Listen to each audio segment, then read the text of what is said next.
Alright, welcome everybody to my very late 20 Twitch subscriber special. In fact, I'm not even at 20 subs right now, but it'd be great to hit that by the end of this stream. When I said I was going to do a Yu-Gi-Oh! Monster tier list, I really expected one to exist already, in some capacity, but any of them that I found were only about 50 monsters maximum. That seems a little skimpy for a 20 sub special. That being said, I had to find a way to find and download all 789 of these images and make this tier list maker myself. Just getting this ready has taken me about 7 hours, and that's before ranking anything. On top of downloading them, when I went to re-upload them to this site, only 599 uploaded, so I freaked out. Turns out that's just how many it uploads for the maximum in one bunch. So I uploaded the rest and ended up with 776, 13 off of what I needed. So I manually had to find which 13 files didn't upload, realize they were corrupted, find replacement files, then re-upload the whole list. That being said, here's what the list is comprised of. The first 10 booster packs, that's Legend of Blue Eyes through Invasion of Chaos. The packs called Tournament Packs, which were small sets. Any unique cards from structure decks. And the hardest ones to track down being the promotional cards. In short, everything that came out from the beginning to March 2004 in the US is what we'll be ranking. I'll be sure to mention which cards came from where as we go through the list. The cards are mostly in order except for a glitch in the tier maker that made a small subset move to the wrong spot. I'll show you real quick. Over near the bottom, right here where Shadow Knight Archfiend is, through Kaiser Seahorse, they're in the wrong location. I've moved them manually, but I also mentioned this in the description of the tier list. So, also today, for the people in stream, we have 3 Nightbot commands, and if you're watching this on YouTube, they'll be in the description below for the info. First of all, !tier list. We'll give you a link to this tier list. !Yugioh. We'll say what this is, as well as remind that the subs will be able to redeem a 1 channel point reward cost, so I can keep track of who's redeemed it. But they will be able to move 1 monster up or down the tier list. And that's any monster to any tier except for my top 5. Then the last one, !tiers. That'll tell you what they are. Just to go over it briefly, S and above, so top 5 SS and S are all my favorites. A is I love it, B is I like it, C is it's okay, D, I don't like it, and F, I hate it. Now, for how they will be ranked, I'll be ranking them subjectively. The determining factors include, but are not limited to, art, usefulness, how fun it is to use, the name, nostalgia, and the description for normal monsters. Now, without further ado, let's begin this 4 to 5 hour adventure. I hope you guys are ready. Let me open up the beats, start the timer.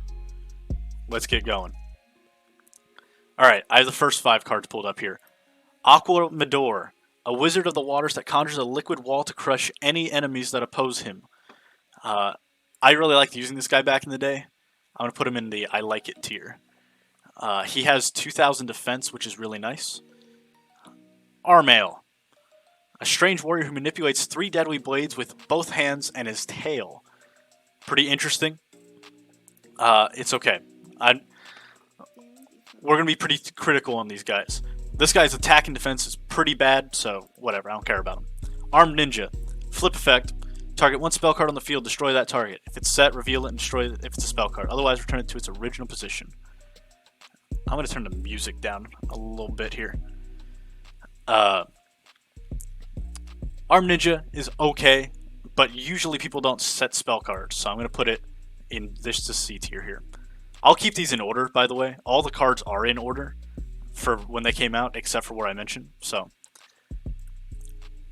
Armored Starfish. A bluish starfish with a solid hide capable of fending off attacks. Pretty bad. Pretty mediocre attack and defense. I don't like this guy. His art's not even cool. Basic Insect. It's usually found traveling in swarms. This creature's ideal environment is in the forest. Shoutouts to forests. Only you can prevent forest fires. That would save Basic Insect, but it won't save him in this tier list because he's not that great. Alright, let's open up some more here. Beaver Warrior, Blue Eyes, Celtic Guardian, Cherubin, Curse of Dragon, Dark Gray, Dark King of the Abyss, Dark Magician, Dark Fire Dragon, Dark World Thorns, Dissolve a Rock. Alright, that's good enough. I have to play some of the Capsule Monster Coliseum OST. That'd be a good idea. We'll do that in a little bit. Alright, my boy, Beaver Warrior. We got him right here. I hope that's in the camera. I can't see the camera. But yeah, we have a Beaver Warrior. That's pretty neat. What this creature lacks in size and makes up for in defense when battling in the prairie. I think in the prairie is supposed to refer to its field spell that helps it. But Beaver Warrior, very mid card, very fun looking. So he gets to be right here in the B tier where I like him. Alright, Blue Eyes White Dragon. The leader card of this pack. I, of course, have my Blue Eyes White Dragons sitting right here next to me in my binder. I got 3 of this artwork. I don't have any more of the other artwork now. But you cannot discount the Blue Eyes White Dragon. This legendary dragon is a powerful engine of destruction. That's true. Virtually invincible. Very few have faced this awesome creature and lived to tell the tale. Look, Blue Eyes, he's a little overhyped in general. But I do love him for nostalgia purposes, so he will be in the S tier. Alright, Celtic Guardian. It's a newer artwork too. An elf who learned to wield a sword. He baffles enemies with lightning swift attacks. Look, man. 1400 attack and 1200 defense, normal monster, real boring card. He gets to be a C tier. Cherubin the Fire Knight. Absolutely awful. Has terrible attack and defense. Uses 3 cards to even summon him because polymerization and 2 other things. Terrible card. To the dumpster. Hate him. Curse of Dragon. A wicked dragon that taps into dark forces to execute a powerful attack. Curse of Dragon is a 2000 point monster.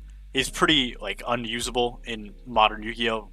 But he's pretty nice in Forbidden Memories because he works to make Thunder Dragon. Or Twin-Headed Thunder Dragon. So, I'm okay with them.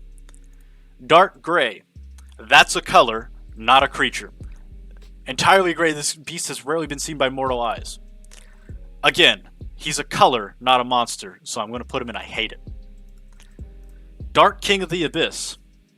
It is said that this King of the Netherworld once had power to rule over the dark. Well, he lost all of it because his attack and defense are garbage. I don't like him. Ah, of course, the Dark Magician. We got some of him too. I got a playset of this artwork right here as well. So that Dark Magician, obviously, fantastic monster. They've created a lot of support for him. He was Yugi's key card. He's the ultimate wizard in terms of attack and defense. Very, very cool monster. Always had some interesting stuff about him. New cards, new support, and everything. But, like I said about Blue Eyes, a little bit overhyped. So, I am going to put him in just the S tier, not SS. I think I forgot to mention that this is Legend of Blue Eyes. It's the first pack. So, you'll have to forgive me for not mentioning that before. Dark Fire Dragon. Same thing as Cherubin the Fire Knight, except it's a dragon, and I like dragons a little bit more, so I'm just going to be okay with him. He's useful in Yu-Gi-Oh! Forbidden Memories. Dark World Thorns. Plant monster, a thorny plant found in the Darklands that wraps itself around any unwary traveler. Now, I used to play a lot of Yu-Gi-Oh! And I used a Dark World deck. This guy doesn't count as a Dark World monster, but I always thought it would be funny if he did. So, he gets to go in the S tier as well. Even though he's completely useless. Dissolve a Rock. I hate the way this guy looks. A monster born in the lava pits that generates intense heat that can melt away its enemies.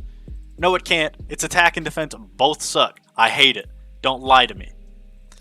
Alright. I'll open up some more here. Dragoness Wicked Knight, Drooling Lizard, Chanting Mermaid, Yugioh, of course, Fiend Reflection, Firegrass, Fayaryu, Flame Ghost, Flame Manipulator, Flame Swordsman, Flower Wolf, Frenzied Panda, Fusionist, Guy of the Dragon Champion, Guy of the Fierce Knight, Giant Soldier of Stone, Green Phantom King. That's good enough. Dragoness the Wicked Knight. Again, another just useless fusion monster. Don't care for it. Drooling Lizard. I love the way this guy looks. I think he looks absolutely ridiculous. A blood-sucking snake in human form that attacks any living being that passes by. He also kind of reminds me of Cell from Dragon Ball Z when he's in that first form Cell. I also really like reptile monsters because they have like special support later on for dinosaur stuff. Really fun looking card, and that alone will get him into the I like it. Enchanting Mermaid. A beautiful mermaid that lures voyagers to a watery grave. Pretty fair. She is enchanting. She gets points for that. She's a fish, but overall pretty useless still with a 1200 attack. I'll just give her okay, because she looks kind of cool. Now you cannot ever forget about Yugioh, the Forbidden One. I think, actually, if I can pull it out here, I might not have it anymore. Oh, it's in this pocket. Sorry, I'm not on the camera, but I'm reaching in my Yu-Gi-Oh bag. Do I still have an Yugioh set? I do. There is... I'm going to make sure I can show this. There's Yugioh, and there's his body parts. I've always liked Yugioh. I liked Yugioh in competitive Yu-Gi-Oh! I created a deck called Appropriate Yugioh, where you use a trap card called Appropriate that lets you draw when your opponent draws, and then a bunch of cards that make your opponent draw, and you would just draw out your own deck and get all the pieces of Yugioh. Very, very fun to use. Love Yugioh. Overdrive to S tier. Alright, Viv, you got it. We'll put him in S tier when we get there. But overall, even though Yugioh is very, very overrated, I still love him too. So he's going into the SS tier. I'm treating him kind of as one thing. That's why I moved him up ahead of time. But yeah, very fun card to use. I don't remember how far Overdrive is on this list. Yo, what's going on, Bryce? Welcome to the stream. Next, Fiend Reflection number 2. There wasn't a number 1. Hate it. I don't even want to read his description. Firegrass. We need one of these in Pokemon. A fire-breathing plant found growing near volcanoes. Because we need them in Pokemon, I like it. Fayaryu. Pretty boring, useless pyro monster. A malevolent creature wrapped in flames that attacks enemies with intense fire. I don't really care for him. He's just okay. Flame Ghost. This takes way too much to make for a 1000 point attack monster. Awful. Hate it. Flame Manipulator. This spellcaster attacks enemies with fire-related spells such as Sea of Flames and Wall of Fire. Those never existed in Yu-Gi-Oh, by the way. Those are just terms they made up for this guy. Overall, don't like him. They lied on the card effect. Flame Swordsman. Flame Swordsman you cannot just, ignore. He was around from the very beginning. Joey used him. Very cool guy. Pretty useless relative to fusion monsters, so I can't love him, but I definitely like him. Flower Wolf. This card is very useful with Forbidden Memories because it has 1800 attack and you can fuse into it. And also I like that you have to use Dark World Thorns to make him. So I definitely like Flower Wolf. Alright, Frenzied Panda. Pandas are great, so we have a good shot here with this one. A savage beast that carries a big bamboo stick for beating down its enemies. That sounds hilarious. I'd love to see a panda just, wow, right to a dude. So, because of that, I like him. Fusionist. Thing looks like a cat. Don't like cats. Hate it. Gaia the Dragon Champion. Very, very cool. I really like that they took Cursed Dragon and Gaia the Fierce Knight and put them together and made one pretty strong fusion. He's one of the fusions that's actually worth making at this period of time. So, because of that, I'm going to go ahead and put him all the way in S tier. I like Gaia the Dragon Champion. Gaia the Fierce Knight, one of the materials for it. A knight whose horse travels faster than the wind. His battle charge is a force to be reckoned with. That is not a lie. It has 2300 attack. It's hard to summon because it's level 7, so it needs 2 tributes. But I still like him. He has a very cool design. I always like this card. It's kind of funny that Gaia the Fierce Knight and Cursed Dragon end up in like it, and then Gaia the Dragon Champion combined to make it better. Yeah, Bryce, I have played quite a bit of competitive Yu-Gi-Oh! I was never like super good or anything, but it was fun to play, for sure. Alright, Giant Soldier of Stone. A giant warrior made of stone. A punch from this creature has earth-shaking results. Now, the greatest thing about this guy is his 2000 defense. I don't really care about his description. 2000 defense walls, at this point, really hard to get over. You had to tribute summon for it. So I like this guy. Same thing as Aquamador. Green Phantom King. Plant monster, a youthful king of the forest, lives in a green world. Not in a blue world, though. Abundant with trees and wildlife. This guy is pretty basic and boring, but he definitely reminds me of my cousin Caleb. So that's pretty neat. And because he reminds me of my cousin, he gets to be on I like it. Alright, let's open up some more here. Hane, Hard Armor, Hinotama Soul, Hitotsu Giant, Kakamushi the Blue Flame, Carbonell the Warrior, King Fog. Yeah. Alright. We don't need to open up the piece of Exodia. Oh, I just got a spell card in there. That's okay.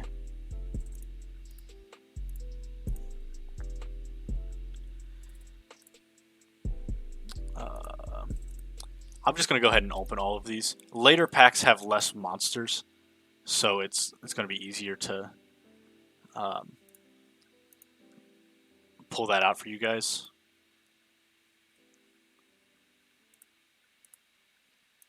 But yeah, I'm having a great time doing this already. We're going to be here for a while. Thank you guys again for reaching that 20 sub goal back then. Oh, I need to fix my laptop's fan real quick. It just needs to be adjusted. I have a cooling pad fan. I could tell my laptop was getting hot. Don't want that to overheat or anything while we're doing this. I don't know if I opened Succubus Night or not.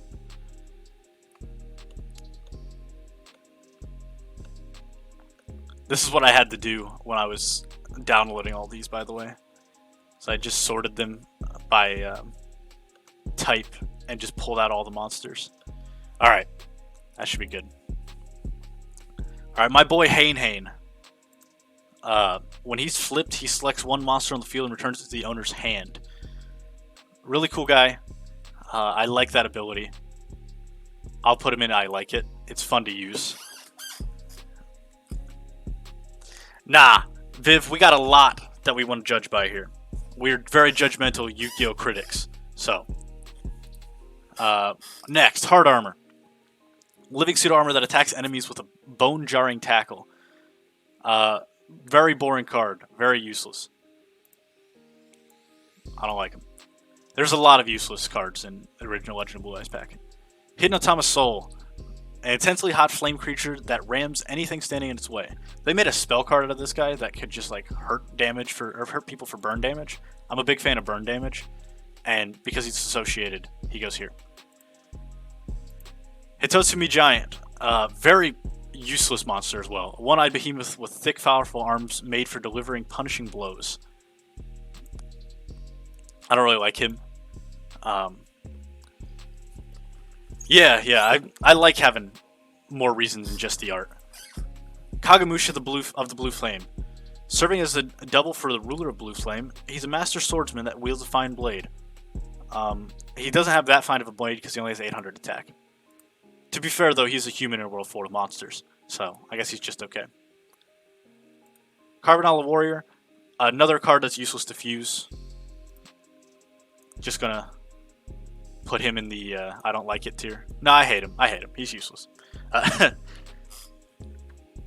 Yeah, most art is real dope for Yu-Gi-Oh cards.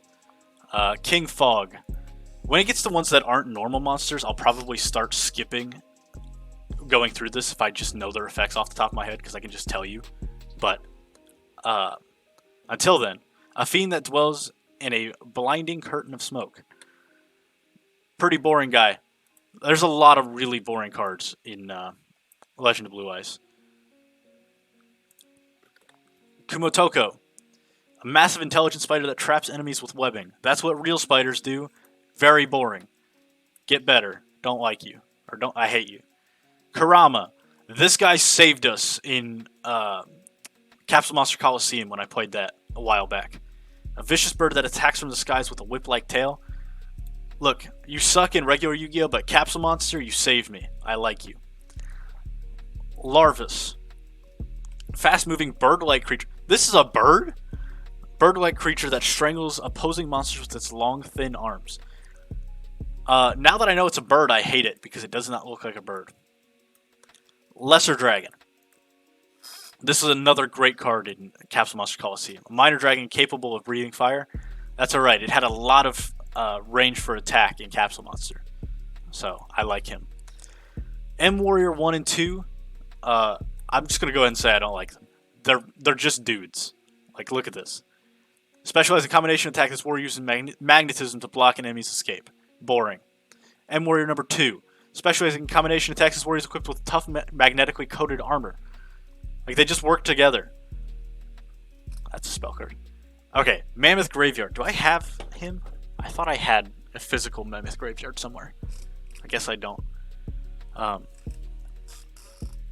mammoth that protects the graves of its pack is absolutely merciless when facing grave robbers. Later on, they used this guy in a fusion for like Mammoth Goldmine. I like that fusion, so by default, he gets to go up. Alright, Man-Eater Bug. You guys should all know what he does. When he's flipped, he just destroys a monster. Love this guy. Very useful card back in the day, especially. Man-Eater. Tried to be Man-Eater Bug. A man-eating pike with poisonous feelers for attacking enemies? Well, should have been better, because Man-Eater Bug just about to eat you. Goodbye. Misaki the Legendary Swordsman. Legendary Swordmaster Misaki is a veteran of over 100 battles. Should have fought more, your attack power is too low. Metabat. An eyeball fiend created by a servant of the wicked. Uses Dark Blast to blow away its enemies. I don't know what enemies it's blowing away with 800 attack power. So it's garbage. Don't like it. Alright, Metal Dragon. This is just a fusion of Steel Grotto number 1 and Lesser Dragon. But he has a pretty good attack point at 1850. And is pretty useful in Yu-Gi-Oh! Forbidden Memories. So I like this guy. Miserzume. I can't pronounce it. Missile launching fish protected by deadly spikes. I always liked the way this guy looked. He's basically a dolphin quillfish. So because of that, I love him. I must have missed Monster Egg. Alright, let's find that real quick. Monster Egg. Alright. This dude is just an egg. Warrior hidden within an egg that attacks enemies by flinging eggshells. Eggshells are not very powerful. Mystical Elf is another one of the 2000 defense point monsters. So I like that one. Very cool. Delicate elf that it lacks offense but has terrific defense backed by mystical power. Very fun to use. Especially back in the day when you could just wall out your cousin's level 4 monsters with it. Mystical Sheep number 2. Monster sheep with a long tail for hypnotizing enemies. Well, Mystical Sheep number 2, there is no Mystical Sheep number 1, so therefore you're illegitimate and I hate you. Nimeriku.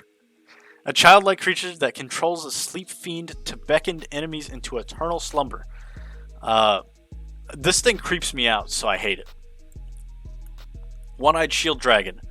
Dragons are just useful. I like dragons. There's a lot of dragon support. This dragon wears a shield not only for its own protection, but is also ramming enemies. So I'm okay with him, even though he's pretty useless on his own. Petite Angel. A quick moving and tiny fairy that's very difficult to hit.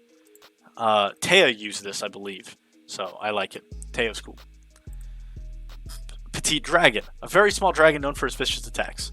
Same thing as Armored Dragon, or One-Armed Dragon. No. One-Eyed Shield Dragon. Dragons are just useful. They make Twin-Headed Thunder Dragon and Fedbraid Minorays. It's great. Ray and Temperature. The sun and north wind join hands to deliver a devastating combination of heat and gale force winds. This is just the weather, so I hate it. Alright. Reaper of the Cards. Now, this one I actually have a little figurine for. Wait, look at the camera.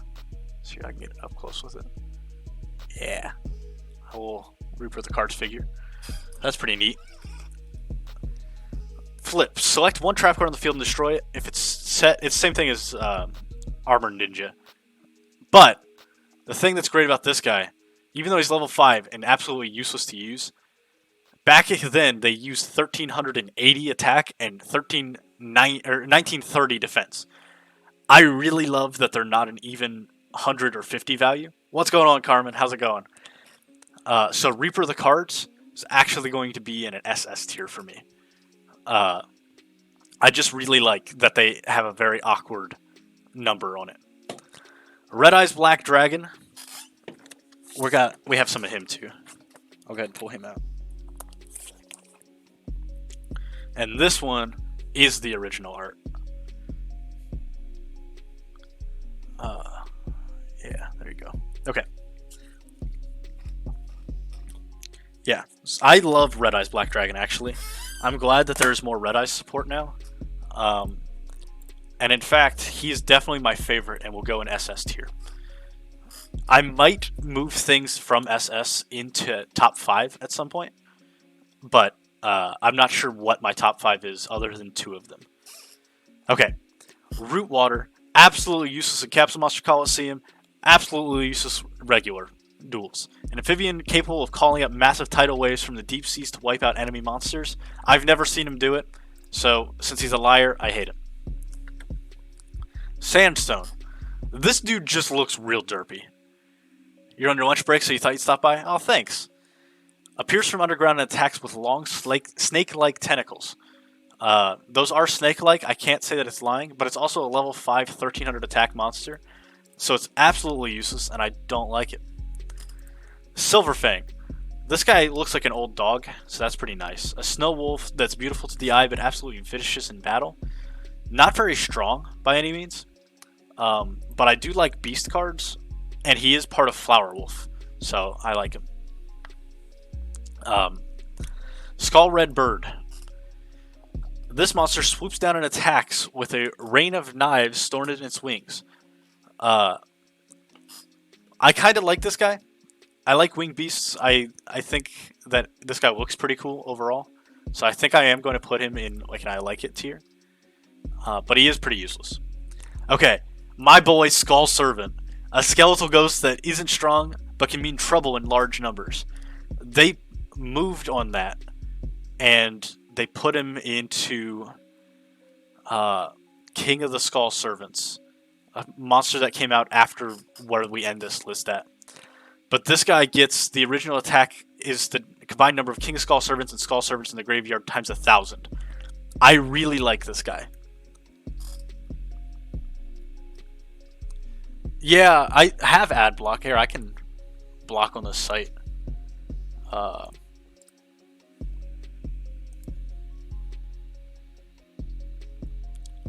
that's fine. Okay.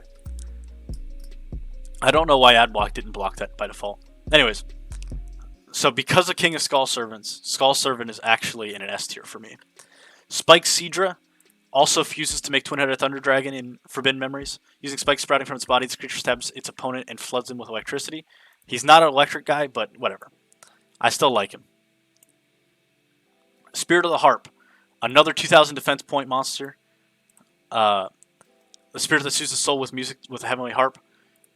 I still like it. 2,000 points. You know, I think I'm going to stop reading the card descriptions because we are already 26 minutes in and not even past the first pack yet. I do not have U-Block Origin. I'll have to look into that later. If there's any of them that I think will have a good card description, or one that I know of, I'll mention it. But until then, I'll wait on it. All right, Steel Ogre Grotto number 1. This guy is not that useful. He's level 5, so he's pretty bad to use with no attack and defense, so I don't like him. Succubus Knight. You cannot discount a Succubus. So, for that reason, we have to put it in I like it. Terror the Terrible. This guy is pretty useless, as is most cards in this set. Seadra is just a Pokemon, though. You're right. So I don't really like Terror the Terrible. 13th Grave is pretty useless as well. The Furious Sea King. I want to read his description. Grand King of the Seven Seas. He's able to summon massive tidal waves to drown the enemy. 800 attack, 700 defense. Just like Rootwater. Because he's a liar, I hate him. Trihorn Dragon. I have this one too. Sitting next to me. Somewhere. Maybe I don't. Did I get rid of Trihorn Dragon? No! That's so sad. I don't have him anymore. Mobile stream is just so behind. I'm sorry. Trihorn Dragon. I definitely really like this guy. He's not the best. I mean, he's pretty good. He has 2850 attack. He's a dragon type as well, so dragon have a lot of support. But, like, I just really like this guy. He's always been a cool thing for me. Trial of Nightmare. Not a very good card. Just going to go ahead and put him down here. I don't like him. Tripwire Beast. He's a thunder monster. One thing you can know about me, I really, really like thunder monsters. I don't know why, but I do. So, because of that, since he is a thunder monster, I'm going to go ahead and like him. Turtle Tiger. That is just 2 creatures put together. Love it. Two-Mouth Dark Ruler is just pre-Twin-Headed Thunder Dragon. It's a dinosaur for some reason, but because it looks like Twin-Headed Thunder Dragon, S tier. Tyhone. This thing looks stupid. I've never been able to tell what it is. Capable of firing cannonballs from its mouth for long range attacks. This creature is particularly effective in mountain battles.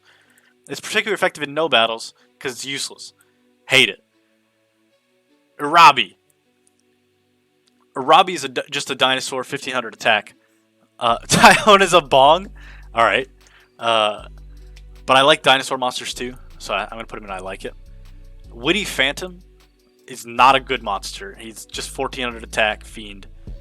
He's wearing a tuxedo though, so that's pretty cool. But that's the only thing putting him in C tier. Alright. That is the end of Legend of Blue Eyes. We just got through the first pack in 30 minutes, so we're off to a hard start here. Let's see. Now, the next thing that we have before the next pack is Starter Deck Yugi had some unique monsters. Anetsu is a ninja monster. It's level 5. It's not very good. Pretty useless, but it looks cool, so it's just going to be in I don't like it. Baron of the Fiend Sword. Another useless monster. I hate him. Claw Reacher reminds me of claw machines. Love claw machines, so I like this guy.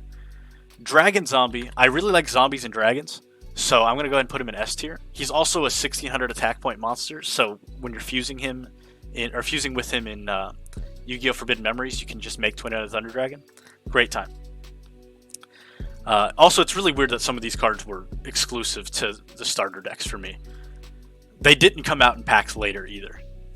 All right, Great White. Just a fish with 1600 attack. I like him, or he's okay. He's not my favorite or anything, but man-eating treasure chest reminds me of mimics in RPGs, and I think those are really cool. So I love him. Mystic Clown is such a useless and boring-looking card that I'm just gonna hate it. All right, I had like 4 of these because it came in every single structure deck for Yugi and Kaiba, and Yugi Evolved and Kaiba Evolved. So, not a huge fan of them. The next one is Neo the Magic Swordsman. I'm just going to pull up starter deck Yugi real quick so I can get to him. Organized by name here. I gotta remember, is he level 4? Yeah, he's level 4 with 1700 attack. At the time, this was an amazing card. Also, his name is Neo, and one of my best friends' name is Neo, or his tag is Neo. So, we love this guy. We have Sorcerer of the Doomed. Another pretty useless card. Doesn't do anything in particular, just a normal monster, so I don't really like it. Alright, Stern Mystic is a effect monster, I believe. It's a flip monster, yeah. So, also something to note, Legend of Blue Eyes had 0 just regular effects. They were only flip effects in that game. Flip, reveal all face-down cards on the field, then return to their original positions. This could be good for like peeking into your opponent's motives and what they're trying to do to you. So I actually kind of like this guy. It's a little bit useful. Trap Master, I believe he lets you do the same thing as Reaper of the Cards. Yeah, it's the same thing as Reaper of the Cards. Destroying trap cards was really good back in the day because you had things like Trap Hole and Sakuretsu Armor and stuff like that. So I actually like this guy. Wall of Illusion.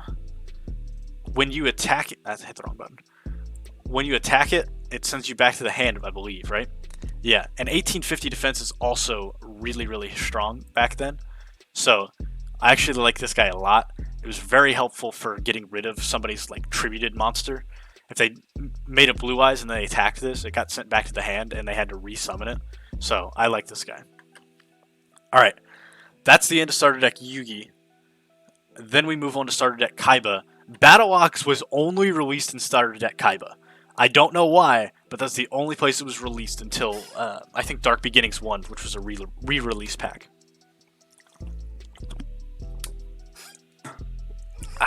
Okay. That tastes a little better. But Battle Ox, another pretty strong monster. And back in the day, it was very useful. So I'm going to put him up here.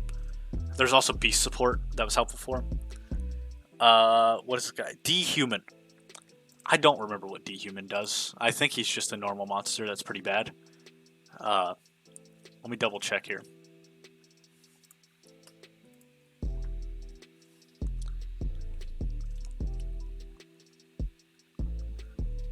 Let me just... Alright, D-Human.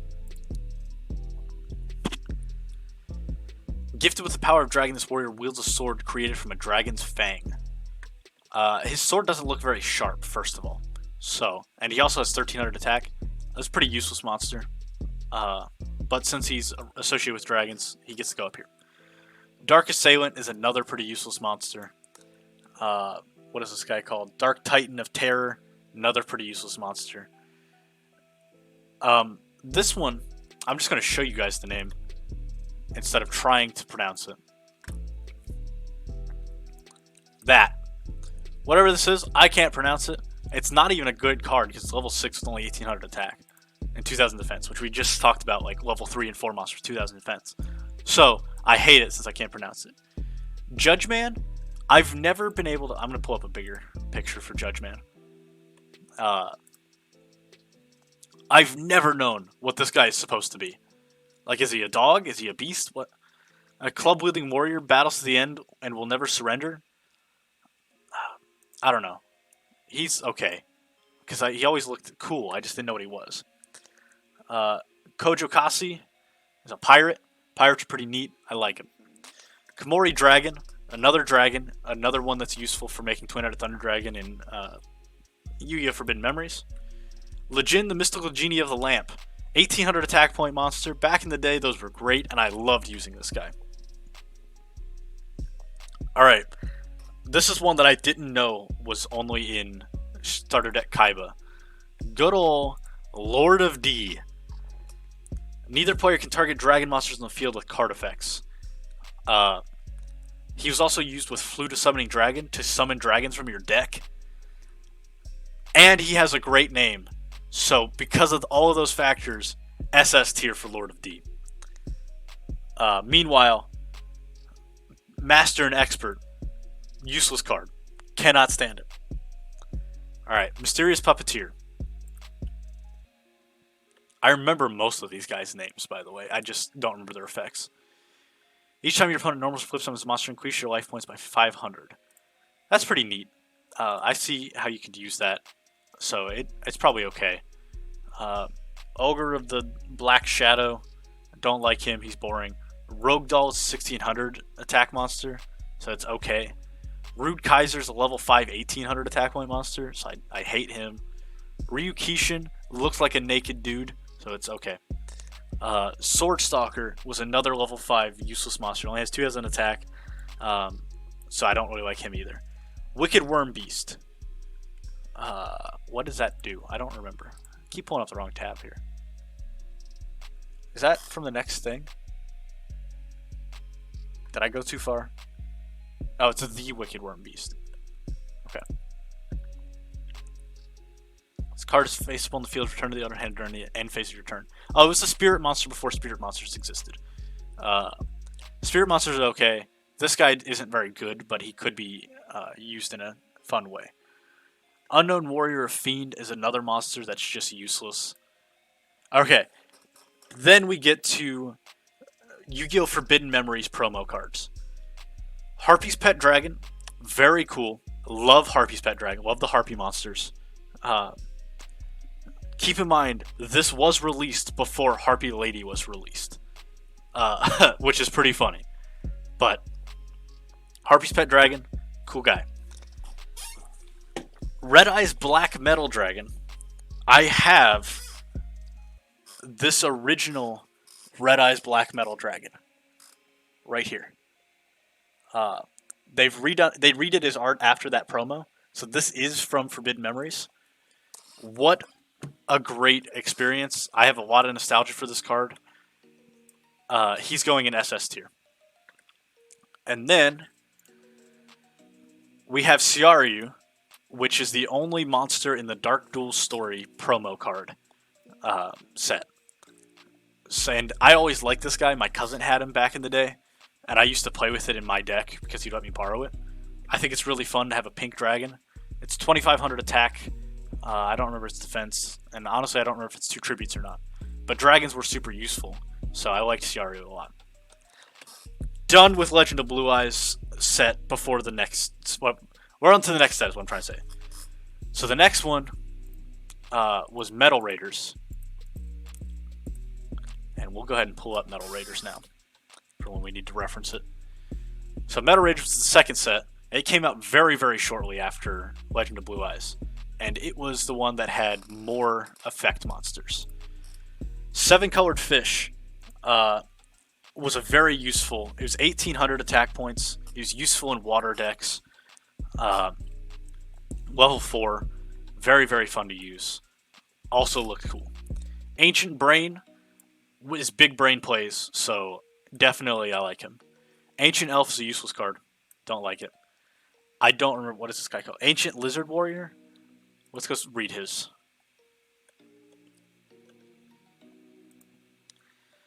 We have, before the dawn of man, this lizard warrior ruled supreme. Well, he's a reptile, so I guess he's okay. But, hopefully he gets stronger, because obviously he's not very good right now. I meant to pull up Armored Wizard to read his thing. Another reptile. A wizard with very tough hide and a vicious bite. Not as fun. Don't like him. Armored Zombie, I have right here. I have a little figurine for him. So that's pretty cool. I like Armored Zombie. I think he's fun to look at. Zero defense monsters are also interesting, so I like him. Baby Dragon. All right, Carmen. See you later. I might be live later. Who knows? Uh, Baby Dragon, interesting card because it can go into Thousand Dragon, and I like Thousand Dragon a lot. I like Joey's stuff a lot, but Baby Dragon by itself, I just like it. All right, the boy Barrel Dragon. Read this to you guys. Once per turn, you can target one monster your opponent controls. Toss a coin 3 times and destroy it if at least 2 of the results are heads. I always wanted this card. I got it out of a special pack that I found at a Books A Million that had just 5 secret rare cards in it for no reason. Barrel Dragon is a G, man. He was very fun to use in Capsule Monster Coliseum. And do I still have it? At some point, I had a bunch of cards get stolen at a yard sale when I was trying to sell things. Oh, I do still have them. That's awesome.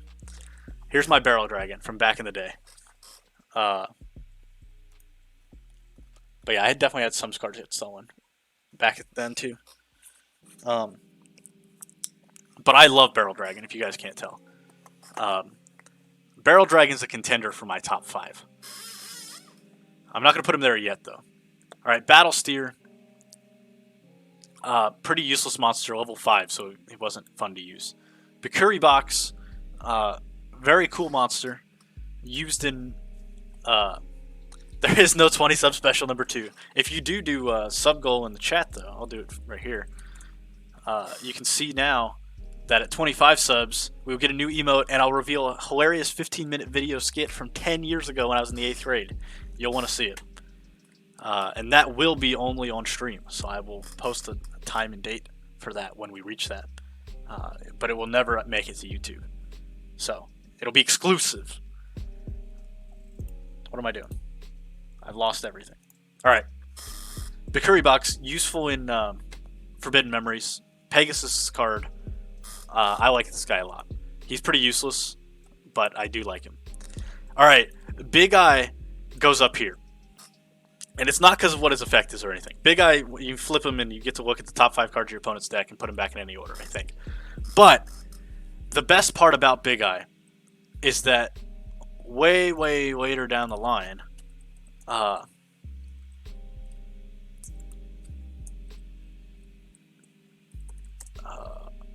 I can't remember the number. At number 11, Big Eye. This card used to be worth like $200. And it was called number 11 Big Eye. And people would go around making the same joke, and it was hilarious every time of, hey bro, I'll trade you a Big Eye and I'll just take $10 for it. And people go, what? And then boom, you hand them this Big Eye. And they're like, come on, bro. Amazing. Loved that joke. B-Skull Dragon. He's a Red Eyes monster. And you guys know I love Red Eyes monsters. So, he gets to go up here. Black White Fire Dragon. He's on the card art of Burning Land, I believe. And I liked that card a lot back in the day. Bladefly. Not a very useful monster, it's just an insect. Blast Juggler is a machine. I don't like machines. Blue Wing Crowned. I don't know. It's okay. Bottom Dweller. Sounds like a way to make fun of somebody. So I like it. Cannon Soldier. This guy is still banned to this day. You contribute a monster to deal 500 points of damage to your opponent. But there were infinites that were found with it. So you could just instantly burn damage your opponent to death. So I really like this guy. Castle of Dark Illusions.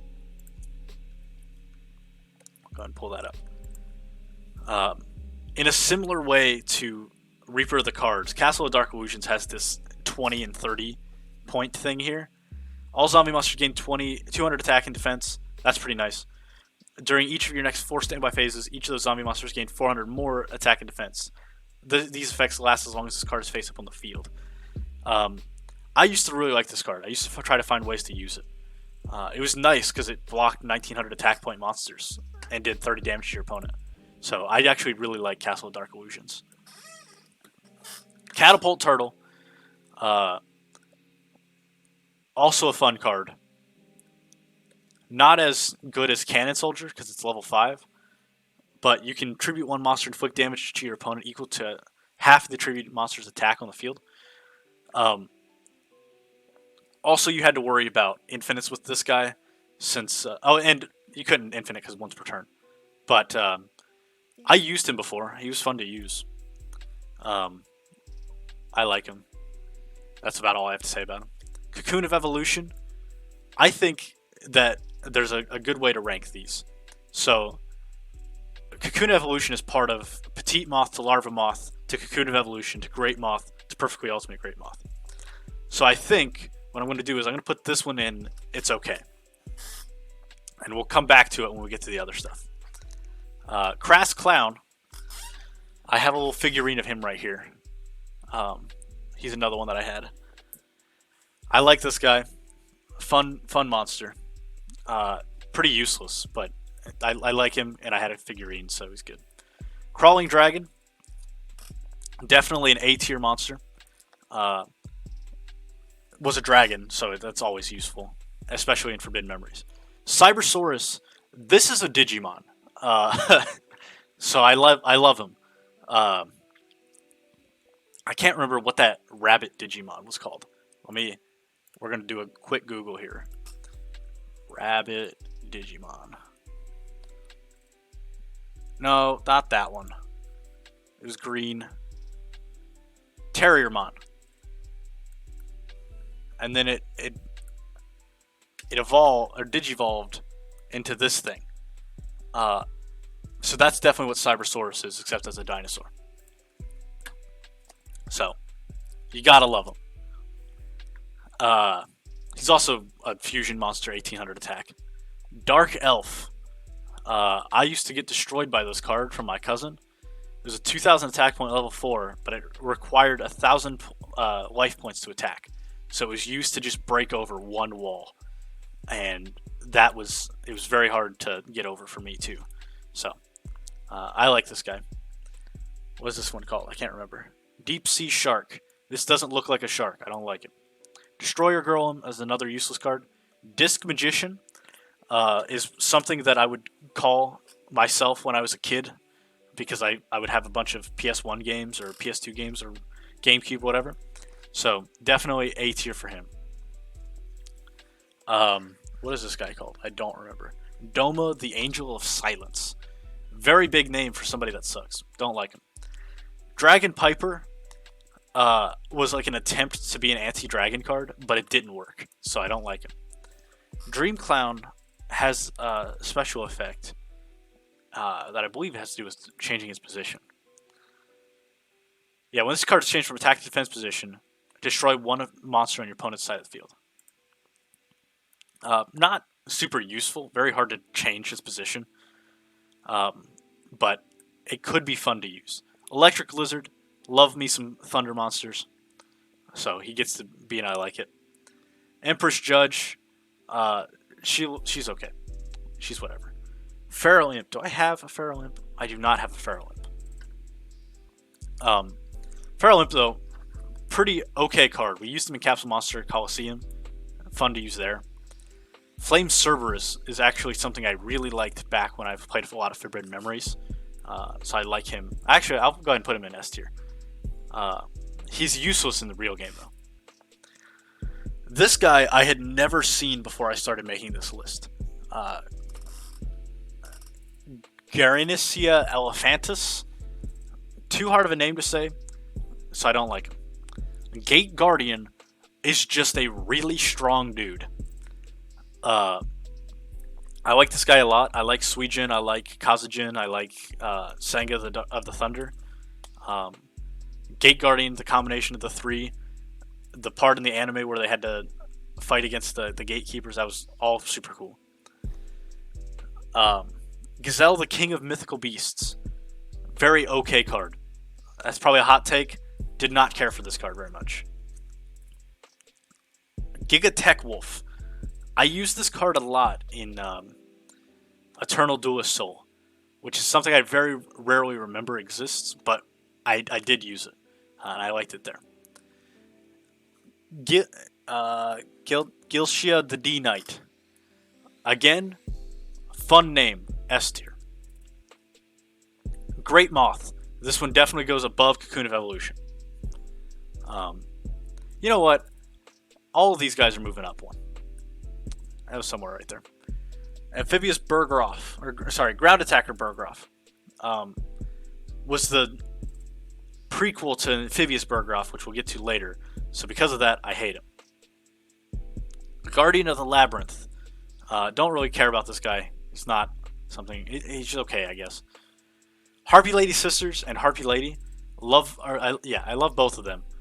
I think they're very cool cards, very cool archetype. Fun to see what they did with that later on. What is this guy called? Hibikime. I don't know much about her. She's okay. Hoshin again is a card that I believe this is the one that makes all your light monsters gain 500 attack and defense. I'll double check that real quick.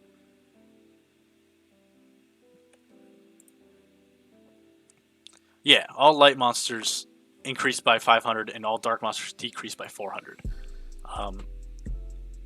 Kind of hard to pull off, but it could be helpful if you have a good counter matchup there. Hunter Spider. Don't like spiders. Goodbye. Hayasube. This thing, I think it was like a part of Psychic Kappa in Coliseum. And I don't know. They were useless in there. I don't like him. Illusionist Faceless Mage. This is another Pegasus card. I like Pegasus a lot, so I'm going to put him in I like it. Insect Soldiers of the Sky. This is only one soldier. It's lying to me. Jellyfish. That is just a creature that already exists. Love it. Jinzo number 7. This is the 7th Jinzo, but there's not 1 through 6 yet. So, I hate it. Alright, Dragumo. I know I said I hated spiders, but this guy has a 2200 attack, and you had to flip a coin to see if you got to attack with him. And I actually really liked using this card back in the day. It could break over the walls, the 2,000 point defense walls. So I'm going to put him in I like it. Kaminari attack. Again, Thunder Monsters. This guy's pretty useless overall, by the way. He's a fusion monster, so he's not easy to get out. But I love that he has this lightning bolt. I like the art of him. Kazujin, part of Gate Guardian. I like it. Killer Needle. I guess I don't like this guy at all. I'll put him here, but bees and needles, ugh, terrible things right there. King of Yami Makai. King of Yami Makai. My friend Brad used to have him, and I never did. I always wanted him, so I guess I like him. Apparently, we have Kojikosi here twice, so I'll put him in the same tier. Karibo. Bam. First top 5 creature. This dude saves lives. On the weekends, he volunteers at a hospital, alright?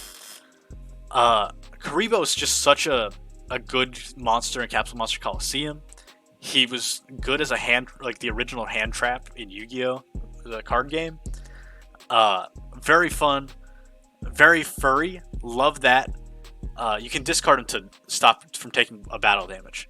So, he's a Fiend Dark monster, which is great for Dark Worlds too. And you guys know I love Dark World monsters, so I really love his ability in Yu-Gi-Oh! Capsule Monster Coliseum, though. That's why I used so many of them there. He was very low cost, but got to put a shield around somebody. Very good. Labyrinth Tank.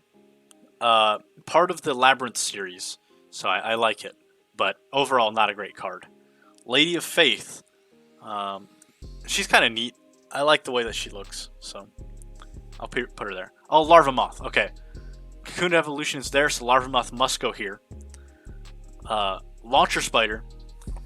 I actually really like this guy because he wasn't a real spider. I'll actually go ahead and put him up to here. I don't know. He wasn't super useful because he only had 2200 attack, I think, but he looked really cool. He had a bunch of like just weapons all over him. That was neat. Lava Battle Guard. Uh, Part of the Lava Battle Guard, Swamp Battle Guard thing, and part of that set was being part of that set is pretty cool, even though he's not very useful. Legul got to attack directly. I love being able to attack directly, so he gets to be an A tier. Leogan, I think. Yeah, Leogan. This guy, I mean, he's okay. I just don't know what to do with him. Little Chimera was another one of those things like Hoshinigan. I believe it raised fire monsters and lowered water monsters, which was great when you had a cousin that played water decks. So I'm going to go ahead and put him in A tier. I also like Chimeras overall. Magician of Faith is another SS tier card. Returning a spell card to your hand is its flip effect, and from your graveyard, and that's just a really broken ability. So, love that card.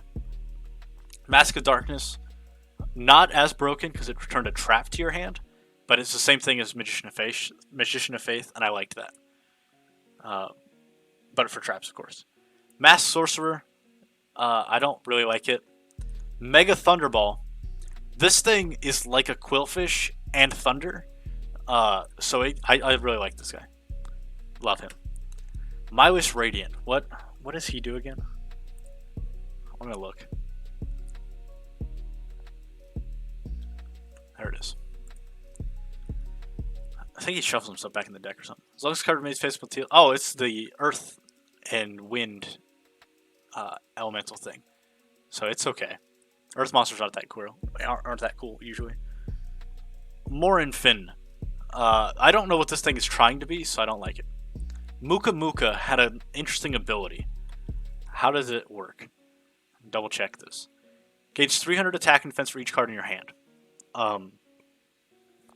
This was hard to make work.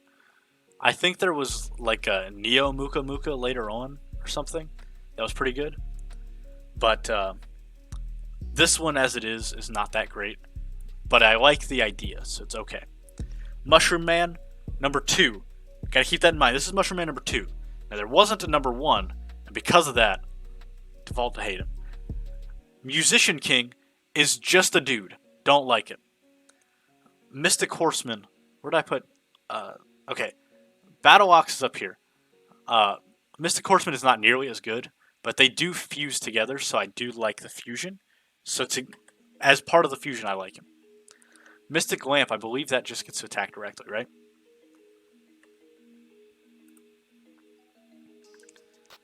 This monster can attack with opponent's life points directly. Yeah.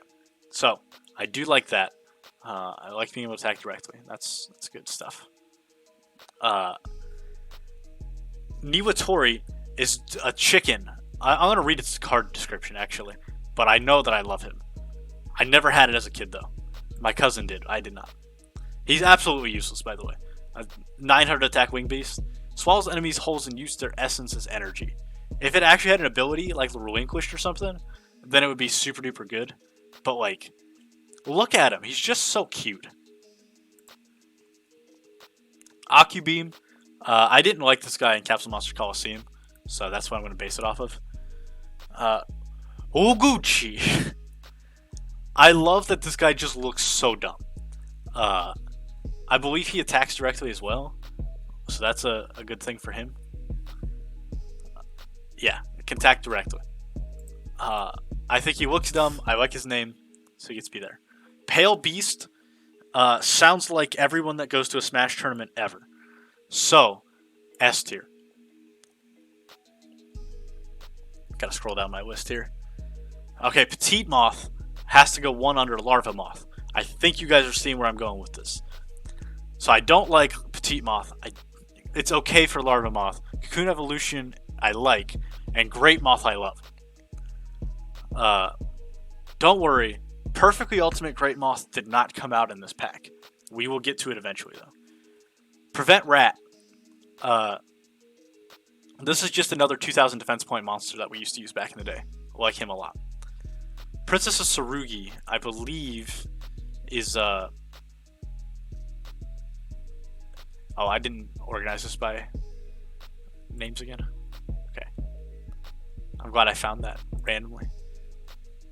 Oh no, this one's a burn card. Inflict 500 damage to your opponent for each spell and trap card on your opponent's side of the field. Since it's dependent on your opponent, it's just okay. Invader of the Throne is I don't like. I don't know. I just don't like this card. I never liked it for whatever reason. Or Protector of the Throne, sorry. Pump King, the King of Ghosts, has an amazing name. I love this guy. He's a pumpkin, he's a ghost, he's the king, he's Jack Skellington's best friend. You never know what he's going to be up to.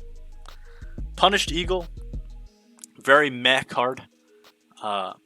This is what I was thinking of earlier, Queen's Double. This is the one that can attack directly. I do like attack directly cards. So it's going up there.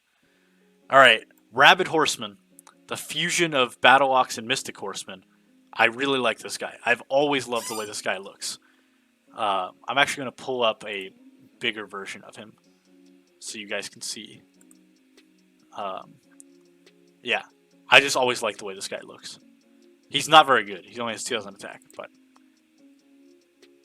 Rainbow Flower reminds me of Undertale nowadays, but he can attack directly, so he gets to be there.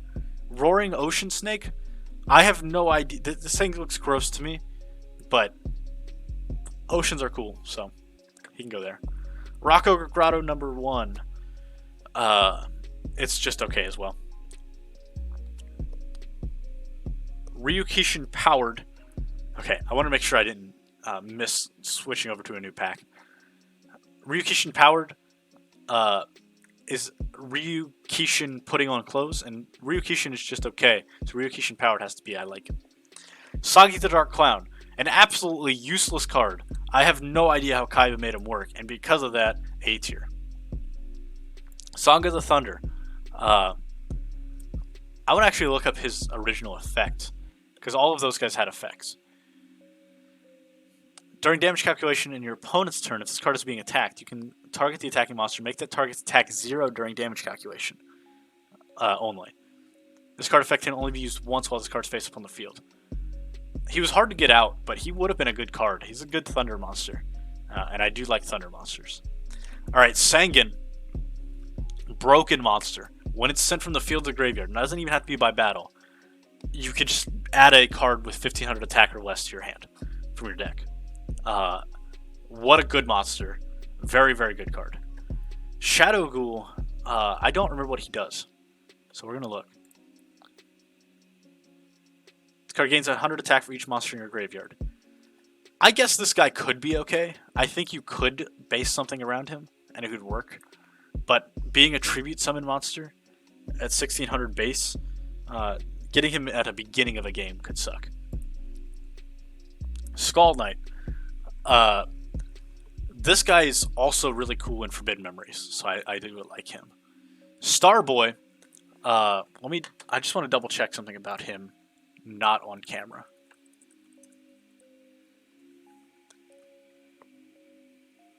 Yeah, so Starboy is the water booster fire lowering monster card.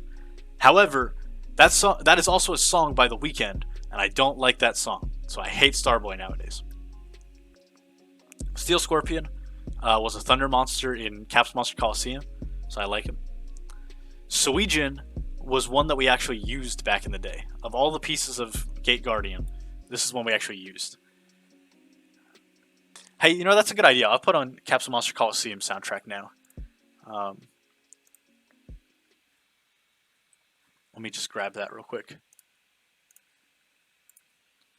Yu-Gi-Oh! Capsule Monster Coliseum OST.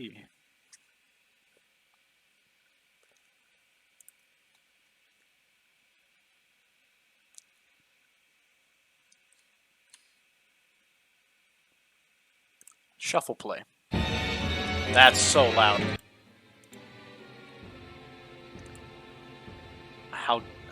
How is that, Viv? Alright, where was I? Summon Skull. What a good monster. SS tier, for sure. I love Summon Skull. He's such a good thing.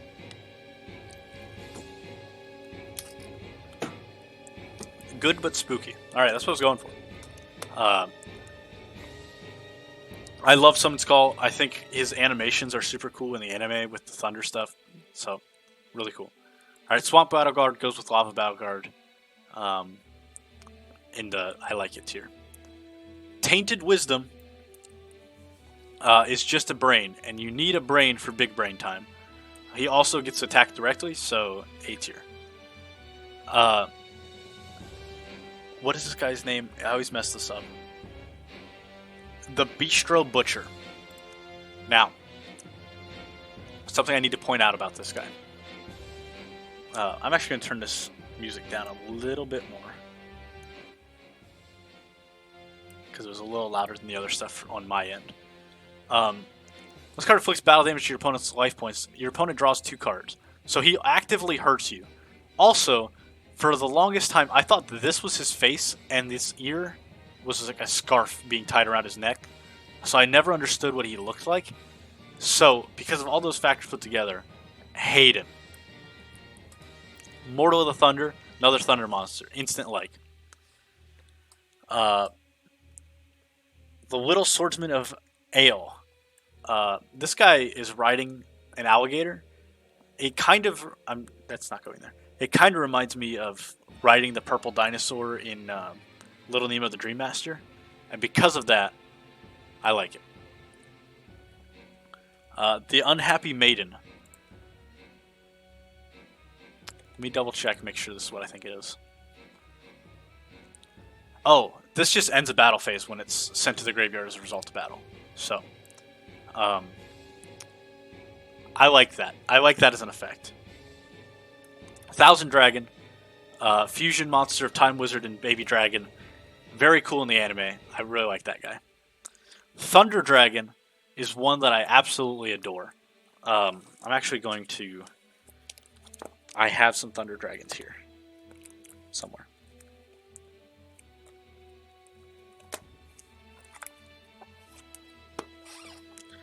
Yeah. Here's my playset of Thunder Dragons. I hope that's in focus right for you guys. So what Thunder Dragon does is when it's you can discard it from your hand to the graveyard to add 2 Thunder Dragons from your deck to the hand. Your deck is then shuffled. This effect can only be activated during the main phase. I really like that. It thins out the deck. You can't use Thunder Dragon. It's level 5 with 1600 attack, so it's not very useful by itself. However, you do get the materials to get Twin-Headed Thunder Dragon instantly from it. It's also super useful in Forbidden Memories, because Thunder Dragon plus a Thunder or a Dragon, either one, will make Twin-Headed Thunder Dragon. Time Wizard. I honestly don't remember the effect of Time Wizard. The actual effect. Once per turn, you can toss a coin and call it. If you call it right, destroy all monsters your opponent controls. If you call it wrong, destroy as many monsters you control as possible. If you do, take damage equal to half the total attack of those destroy monsters while what they had on face on the field. Very gambling card. I'm a big fan of gambling cards, so S tier. This guy has a big old tongue. What's his name? Yugioh. I like him. Trent is just the dude's name, so I love it. Twin-Headed Thunder Dragon. Top 5. I love Twin-Headed Thunder Dragon. I have one right here. I'm going to make sure this one's in focus, actually. Twin-Headed Thunder Dragon. Beautiful card. 2800 attack, fusion monster. This one is actually from Metal Raiders, that we're the pack we're on right now. I've always loved this guy. I've tried to make decks around him in actual Yu-Gi-Oh! He's the best card that you can get easily in Yu-Gi-Oh! Forbidden Memories, because you can fuse into him in just numerous ways, and he's massive attack stat. What a good card. Water Emotics, SS tier. Has an amazing Japanese art that I don't think I can show on stream. White Magical Hats.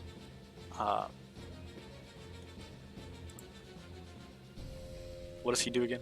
This card inflicts battle damage to your opponent's life points. Your opponent randomly discards 1 card. Okay. With 1000 attack, he's not very good.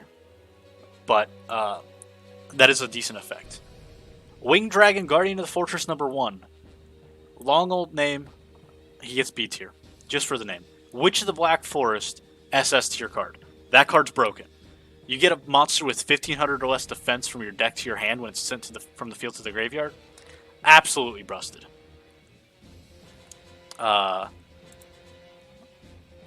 Witch's Apprentice. That's what I thought this thing was called. Want to make sure, though. As long as the card remains face. Oh, it's the increase dark. Or yeah, increase the attack of dark monsters, decrease the attack of light monsters. These guys are pretty neat. I still like them. And then we have Yado Karu, which I cannot remember what it does. I always thought this was a normal monster. In exchange for attack defense, you can place any number of cards from your hand at the bottom of your deck in any order you desire. What a useless thing. You just get to go negative. Like, you have the option to go negative. I hate it. Okay, 1 second. I'm going to grab a tissue.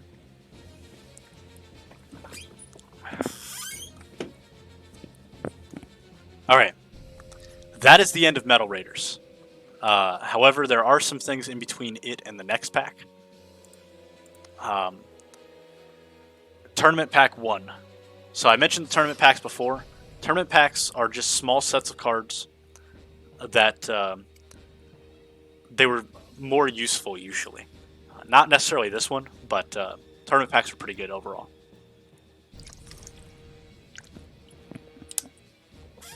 Sometimes they had reprints in them too.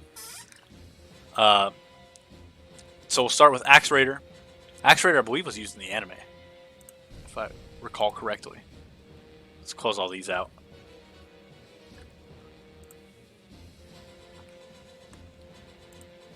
Open this bad boy up. Viv, you better be ready for Mechanical Chaser here. Axe Raider, 1700 attack, warrior monster. An axe-wielding monster of tremendous strength and agility. He actually is pretty useful, so I'll go ahead and put him I like it. Bean Soldier, love this dude. I don't know why. I don't know if it's from Forbidden Memories or from Eternal Duelist Soul, but this dude, just super, super fun looking. He's just such an angry bean. Let me... Look at him. Look how angry they made this bean. Very reminiscent of Mario and Luigi Superstar Saga as well. Yeah, I also like plant monsters a lot, so... Good card right there. Beast King of the Swamps. It could be used for any fusion material. And I actually like all of those. Cockroach Knight sucks. Corroding Shark. I couldn't remember if that was his name or not. He's okay. I like this Japanese art where there's blood coming out of him, so that's pretty neat. What is this? Cyber Soldier of Darkworld. It has Darkworld in the name, S tier. I don't even know what it does. Giant Flea. I had fleas in my house once when I was growing up. My dog brought in fleas and we couldn't get rid of them. It was awful. Terrible time. Do not recommend. Yo! What's going on, Caleb? Welcome to the stream. We missed it. You missed it earlier where I said, oh, what's his name? Oh no. What is he called? Green Phantom King. Looks like you. Okay, Goddess of Whim. Or Goddess with the Third Eye. Dark World S tier. It's true. It's not even a real Dark World card. Yeah, Goddess of the Third Eye is just another fusion material one. So I still like it. These beetle things, because there's 3 in a row here. Hercules Beta, Kuwagata Alpha, and Quaggar Hercules Beetle. The first 2 fuse into the third one. Really lucky that the naming worked out in order there. But they're all just okay. They were fun to use in Capsule Monster Coliseum, which is what we're listening to right now. But other than that, not super great. Mechanical Chaser, SS tier, 100% SS tier. That thing saved me in so many video games of Yu-Gi-Oh. I don't know why it was so hard to get in real life, but it was super good in the games. Asilo Hero number 2, aka Watt Kid, eventually became a Watt monster, and the Watt monsters were actually really cool. I really liked them a lot, so he's going to S tier. Asilo Hero number 1 is going down here in the I don't like it, because he's not actually a Thunder monster like the other one is. Patrol Robo. I don't remember what he does, so we're going to look. During each time of phase, you can look at one face down card on the field that's been set by your opponent as long as this card remains face up on the field. Not the greatest ability. It's too slow, so it's just okay. Shining Friendship, the better Petite Angel. Where did I put Petite Angel? I thought it was up here somewhere. Yeah, Petite Angels, I like it. Shining Friendship, I love it. The Judgment Hand, this is just a hand. The Statue of Easter Island, just a statue. Tiger Axe, very accurate description. S tier.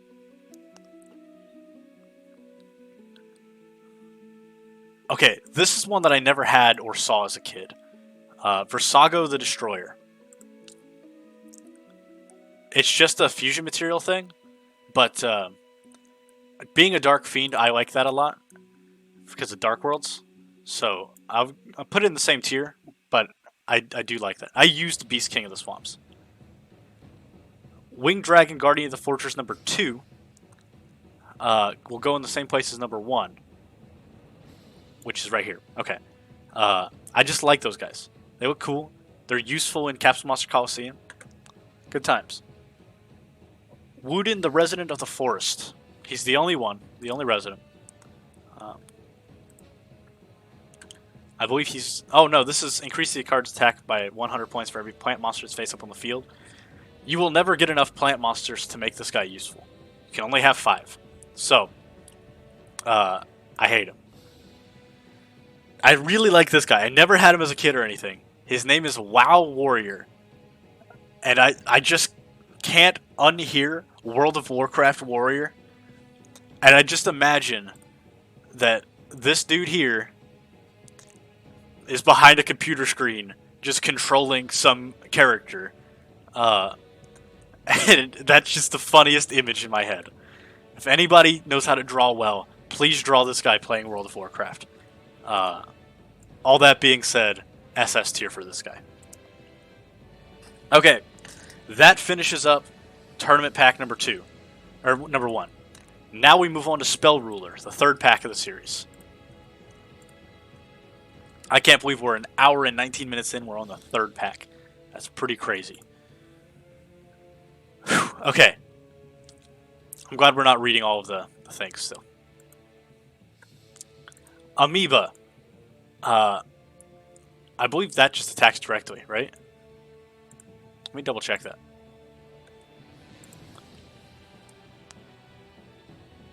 No, it's when it shifts to the opponent's side of the field. Bro, Rude Kaiser sucks. That's why he's so low. Inflict 2,000 points of damage to your opponent's life points. This effect can only be used once as long as the card remains face up on the field.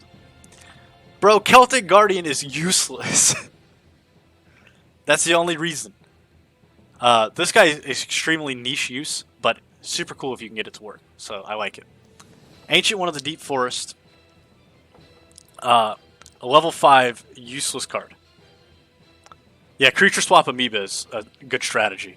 It's a little... you need to set up a lot for it. It takes 2 cards that are very specific. But you have a lot of ways to search Amoeba. And Creature Swap is unlimited, so... Ancient One of the Deep Forest, terrible card. Level 5, like 1600 point attack, it's normal monster, terrible. Banisher of Light, S tier. I didn't even know banishing cards removed from play at the time. Banishing cards existed at this point in the game. The third pack had banishing. That's crazy to me. Blue Eyes Toon Dragon. Uh, this dude, just like Blue Eyes, I'm gonna put him in S tier. I like the Toon monsters. I think Toons are super cool. Also, perk, how's work? Boar Soldier. I'm gonna read his effects because I know it's terrible. I always try to make this guy work. When he's normal summon, destroy this card. Awful way to start. If your opponent controls one or more monsters, it decreases the attack of this card by 100 points. There's just no way to make him work. And because of that, F tier. Elephant Guy, because I never had him as a kid, I didn't even know he existed. His name is too hard to pronounce. Ceremonial Bell. We have, as long as the card remains stays on the field, both players must show their respective hands. 1,850 defense points is pretty good defense rating at this time. So I like this. I like being able to see my opponent's hand, even if it means showing mine. Crab Turtle. That's just two things put together. S tier. Cyberjar. Absolutely busted card. I love this dude, though. I don't remember the anime very well, Perk. I tried. I tried remembering as much as I could. And the epic Bandit Keith versus Child battle. Oh! Bro. What pack was Elephant Guy in? Was he in Metal Raiders? Yeah. Let's move him. That immediately shifts him up to A tier for me, by the way. Right before Gate Guardian. Keeping the order here.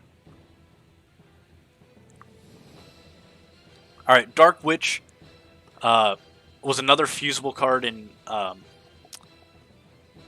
Forbidden Memories. Very good in that when you're trying to do an all-female run. Or a female only as your highest attack point monsters. Very fun. Dark Zebra. This thing has a weird effect. I can't remember what it is, though.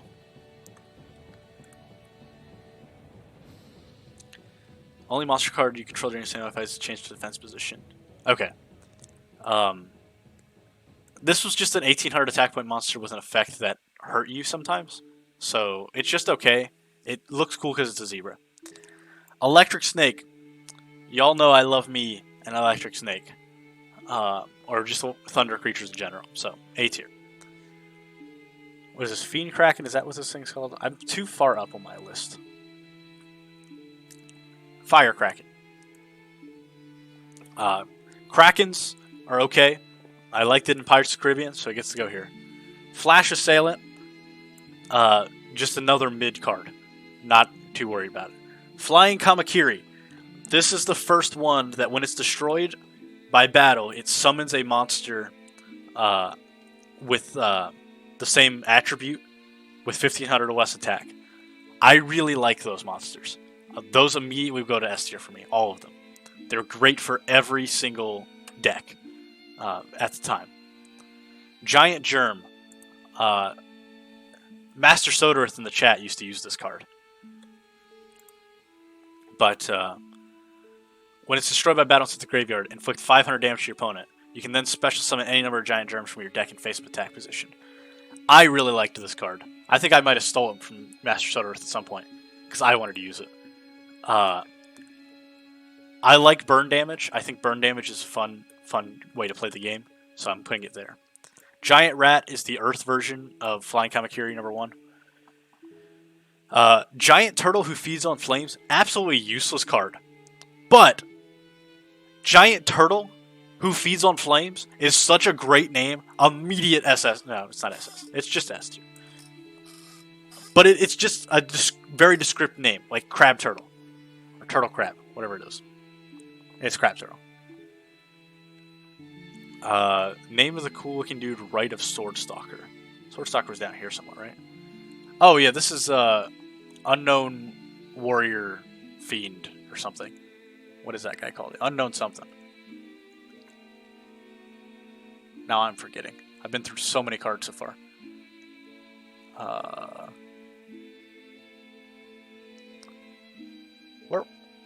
What was that in? Unknown. Unknown warrior of fiend. That's it. Yeah, he was a very bad monster with cool art.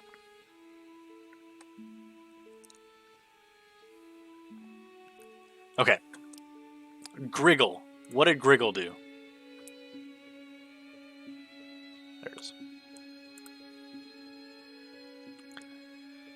When the control of this faceless monster on the field shifts to your opponent, increase your life points by 3,000 points. So this is like the other thing to go with Amoeba. I'm going to put that in the same level. I like increasing life points and stuff.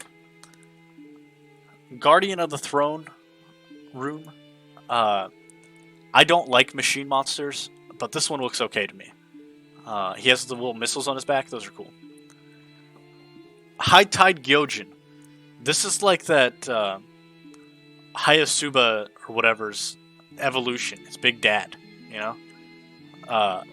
I like this guy. I think he looks cool. You have all these cards because you bought a box of Magic Ruler? Oh, jeez. Alright, Hero Shadow Scout is just okay. I can't remember exactly what he does. Your opponent draws 3 cards. Both players look at the cards. If there are any spell cards among them, discard all those cards to the graveyard. This could be good if you're only worried about spell cards. So, Hungry Burger is another one of those cards that's just a very aptly described name, and also I just love burgers. This dragon guy, I can't pronounce his name. It's like Hyozan Ryu. I used to use him. He was a defensive 7-star dragon. I really like him. I always thought he looked really cool. Made out of crystal and stuff. Invader of the Throne. That was the one I was thinking of the other time when I said Protector of the Throne. Or when it was Protector of the Throne.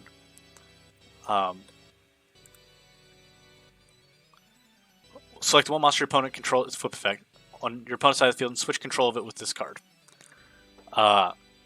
It's not a very good card, because then you just have a wall on your opponent's side of the field if they didn't break over it. But I guess, I don't know. Does this resolve if it goes to the graveyard? Whatever. It's mid. Jigen Bakudan goes all the way to S tier because it sounds like he's a Bakugan. Oh, bro. You know I'm going to be real nice to Mahavilo. Karate Man reminds me of Hercule in Dragon Ball Z. But you can double the original attack of this card once per turn. But it will get destroyed in the end phase.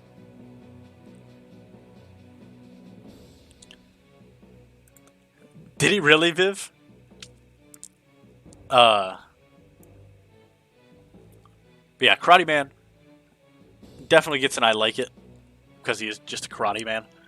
Kodadama, I've never liked this card. I never liked how it looked. I don't hate it, but I just don't like it. Labyrinth Wall was that big wall.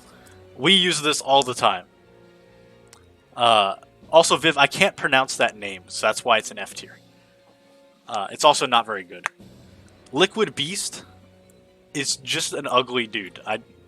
Immediate D tier. Mahavilo, SS tier. Broken monster. Master Soderith and I use these on each other all the time. All you needed was like it and what was it called? Mage Power? Is it Mage Power? Is Mage Power what I'm thinking of? Goddess of Reversal. That's neat.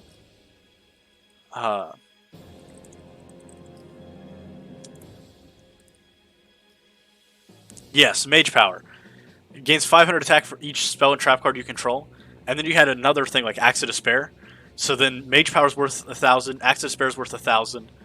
Mahavilo, for those who don't know, gains extra attack for every card equipped to it. So it gains 500 for each one. So Mage Power plus Axe of Despair plus its own effect boosted it by 3,000 points. And just could take out a Blue Eyes Ultimate Dragon. Which, by the way, is not on here. I couldn't find when that came out at all. So if that did come out before this time period, just assume that it would be an SS tier. Maga Ryurian. I like this guy a lot. I like the Toon Monsters a lot, so he can go in S. Mechanical Snail sucks. Metal Fish sucks. Minar has the discard effect. I remember because I used to look up discard effects for Dark Worlds. Yeah, if it's discarded from your hand to the graveyard by an effect of a card controlled by your opponent, inflict 1,000 points of damage to your opponent's life points.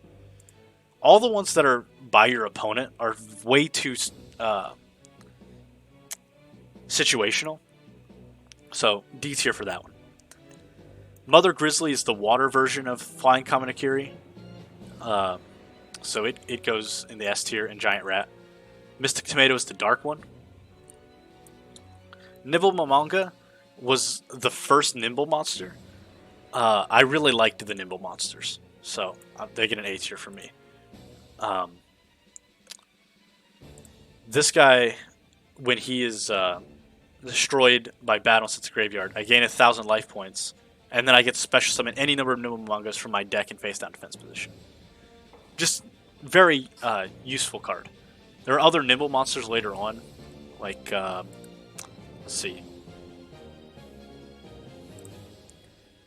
Nimble Angler, Nimble Manta, Nimble Sunfish, Nimble Beaver, Super Nimble Mega Hamster. That was a good one. Yeah, so all good stuff right there. Close out some of these tabs. What is this guy? Octoburser? Yeah, Octoburser is basically Ursula's ugly cousin. Ursula's already ugly, so I don't like it. Peacock. Another card that is just an apt description in just its name. Penguin Knight. I really like penguins a lot, so it gets an S tier for me. I don't remember what Penguin Knight's effect is. Performance of Sword. Useless ritual monster. I always wanted to make it work, but I couldn't. What is... Oh, this is Teya's fight in Capsule Monster Coliseum. Because it's at a Christmas time. Psychic Kappa is another useless card, but Kappas are pretty neat, so... C tier. Put some Kappas in the chat for me for that one. Queen Bird. Also C tier. It's a useless monster, but I like the art. Red Archery Girl. Because it has a tune, A tier. Yeah, we're listening to Capsule Monster right now. We were listening to some beats by B-Phonics, a.k.a. Bryce. Turn it up. But yeah, we're going to switch it up for a little bit. We'll probably listen to some Forbidden Memories when we reach like 2 hours in or something. Relinquished, just such a broken card. Just steals a monster and wrecks you. Good card. Ryurian, not nearly as good as Manga Ryurian, so it's just A tier. But I do like it because it's a little egg that you can see it's about to be a dragon. What's the name of the top right Aqua Dude in F tier? What is his name? The Furious Sea King. Senju of the Thousand Hands. I used to use this guy. He, where's he at? There he is. When it's normal or flip summon, you get to add a ritual monster from your deck to your hand. Just that ability alone is pretty good, but like you really needed extra support for it. Ooh, I love this dude. Good old Serpent Knight Dragon. Love me Serpent Knight Dragon. I just really like the way this guy looks. That's about all I have to say about him. He's not very great. Shining Angel is the light version of Giant Rat, so it goes up here. Slot Machine. I used to really like this guy because my dad used to love playing slot machines. We even had like 2 in our garage for a while. So he goes to SS tier for me, even though he's not that good. Sonic Bird. This one was also support for ritual stuff, right? Yeah, you get to add the ritual spell card when it's normal flip summoned. So he gets to go with Senju. I don't like machine monsters normally. That is not my thing. I like dragons and thunders and fiends and some fire and water. But like Machines I never liked. Uh, insects are okay sometimes. I don't know. Rocks is terrible. Anyways, there's a future version of Senju that's better. We'll get to that. Spear Cretin is so ugly. When it's flipped, when it's sent to the graveyard after being flipped, each player selects one monster in the graveyard and special summons in face up attack position or face down defense position. This is pretty neat. I like this guy. But he is very ugly. So I will put him in just B tier. And perk, Rude Kaiser is a rude dude. But look at him. Look at Rude Kaiser. We'll go from here. Main page. He's a level 5 with 1800 attack. He's just so bad. There's no way you can use him. Stone Ogre Grotto. There's a lot of like weird. There's Steel Ogre Grotto, there's Stone Ogre Grotto, and there's Rock Ogre Grotto. I get them all confused for which one's which. So he gets to be in D tier because I don't like that. Toon Mermaid is Red Archery Girl's cousin in the Toon environment. I like the Toon monster, so it gets an S tier. Toon Summon Skull, we have that boy right here. I really like Summon Skull especially, so I think Toon Summon Skull actually get to go a little bit higher up than the other Toons and be with Summon Skull in SS tier. Twin Long Rods, only for its name, gets to be an A tier. I just think that is a hilarious name.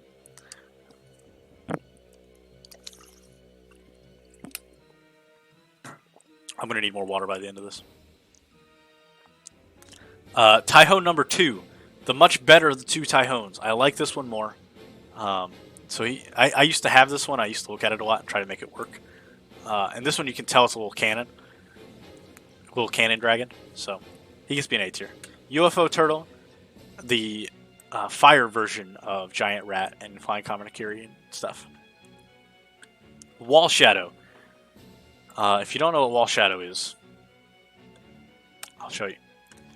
Bro, I can't tell what Judgman is. It has to be summoned with Magical Labyrinth. It's like, I don't know. Wall Shadow's so weird. Because it's just better Labyrinth Wall, but not by much. And it takes a lot more to get out. So, Wall Shadow can be in C just because it looks cool. Weather Report has a good effect, but I can't remember what it is. Destroy all your opponent's face with Swords Revealing Light. That's what it is. Alright. If Swords Revealing Light is destroyed, you can perform your battle phase twice this turn or your next turn if it's activated during your opponent's turn. What a good card. Super situational. Absolutely hard to pull off. But, if you do get it, you can just destroy your opponent off of it. So, that's pretty neat. And yeah, he's a judge, but I can't tell if he's a man, if he's a beast, what he is. He's so weird. Whiptail Crow, I don't really like it. I think it looks kind of ugly. Okay. And then, the next one is Beautiful Head Huntress.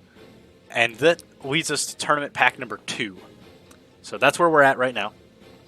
Oh no.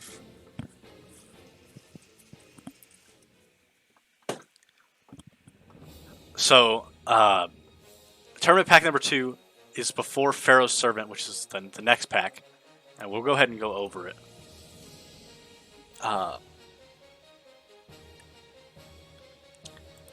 As I said before with tournament pack number 1, it's a much smaller pack, but it has some really cool stuff. Beautiful Head Huntress is okay. 1600 attack point warrior monster. You can do a lot with warriors. I don't really like warriors that much though. C tier Flaming Man and the one next to him are pretty cool too. I don't know what you're what you're referring to. Beautiful Head Huntress gets C tier as well. Crawling Dragon number 2. There's something I didn't like about this guy. Yeah, he's a dinosaur when he's called Crawling Dragon. False advertising, F tier. Oh, I won't. I don't know. I have a lot left. I can actually look. I'm at 330, and there's 789, so I'm not even halfway done yet. So you will be back in time.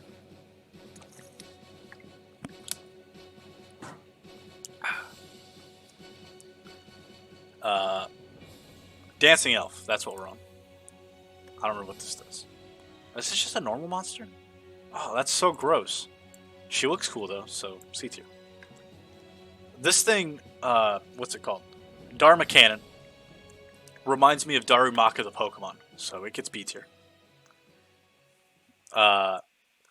Doku Ro Rider is definitely the inspiration for Yu-Gi-Oh! 5Ds, so I like it. Dragon Seeker. What does this guy do again? When it's normal summon or flip summon, destroy one face of dragon type monster on the field. That's actually okay.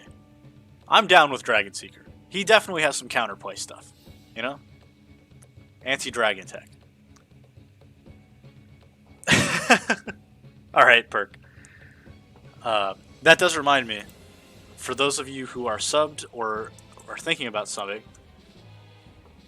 you will be able to change one monster's tier by redeeming the channel point reward.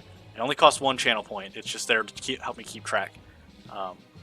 Viv moved... I can't remember which one it was. Let me look.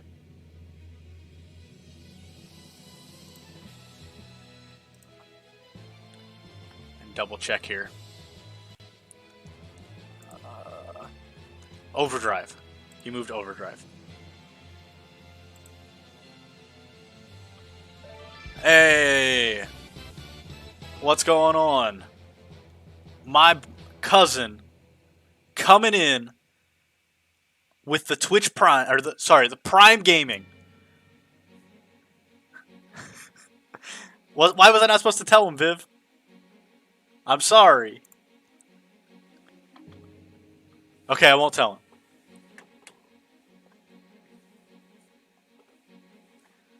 Thank you for the sub, Master Soderith. I appreciate it. Alright, Faithbird was actually really cool in Yu-Gi-Oh! Capsule Monster Coliseum. So, I'll put it in B tier for liking it. Garozis. People really call me Vic. Garuzzi's, I'll put it in the I like it tier as well. No, it goes up. I'm a big fan of Joey's monsters. Giant Red Sea Snake, another card that just has a very apt description of what it is. S tier. Where did I put Peacock? I don't see it. Did I put it down here? No, seriously, I do not see it. Oh, there it is. I put it in S tier. Okay. Dude, Garuzzi's is very fun to say. That's part of the reason it's up here as well. I don't remember this card. Maiden of the Moonlight? What does it do? I've never seen this in my life other than when I downloaded it. Oh, it does nothing, and it sucks, and awful. Okay. C tier, because it looks kind of cute. Alright. Blue Eyes is an SS only because it's very overpopularized. Somebody tell me how to pronounce this. Dragon Warrior of the Moon armed with a crescent sword. This thing looks super weird. I don't know. I don't like it very much. It doesn't have very good attack stats for being level 7. Okay. Only 5 vowel sounds in Japanese. Pronunciation is easy. Okay. No, I meant this guy. Mikazuki no Yaiba. Yeah. Morphing Jar SS tier. I love Morphing Jar. Uh, that's my Dark World bias coming in right now, by the way. You discard your entire hand and draw 5 cards. It works with Dark World effects, so I get to discard all of my cards, get a bunch out of the turn, and then draw 5 more cards. Beautiful card.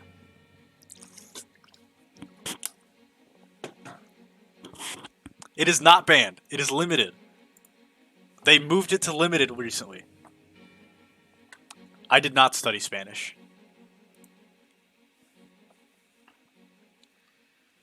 There's a potential for Morphing Jar to move up to top 5, by the way. So I wouldn't use your sub thing to move that. Mystical Sheep number 1 came out well after Mystical Sheep number 2. And because of that, it also goes in F tier for being late.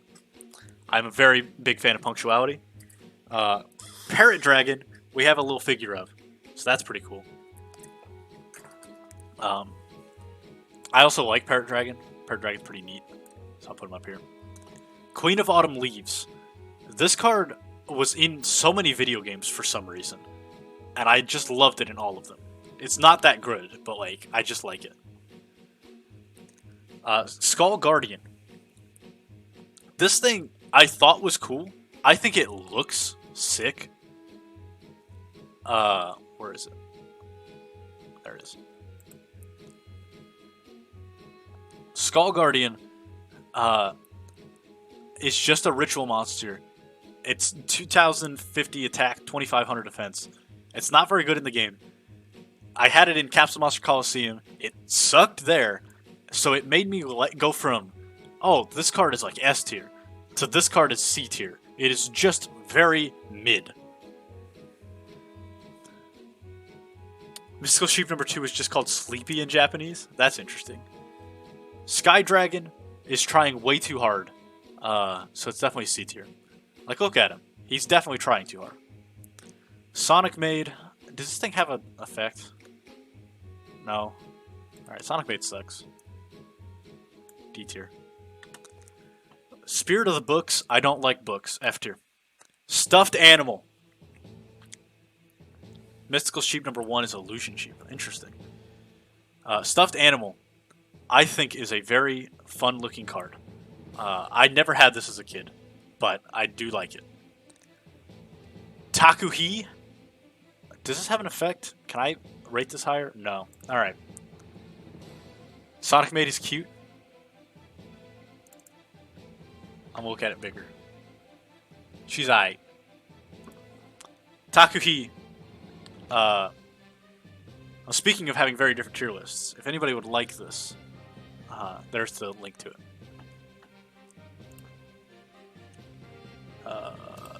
Okay. This thing is pretty, like, mediocre.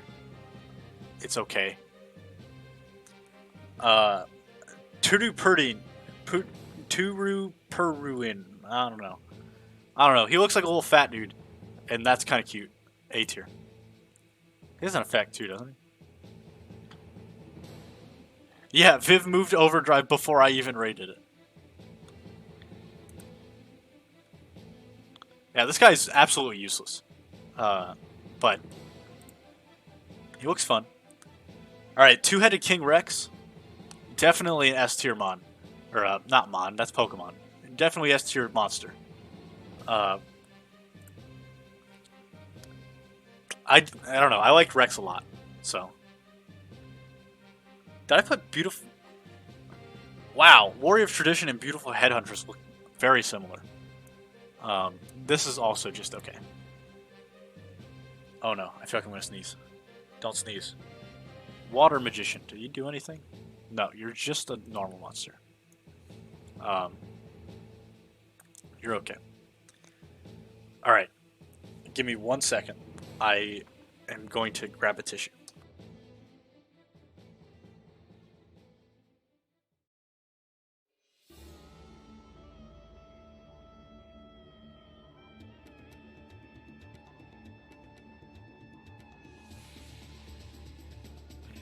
Okay.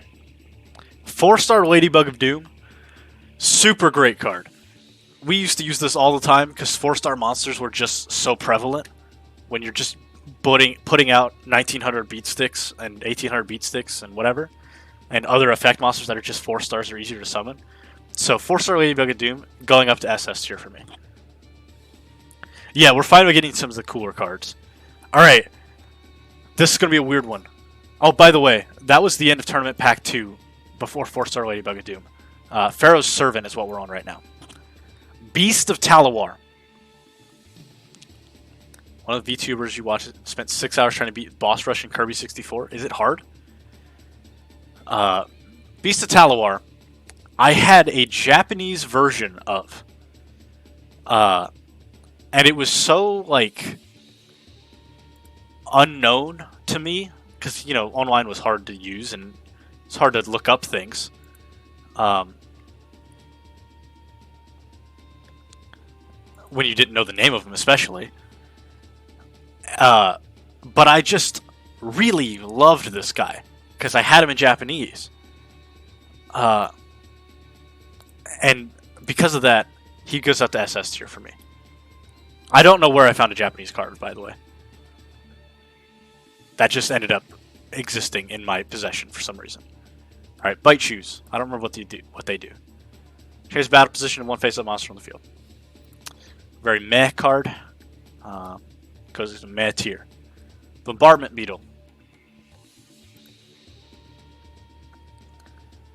Pick up and see one face-down defense position monster on opponent's side of the field. If it's effect monster, destroy it. At the time, this could have been more useful because it's not that situational for somebody to have a face-down monster. But if you're also face-down, then they're probably attacking it, which means they might not have a face-down. So it's just okay. Bubonic Vermin. I love the way this guy looks.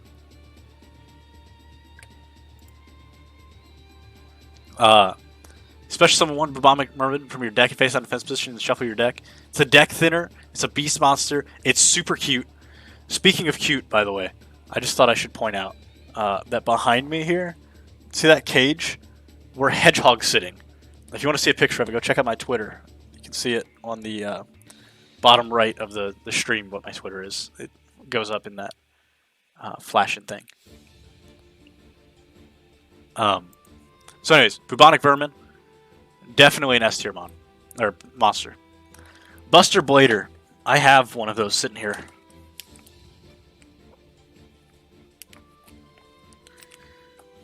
Where's he at? Yeah.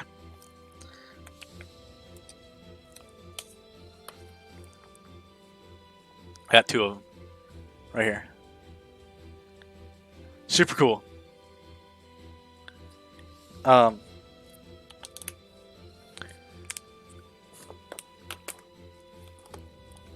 For those of you who know me, the maid of honor at our wedding, my wife and I's wedding, is the one that has a hedgehog, and we're hedgehog sitting for her because she's going to New York for a week, to help her brother move and stuff. Buster Blader, definitely an S tier mon. Jeez, why do I keep calling him Pokemon? These are Yu-Gi-Oh cards.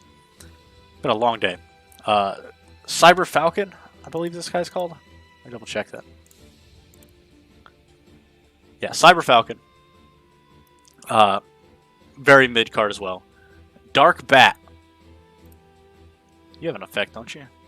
No, you're just a normal monster? Bats from the Netherworld use their hypersenses to detect their enemies. First of all, there's 3 bats on this, so you're false advertising again. I don't like that. Darkfire Soldier number 1 and Darkfire Soldier number 2. These guys are pretty okay. They're very useless to use, but they are interesting. Yeah, it's a great time to visit New York. They're also going hiking. Like, their family's going hiking. Anyways. Deep Sea Warrior. Is that? Yeah, Deep Sea Warrior. Only is usable if Yumi's on the field. So, I'll give him a C tier as well. It's not that great. Dokoru Yaiba. I don't like his name, and he also scares me a little bit, so he goes there. Drill Bug. This thing has an effect of some sort. Oh, this is the Parasite helper. Viv, I'm worried about music to duel by breaking copyright stuff. Parasite is actually pretty boring, so it's just going to be in C tier. Flame Champion was a level 5 and like 1900 attack, so it's definitely a D tier mon. Okay. Flying Kamakiri number 2. If you remember, Flying Kamakiri number 1 is an S tier, right here, because it can search a wind monster. Flying Kamakiri number 2 does nothing, and because of its brother being so good, F tier. Gearfried the Iron Knight. We used to not like this card very much because you couldn't equip anything to it. But overall, I think he's pretty okay. He was a Joey card. You know, guys know I like Joey cards, so. Girochin Kuwagata. I always liked him because what he's chewing on reminds me of the power plant in Pokemon Snap. So I'll put him in I like it. God 1 Attack Force. You have to attack with a 2300 attack point monster, just instantly break down a wall. And then it changes defense position and you lose it. But it just instantly broke down a wall as level 4.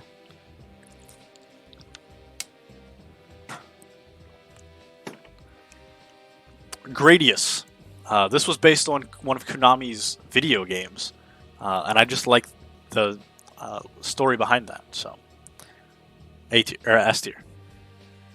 Harpy's brother, aka Sky Scout, aka really Harpy's brother, because that's what it originally came out as. Another 1800 attack point monster. But this one worked with Harpy stuff at the time, but not well. So, A tier for me. I like it still. It's not that great. Hayabusa Knight gets to attack twice in a battle phase, but it's very weak. If you can power it up, though, definitely a cool card. Invitation to a Dark Sleep. Perk, if you say Invitation to a Dark Sleep is your favorite card in the game, I don't know. I don't know what I'm going to do about it. This card is summoned excluding special summons. Select one of your opponent's monsters. As long as this card remains face up on the field, the selected monster cannot attack. It's a pretty card. S or C tier for sure. Island Turtle, I really love because, again, it's just a very descriptive name. Jinzo, absolutely busted card. I loved Jinzo. I never had him. Master Soderith had him. And he continuously beat me with him every time he summoned with it because there was no way to kill him. He could just beat over anything, and you couldn't stop him.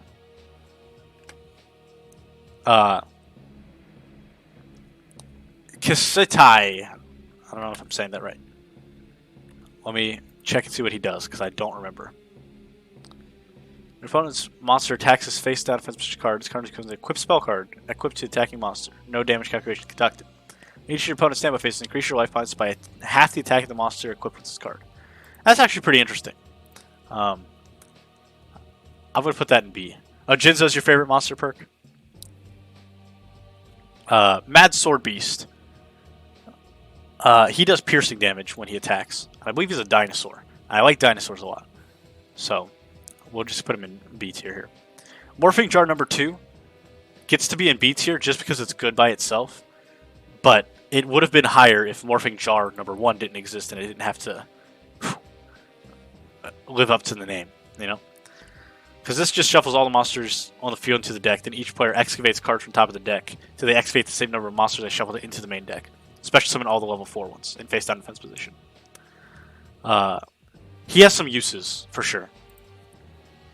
But definitely not my favorite. Mr. Volcano, F tier. Hate that guy.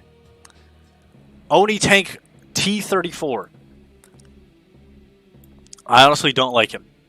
I think he has like a very angry face on the tank. Like, look at that guy.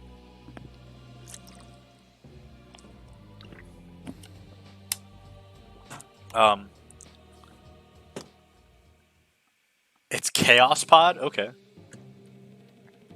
What does this face remind me of? Somebody in chat, please tell me. I've seen this face somewhere else. Okay. Overdrive. was actually going to be the highest rated of all these tank cards. It was going to be in B tier because it looks like a Warthog from Halo. But Viv requested that it move up to S tier. So, since Viv is a sub, I will let it happen. Agree. All right. Cow and chicken. No. It's an Oni mask. Okay. Where have I seen Oni masks before? Parasite is just going in C tier as well. I don't care that much for it. Red Moon Baby, as it used to be called. I don't remember what it does, honestly. It's called Vampire Baby now.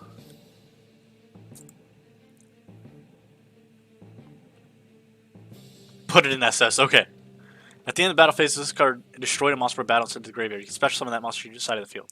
I actually really like this. I think if you built something around it, things that really helped it, I think this deserves to be in at least A tier. I think that's a really cool effect. Where did the tank go? Alright, there it is. Overdrive and SS. Yeah, top 5 is exclusive club. You can only get there if you're me. Scary bathe in your blood, baby. Alright. Imagine a fusion of Dark Magician and Overdrive? I don't think I will. Alright, let's switch up this music a little bit. Let's get some Yu-Gi-Oh! Forbidden Memories OST.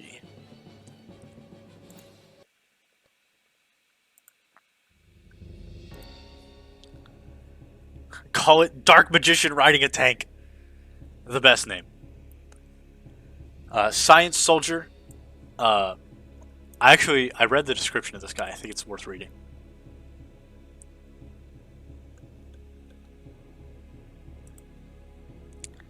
Soldiers equipped with a state-of-the-art weaponry to face unknown creatures.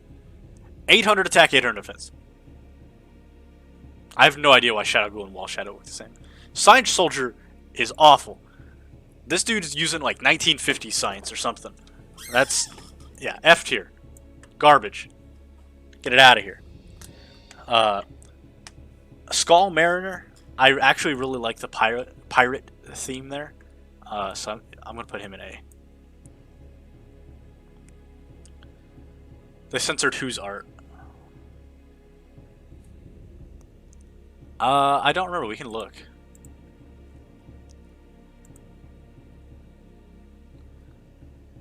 Yes, they gave him a ray gun in the international release. You're right. Souls of the Forgotten. I just think this card is really boring. Very just a pink thing with faces on it. Spikebot. Just a C tier.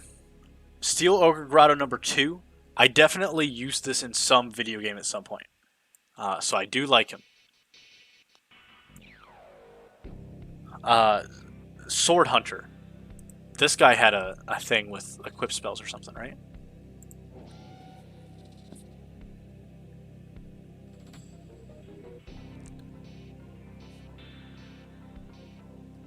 Oh no, at the end of the battle phase, the card destroys the monster by battle and sent to the graveyard. Wait, at the end of the battle phase, this card destroyed a monster by battle and sent to the graveyard this battle phase. Equip all those monsters from the graveyard to this card as equip spell card with this effect. Equip monster against 200 attack. This guy's okay. He has the potential to run over somebody. I like him. All-Seeing White Tiger. I just like tigers. White tigers are pretty cool. Why do you love Spikebot? Also, real quick side break here. Luminous Soldier. That's his name, right? I can't spell.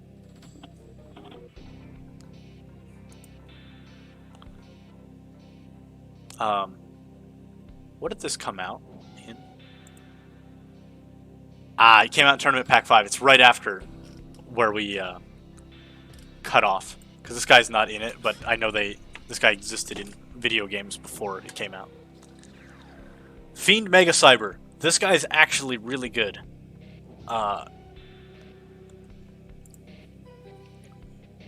If your opponent controls at least 2 more monsters than you do, you can special summon this card from your hand. 2200 attack.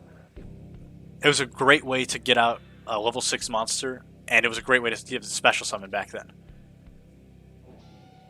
Alright, Perk. Catch you after your flight. I really like this guy. Master Soderith used this guy a lot, so I'm going to put him in A tier. Legendary Fisherman, I used to like Meku Tsunami a lot, so S tier. Thousand Eyes, or Thousand, yeah. Yeah, Thousand Eyes Idol. This guy, he's just okay. But Thousand Eyes Restrict was just a busted card. I loved this guy. You could just destroy somebody with him. For those of you who don't know what Thousand Eyes Restrict does. Other monsters in the field cannot change their battle positions or attack. Once per turn, you can target one monster your opponent controls, equip that target to this card, max 1. This card's attack and defense become equal to that equipped monster's. If this card will be destroyed by battle, destroy that equipped monster instead.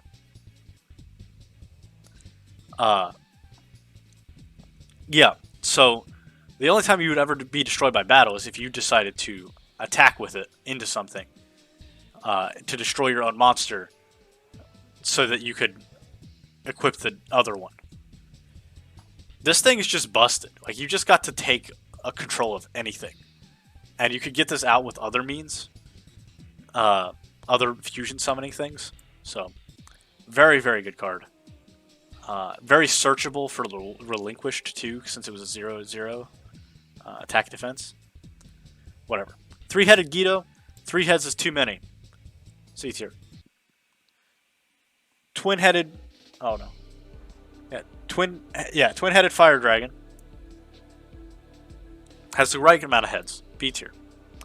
Wing Weaver was this really cool fairy monster back in the day. I liked using it a lot. It wasn't very good, but I liked it. Wing Weaver. C tier. Cosmo Queen. I have in my binder right here. If I can get it out. There's Cosmo Queen.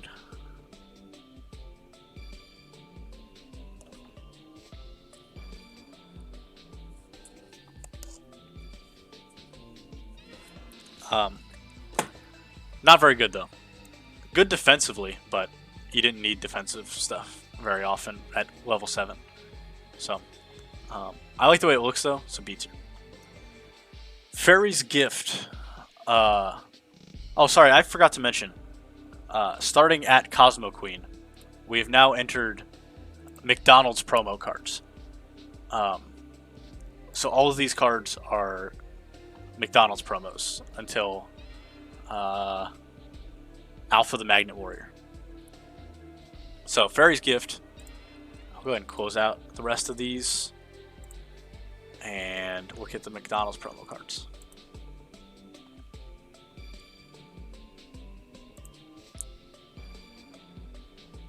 It didn't do anything in the actual game, but I'm pretty sure it had effects in other like video games. I don't know. I always liked this thing. It looked pretty cool. So, I'm just going to put it in B tier. Flying Penguin. Love penguins. S tier. The boy, Frog the Jam, who's no longer called Frog the Jam, by the way. He's called Slime Toad. But he really is Frog the Jam. I will say, if you go and look at the gallery, you can find Frog the Jam from the McDonald's promotional card packs. So that's pretty neat. Frog the Jam was on every frog card forever, saying that he did not qualify as a frog monster. Even though it didn't matter that if he did or not.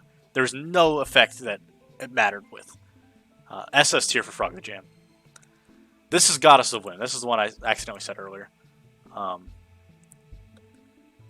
This thing has a neat effect. Once per turn, you toss a coin, call it heads or tails. If you call it right, double this card's attack during this turn. If you call it wrong, halve its attack. Getting up to 1900 on a coin flip is pretty neat. Level 3 was important because of Gravity Bind and Level Limit Area B. And 1900 was good for those situations. So, I liked this card then. Do I have it still? I used to have a bunch of McDonald's promo cards, but I think I sold them or something. Oh. Yeah, I don't think I have them. Oh, I forgot to mention I have CRU. Let me see if I can show this. I have CRU and another Blue Eyes and another Red Eyes. I forgot they were in here, honestly. Is there anything else cool in here? Nothing from this time period. Megasonic Eye was very interesting in Capsule Monster Coliseum. But not. It was really good when Kaiba used it. He had a very good position for it. So, it's okay. Millennium Shield goes the same place Labyrinth Wall did. It's the exact same card, basically, with a different attribute and type. That's the wrong thing. Just 3,000 defense. It has the same attribute, actually. 3,000 defense, 5-star monster. Bam. Just wall something. It's great. What is this guy called? Takriminos. He's just okay. That's as much of an opinion I have about him. 3-legged zombies. That's too many legs. Turtle Bird. Immediately up to S tier. I love dumb names like that. Just like Crab Turtle and Island Turtle. I like turtles. Peacock. Trent. You know? It's very respectable names. Ushioni. I loved making this in Forbidden Memories. I loved this guy in Capsule Monster. I loved this guy as an actual card. He goes to SS tier for me. He's not great, though. I will say that. Yamadron. Do I have that in my binder? I'm pretty sure I had that in my binder at some point. I don't think I do anymore.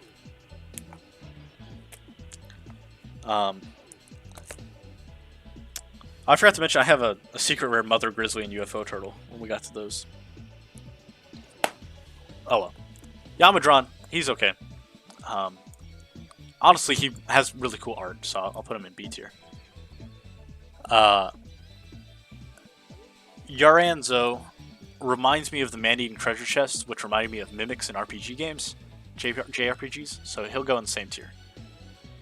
Okay, next, we had Yu-Gi-Oh! Duelist of the Roses promos, which once I find that game, I will be playing on stream, but I'm not going to order it. I'm gonna find it at some point when I go to Disc Replay or something. But we have the 3 Magnet Warriors. Magnet Warriors, really cool things. The final thing didn't come out until later, but I like the Magnet Warriors. I'll put them all in B tier. They're very useless on their own, but in the anime they were cool. Alright. Next pack. Pack number 5, Labyrinth of Nightmare. And I think that right here is where I'm going to take like a 3-minute break, refill my water bottle, and use the restroom. So I will be right back, and then we will get into Labyrinth of Nightmare. Okay, I've really surrounded myself with stuff. I just stepped on a dog bone whilst trying to step over the Yu-Gi-Oh cards and stuff. It's been a good time. Alright, you guys ready to get back into this? I know I am. Labyrinth of Nightmare. 5th pack out of 10. So, they started having less monsters in it overall, I think. We got Amazonas Archer. The Amazonas cards, they're all pretty okay. Literally okay. I'm going to put them in it's okay tier. All but one of them will probably end up there. This is not the pack where the rest of the Amazonas cards are, but that was the first one. Amphibian Beast, I used to really like this guy. On land or in the sea, the speed of this monster is unmatchable. I just really liked that he was an amphibian. I don't know. He wasn't great because didn't meet that 2,500 mark, but I always liked him. I'll put them in the I like it tier. Aqua Spirit is the first of some of the cards in this pack that are you remove from play one attribute of whatever attribute you're talking about with the spirit monsters in your graveyard during, and then you can special summon them because it can't be normal summoned. Special summons like that are actually really, really nice because you get to play the monster and then use it for something else in the same turn in addition to your normal summon. So those were very, very helpful back in the day when special summons were not nearly as prevalent. This one, you can change battle position to one monster your opponent controls, and it must stay that way for the rest of the turn during their opponent's standby phases. Master Soders used to use this one a lot too. I like all of these. Bazoo the Soul Eater, definitely an S tier card. He's a baboony looking dude. He could remove from play up to 3. Is it spells or no? 3 monsters in your graveyard and gains 300 attack for each until the end of your opponent's turn. So it could very, very quickly get to be very strong. Yeah, honestly, I wouldn't mind watching you do one of these, by the way. Biomage, that's my wife. We're going to put it... no, I'm kidding. She is a biology PhD student. And because of that, she will go into B tier. Boneheimer, very lying type name. F tier, that is definitely a seahorse. Crimson Sentry, I do not remember what it does. Tribute face card to return one of your monsters destroyed as a battle this turn to the bottom of your deck. That's kind of useless because you can only activate that on your turn. And also because it returns to the bottom of the deck. Because of being useless, F tier. Cure Mermaid actually was something that we used to use in combination with Gravity Bind level in Area B that made level 4 monsters not be able to attack level 4 and higher. As long as it remains face on the field, increase your life points during 800 during each of your standby phases. So that way you could just build up life points without it being able to attack or being attacked by other things. Especially if you had a water boosting card on the field. So I like this card. Dancing Fairy. I remember this thing was useful for some reason. Hope it actually was. As long as it remains face-up defense position on your side of the field, increase your life points by 1,000 during each standby phase. Okay, this is the same thing as Cure Mermaid, in a way. A lot of times you would summon this and play level in Area B, so it went straight to defense position. So I'm going to put that in the same place. Dark Necrofear. I have one of these. Let me grab it real quick. It's in here somewhere. There it is. I used to use it.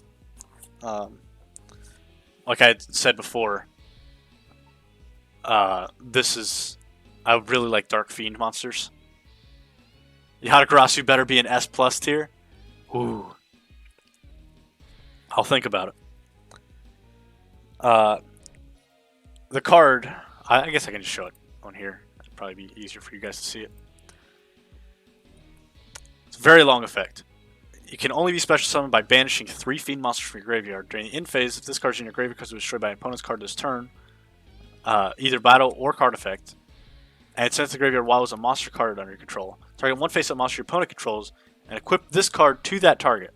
While this card is equipped to a monster by this effect, take control of that monster. So you got to play this card for relatively free. Just required you to banish some feed monsters from your graveyard. It got to be relatively strong. And then if it was destroyed by your opponent, you got to take control of one of their monsters. Yatagarasu was in your first booster pack? That's crazy, Yam. Anyways, Dark Necrofear is an SS tier card for me. Yeah, Yatagarasu, I believe, was banned like on the first ban list, but I'm not 100% sure on that. And Dream Sprite, I can't remember what this thing does, but we used to use it too.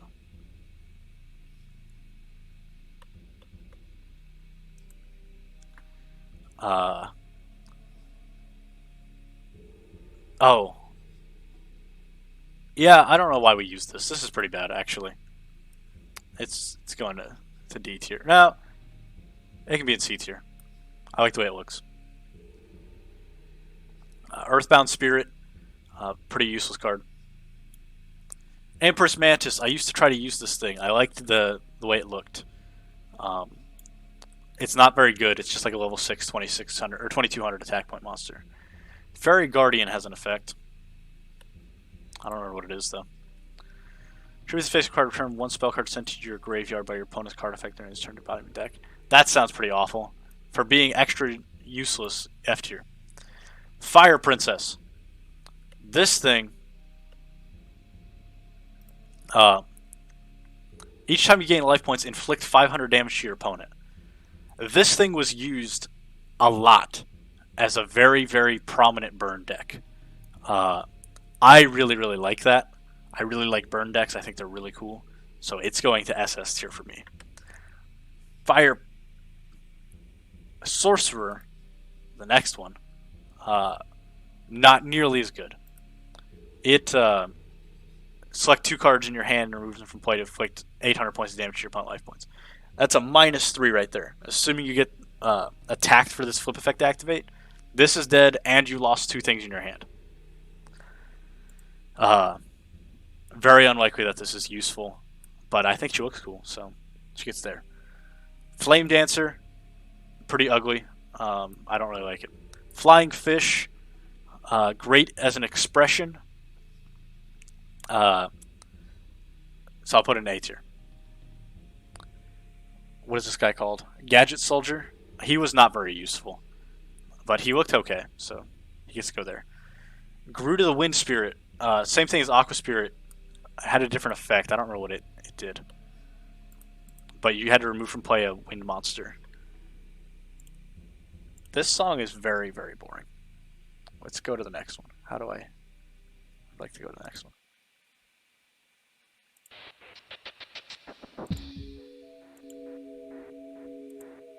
Okay. There we go. You don't hear music at all? Yeah, that last one was very, very quiet. Can we use special summon by remove one monster from play? When your opponent ends phase, you select one face-up monster your opponent controls and change its battle position. Okay. That one's not as good, but pretty decent. Gemini Elf was a 1900 attack beat stick of a monster. Just a normal monster. But I really, really like this card. Very hard to get your hands on back in the day. It was very useful. Gillosaurus is... I always mix up this one and Greywing for what their effects were. They were both dinosaurs. Well, one was a dragon, but it looks like a dinosaur. Special summon this card from your hand. If special summon this way, activate this effect. Your opponent can special summon one monster from their graveyard. I like this guy. It's kind of situational of whether it's useful to use or not for a special summon. But having that extra special summon can be very helpful. Grand Tiki Elder doesn't do anything, but he has a cool design. Headless Knight, I do like Headless Knights, but he's very useless. Humanoid Slime was used in the anime, but to be honest, he's just okay to me. Humanoid Drake, Worm Drake, is a fusion between Humanoid Slime and Worm Drake, and he's about the same area for me. Hysteric Fairy. Tribute 2 monsters each side of the field and increase your life points by 1,000. It was an 1800 attack point monster, and it looked kind of neat, like a librarian. So, B tier, but not that great of a card. Jaugen the Spiritualist. Where is that?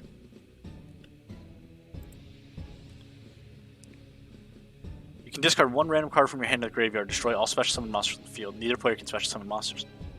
That's honestly pretty neat. I like that effect. I'm going to put that in. I like it. Kiko the Ghost Destroyer. When it damaged things, you got to remove from play monsters from your opponent's graveyard. It was pretty good. It's also 1800 attack. Let me double check on that effect. Yeah, you banish things in their graveyard. And then your opponent cannot banish things in either player's graveyard, which was also nice. So that's a pretty good monster right there. 1800 attack. Lady Assailant of Flames. There was a lot of common monsters that I just didn't remember their effects because they were not very good. Remove 3 cards from top of your deck from play to inflict 800 points of damage to your opponent's life points. Usually not worth it to remove from play 3 of your cards, but could be okay, so I'll put it there. Lady Panther, which I believe that's the name. Yeah, Lady Panther. Very meh card as well. Where am I? Lightning Conger. This thing is not an electric monster or a thunder monster, so because it's trying to imitate one, F tier. Marie the Fallen One. Where is she? Oh, they changed her name, didn't they? Or am I just blind? I don't remember her new name. There it is. Dark Lord Marie. Yeah, thanks, Ian. Once per turn during your standby phase, you gain 200 life points. This card must be in the graveyard to activate and resolve this request. Effect. I don't know why I said effect. You know, honestly, this is not the worst card. Gaining 200 life points every turn, but it is only 200 life points. 200 life points is nothing. So, I'm going to put that in just okay. I bet there's a way to use it, but it's not that great. Mariokutai. What does that do? I hit the wrong button. That's, yeah, okay. You can only activate this card effects during your opponent's turn. When your opponent activates a spell card, tribute this face card to negate the activation of the spell card and destroy it. Pretty situational, but could be okay. Melkid the Four-Faced Beast had nothing special about it. Nuvia the Wicked. I had this card as a kid. I think it was one of those ones we tried to use, but we couldn't figure out how to use it. This card is this card's normal summon. Destroy this card. That's how you don't use it, because you can't summon it. If your opponent controls any monster, decrease the attack of this card by 200 points for each one. This thing is impossible to use. You have to special summon it. Very hard to get out. I don't like it. It's the same thing as Boar Soldier earlier. Revival Jam. I liked that strategy in the anime. A tier. What was this thing called? I don't remember this thing. Shining Abyss.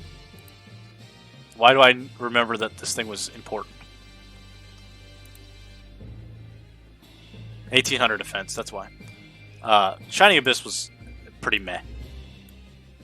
Soul of Purity and Light is just like the spirit things. Like Aqua Spirit and Garuda the Wind Spirit. Except it was 2 light monsters.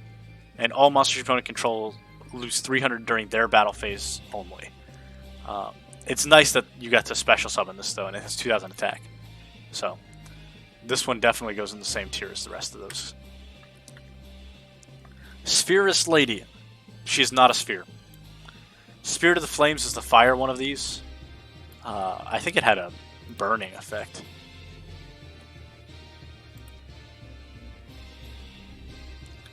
No. Against 300 attack during your battle phase only. Okay. Spirit of the Breeze is not one of those spirit cards. Yo, what's going on, Pokemaster Ian? How are you? Yeah, special something was actually something special back then. Spirit of the Breeze, as long as the card remains in face of attack position on your side of the field, increase your life points by 1,000 during each of your standby phases. With 0 attack, that was very hard to do. But it was possible to get like 1 off. This year or last year, the TCG reached 10,000 cards. That's crazy. This thing's just okay. Pokemaster Ian, we are ranking all of the cards from the beginning through Invasion of Chaos, which was the 10th pack. There's 789 cards in this set that we're ranking. Saint Joan. I had this card. It was very hard to use because it was a fusion monster and you needed the fusion materials. But we did try to use it. We used things like the Beast King of the Swamp to get the fusion material thing and other things to try to get that. With it, they released 10,000 Dragon. I'll look that up right now. Oh, okay. Cannot be normal summon or set, must be summoned or special summoned by treating monsters you control whose attack. Combined attack and defense is 10,000 or more. Summoned this way, this card's attack and defense become 10,000. That's pretty neat. I like that.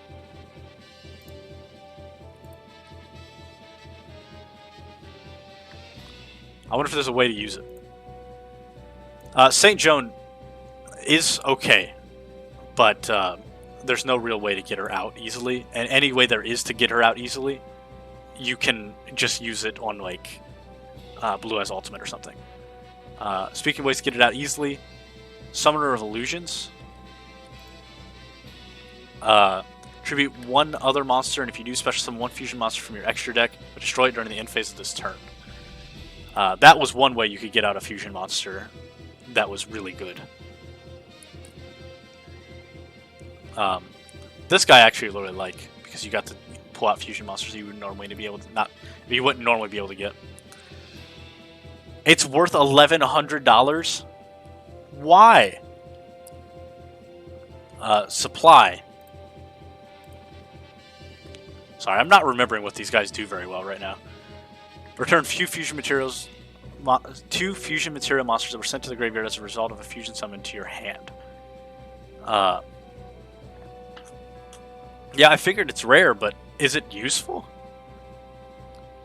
Like that summoning condition actually seems pretty difficult. Supply is not very good. Swordman of Landstar is awful. The Earl of Demise is also awful. Forgiving Maiden's pretty cool. She's part of the St. Joan material.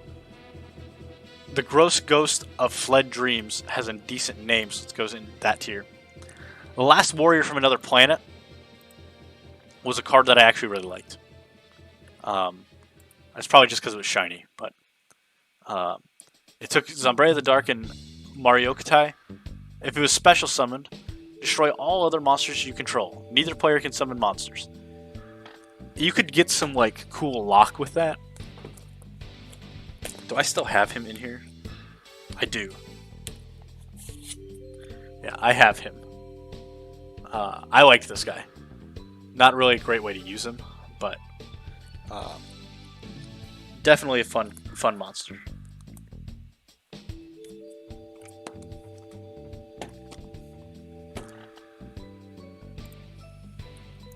I'll put him in A tier. Okay, here we go. The Masked Beast. This guy, SS tier for me. He was a 3,200 attack point ritual monster, and I still have him with his ritual card right here.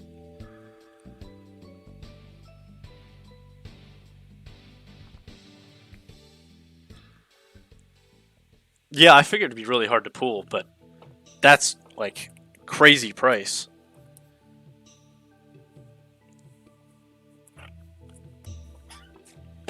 I didn't know about that. Thanks for telling me, guys. The Portrait Secret, awful card, useless. The Rock Spirit is the Earth version of Aqua Spirit and Flame Spirit and the other one, Garuda the Wind Spirit. The Unfriendly Amazon. Honestly, this is going straight to A tier, specifically because I'm just imagining a guy that works at Amazon going up to your door and going, "Hey, I got your package, and I need you to take it. I need you to sign for it. I'm so done with working at Amazon." That's how I imagine that going. Tornado Bird is a flip effect that returns spell and trap cards to the owner's hand. which could actually be useful. I like this guy. I think he's definitely a B tier card. Worm Drake going with the humanoid slime and humanoid worm Drake, slime Drake, whatever it is. Zombrea the Dark was an interesting card. He cannot attack directly, and if it destroys a monster by battle, he loses 200 attack. But he was a level 4 2100 attack point monster to start with. So he's really good to just beat over something one time that you needed to kill one time. So I actually really liked this guy back then. Very useful. Okay. Boom. We have finished Labyrinth of Nightmare. Now on to tournament pack number 3, which only had one card in it that was unique. The rest were reprints. Needleworm. When it's flipped face up, your opponent mills the top 5 cards of their deck. I actually really like mill decks, and I think that's worth putting in S tier. Then we move on to Starter Deck Joey, which had one unique card of Penguin Soldier. Penguin Soldier, when it's flipped face up, you return 2 cards to the owner's hands, 2 monsters to the owner's hands. I always like this guy a lot. Honestly, he can go into my SS tier. He's a penguin, plus he has a better effect than the other 2. The only unique one in Pegasus's cards was Toon Alligator. Just off of the basis of being technically a Toon, he can go into A tier for me. I really think this guy's cute, so very much worth it. And then finally, these next 2, Sinister Serpent and Valkyrian the Magna Warrior, are both Stairway to the Destined Duel promo cards.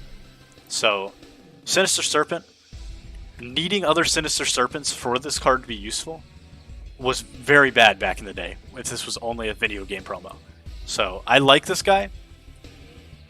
If you don't know what he does, let me pull it up. During your standby phase, this card in your graveyard, you can add it to your hand. Also, banish 1 Sinister Serpent from your graveyard during your opponent's next end phase. You can only use this effect of Sinister Serpent once per turn. So, this guy was pretty cool. Level 1 monster, you can use it for a few different things. There were different card effects that affected level 1 monsters that it was useful for. But other than that, wasn't the greatest thing. Then Valkyrian, the Magna Warrior, I don't know what it does. I never remembered. So, we'll see. Cannot be normal summoned or set. Must be special summoned from your hand by attributing 1 Alpha the Magna Warrior, Beta the Magna Warrior, and Gamma the Magna Warrior from your hand and or field. You contribute this card, then target 1 Alpha the Magna Warrior, Beta the Magna Warrior, and Gamma the Magna Warrior graveyard, special summon them. It was good, but the effect got changed. Oh, geez, I didn't realize this thing has 3,500 attack and 3,850 defense. That's a lot. Let me look at the errata. This card can only be special summoned by attributing Alpha the Magnet Warrior, Beta the Magnet Warrior, and Gamma the Magnet Warrior from your hand or field as a tribute. If Alpha the Magnet Warrior, Beta the Magnet Warrior, and Gamma the Magnet Warrior exist in the graveyard, you can offer this card as a tribute to special summon those 3 cards to the field. Oh, the Serpent got changed. Okay, I was going to say this doesn't sound any different. Just changed wording. Let me see what the Serpent used to do. During your standby phase, if a Sinister Serpent exists in your graveyard, you can return the Sinister Serpent to your hand. That would be much better, actually. So maybe that was better at the time. Having an extra card in your hand can always be a good thing. Using it for a discard, for a card effect and such. So, on to that, I'll move that all the way up to S tier. That's a very good card. This guy is also really strong, and being really strong is good for me. Viv, thank you for the 69. I appreciate it. Alright, then we move on to Legacy of Darkness.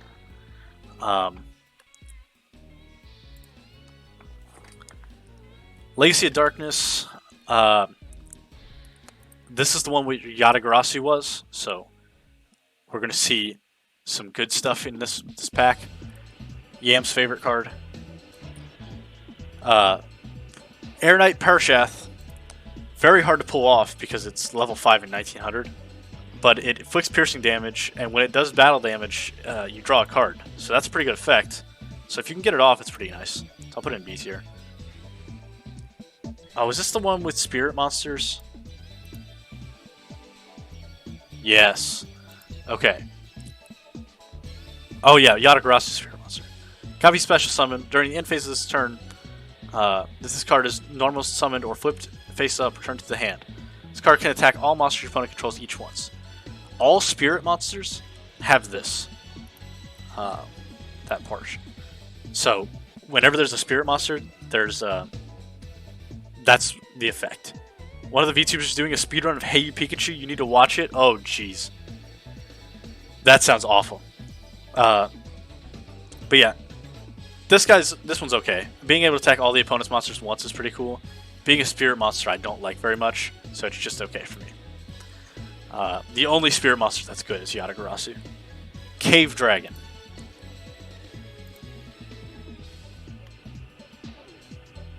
I don't remember what it does. Yeah, it is a long story. Cannot be normal summoned while you control a monster. This card cannot declare an attack unless you control another dragon type. Okay, this is pretty decent. Dragons have a lot of support, so you can special summon a dragon pretty easily. And he has 2000 attack, so I like this guy. Dark Balter the Terrible. I've never seen this guy. That's not the right one. Fusion Monster. Possessed Dark Tool and Frontier Wise Man.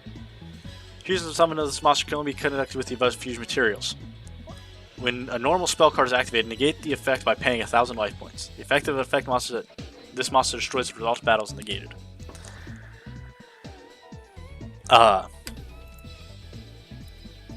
This guy is okay. A lot of fusion monsters are pretty bad, just in general. Dark Ruler Hades. I should have this guy around here somewhere. Let me check my binder for him. I know I own one in some capacity somewhere.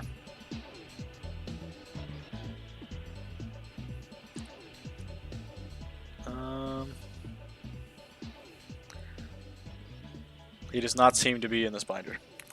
Penguin Soldier is.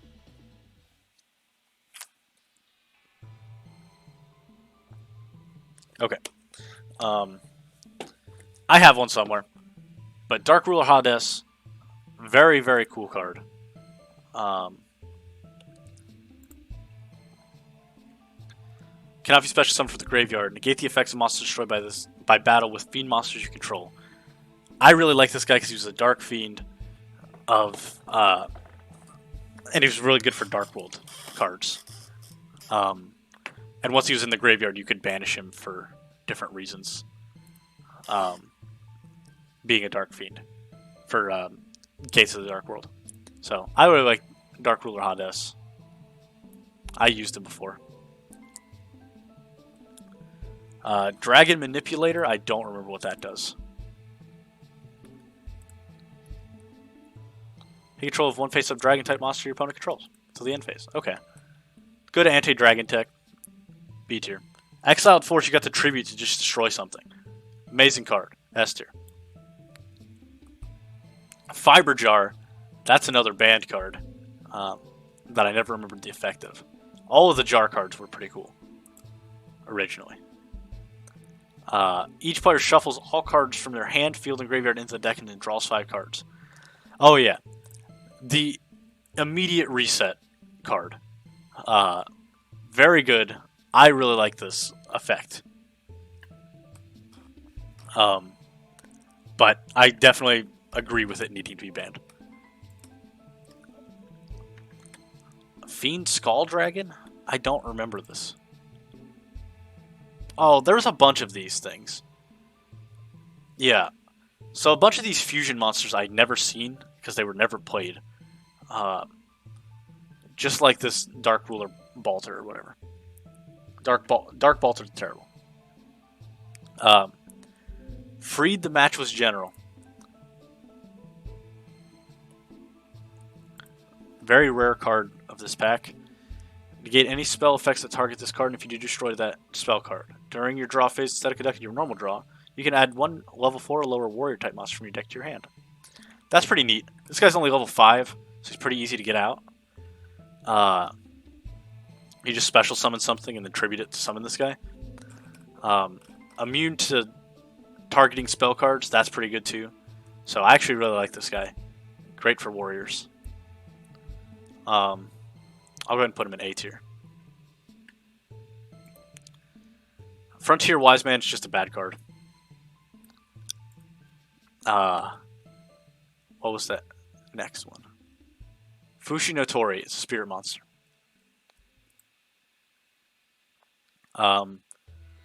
If it does battle damage, increase your life points by the same amount. Not a good card. I hate it.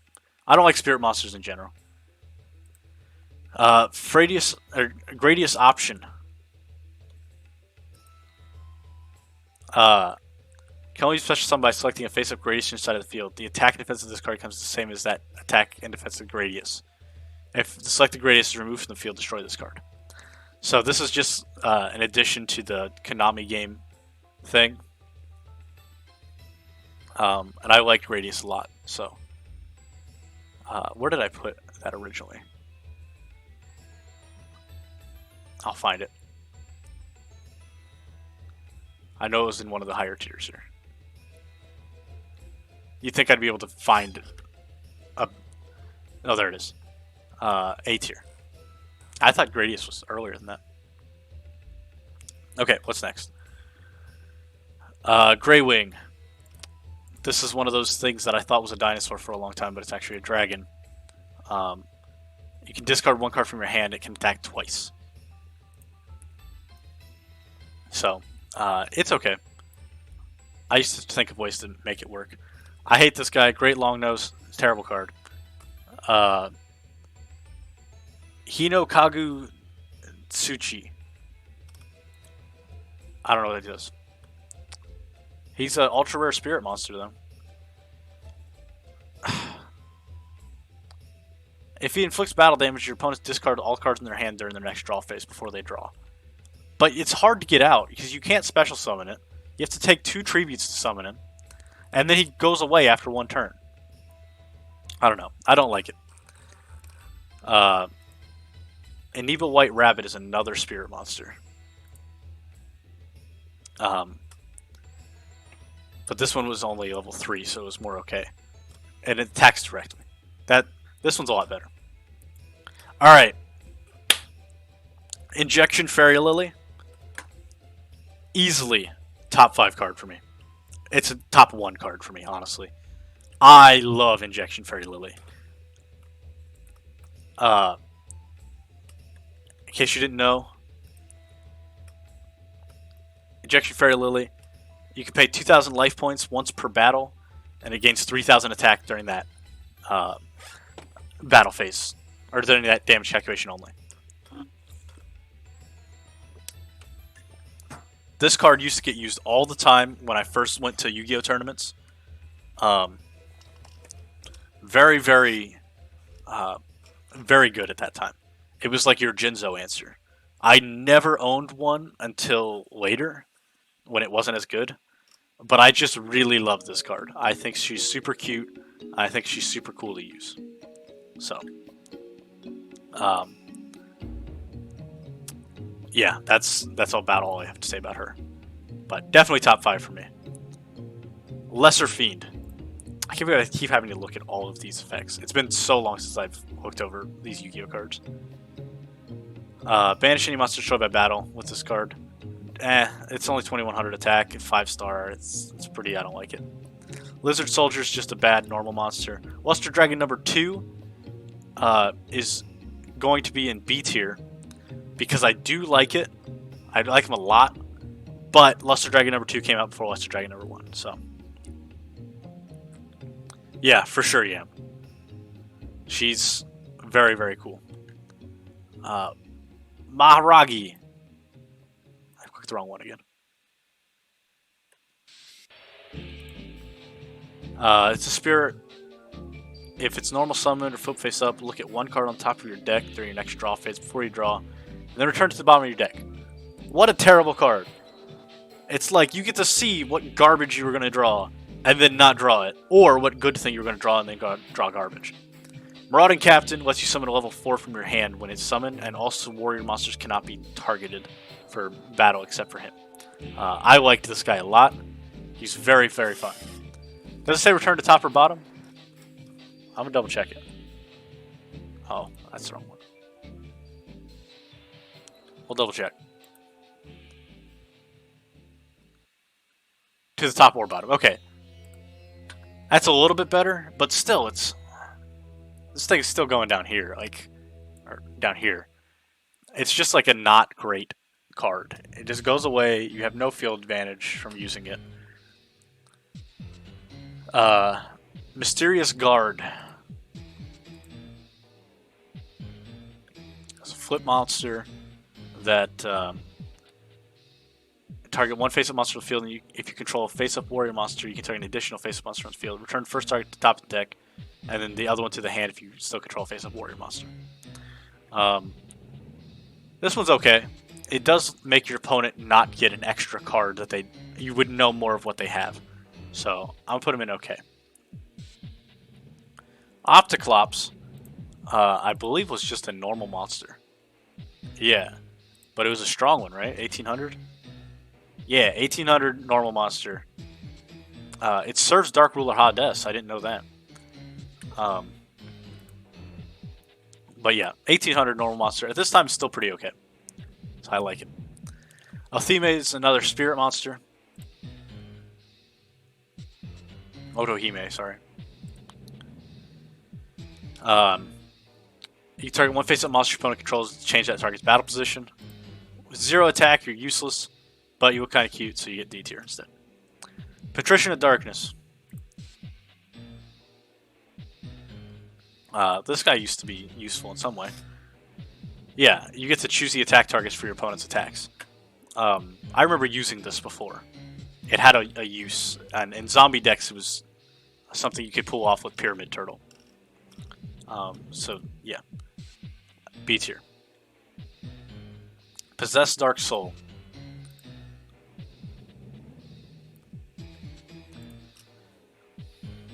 You contribute this face-up card, take control of all level 3 to lower monsters your opponent currently controls. This could be definitely a good countermeasure card. If your opponent's running like a low-level deck that just combos into things, could definitely succeed there. Robo Lady, I just don't care for. Robotic Knight, is that just a normal monster too? Yeah, I don't know. I didn't care for that either. Robo Ryu, no, I don't care about that either. Ryu Kishin Clown. Am I missing something? Oh yeah, sorry. This card is summoned, including flip summon and special summon. Select one face monster on the field and change the battle position. If this guy was stronger, he might be better. But as of right now, I don't really like him. Ryu Senshi. Senshi. I have him right here.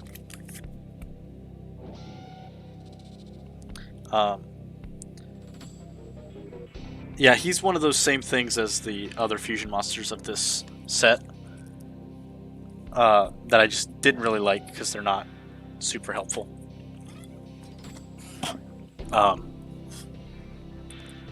So he gets put into the C tier as well. It's one of those just not affected by something and does something else. And it gets the things when it kills them. If this card's returned from the field as a deck, select special summon level 3 or lower monster in your deck.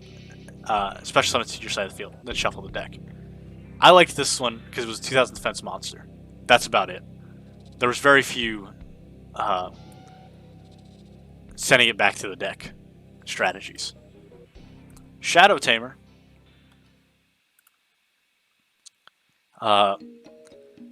Target a feed monster your opponent controls, take control of that target till the end phase. Another situational, kind of like the dragon one. Dragon Manipulator, but with a lot of fiends and dragons running around, it might have come in handy. Skull Knight 2 is really living in the shadow of Skull Knight, with Skull Knight's higher attack.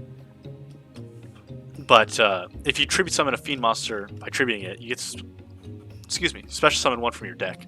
The hard part is getting this thing out on the field and surviving long enough to tribute summon with it. So it's okay. That's about it. Spear Dragon was 1900 attack points and did piercing damage and was beautiful, and I loved him. Did he have something else that was bad for him? I can't remember. But we used to have him. I liked him a lot. No, it's just piercing damage. Okay. Yeah, great card. Spirit Ryu was a dragon support card that it could gain 1000 attack by discarding a dragon during that one battle. So sometimes having dragons in your grave is a good thing. So this guy's definitely like a B tier. I like him, but 2000 still is not that much. Robo Lady and not Robo Lady, Super Robo Lady and Super Robo Ryu are just two fusions that support each other with Robo Lady and Robo Ryu. I didn't really care for him that much. Zeus' Shoulder, another spirit monster. It cannot be special summoned. Oh, wait, sorry. The battle damage this card inflicts to your opponent is halved. This one was actually okay. It had 2000 attack. You couldn't kill it very easily because it returned to your hand. And it could beat over your opponent if they were stuck top decking. So, I actually kind of like this one. Dragon Dwelling in the Cave, definitely B tier for me. 2000 defense is just a good thing. The Hunter with 7 weapons. This is the one I was thinking of when I was thinking of Sword Hunter earlier. Hey, what's going on, Adam? How are you? When this card is normal summon to declare one type of monster. When battling the type of monster, increase the attack of this card by 1000 points during damage calculation. This was good against people that ran very one type of monster decks, because then it was basically only 2000 attack, which could beat over your opponent in some way or shape or form. So I like him. The Illusionary Gentleman, which is great for Gentleman Gaming just popping up. We're going to put him in D tier because he sucks. Adam. Throwstone unit. I don't remember what it does. Adam, I wish I had your and Andrew's memory for what these cards do from back in the day. Tribute one warrior type monster on your side of the field. Destroy one face-up monster who's on the field whose defense is less than or equal to the attack of this card. Wait. Whose defense is equal or less than the attack of this card.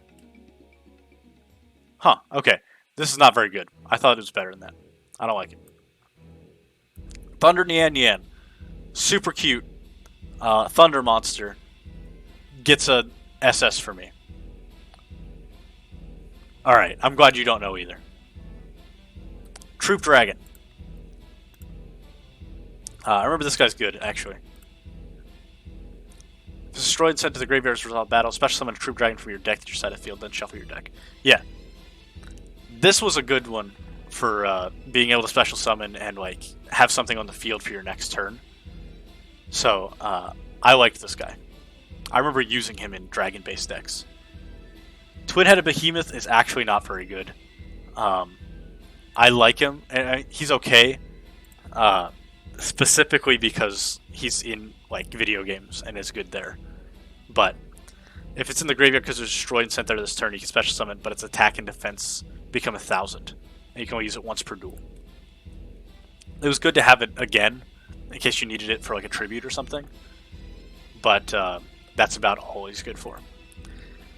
Twin-Headed Wolf, if there's another face-up Fiend Taunt monster in your field, negate the effect of flip monsters destroyed by this card as a result of battle. This is a 1500 attack point monster. You do not need to be attacking with it. D tier.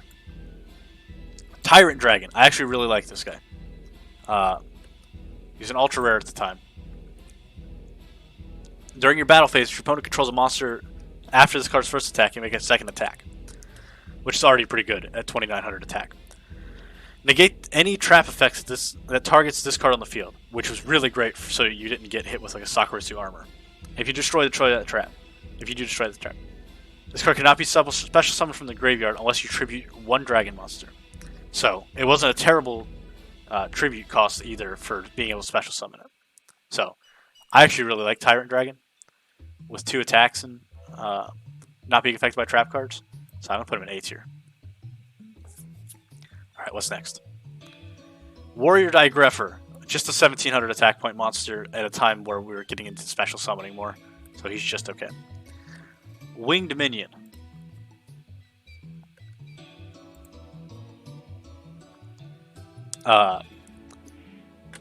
Tribute this face-up card to select a face-up fiend monster on the field. Increase the attack and defense of that monster by 700 as long as it remains face-up on the field.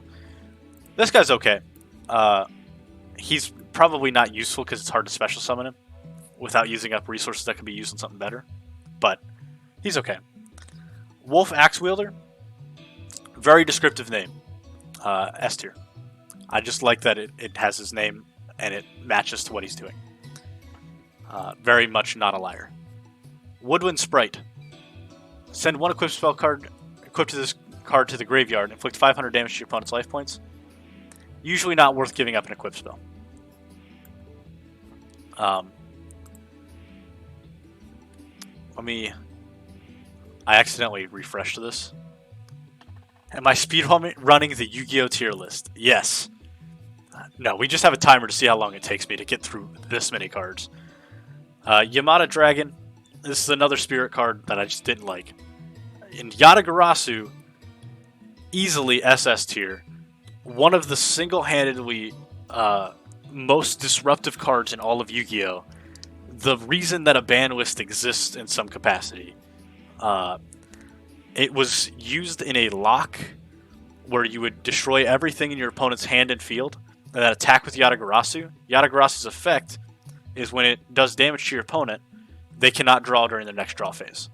So they just would never have another card, and you would just win the duel.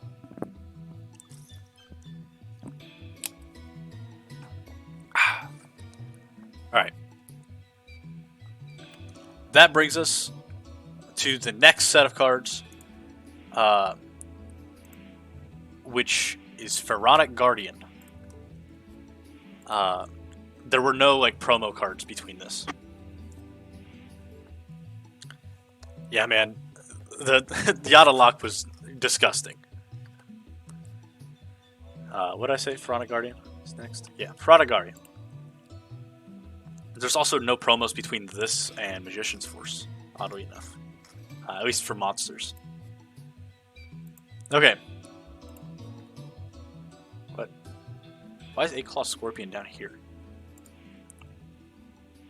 Once per turn, you flip this card and face down defense position. When this card attacks an opponent's face down defense position monster, its attack becomes 2400 during damage calculation only. That's pretty neat. Just run over any of your opponent's face down monsters. He's okay. The Cataville Omen was actually really good. I didn't do it by name, that's why. Makes a lot more sense. Performing the Yata lock in video games makes the CPU surrender? That's amazing. So, Cataville Omen lets you get a trap from your deck and place on the top of your deck.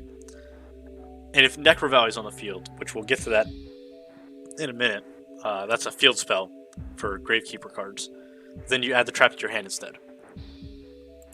So, it was just a good way to get a trap card. I like him, even though I hate cats.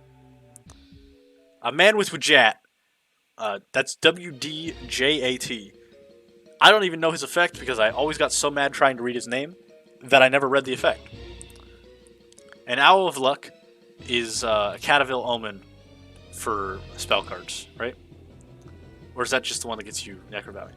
Oh, it's only field spells. If Necro Valley's on the field, you can just add another one to your hand, basically. Because that's only field spell you're running with it. Definitely B tier with Cataville Omen. Arsenal Bug.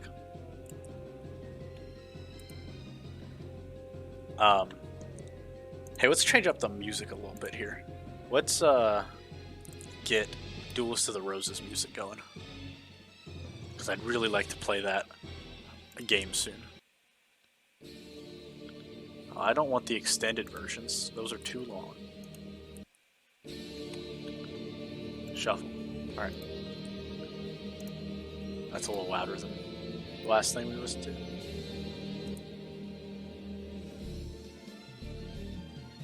Okay. Duelist of the Roses. This guy's attack becomes 1,000 if you don't have any other insect monsters. He's pretty decent in Capsule Monster though, so I'll put him in okay. Birdface. I don't even need to know what he does.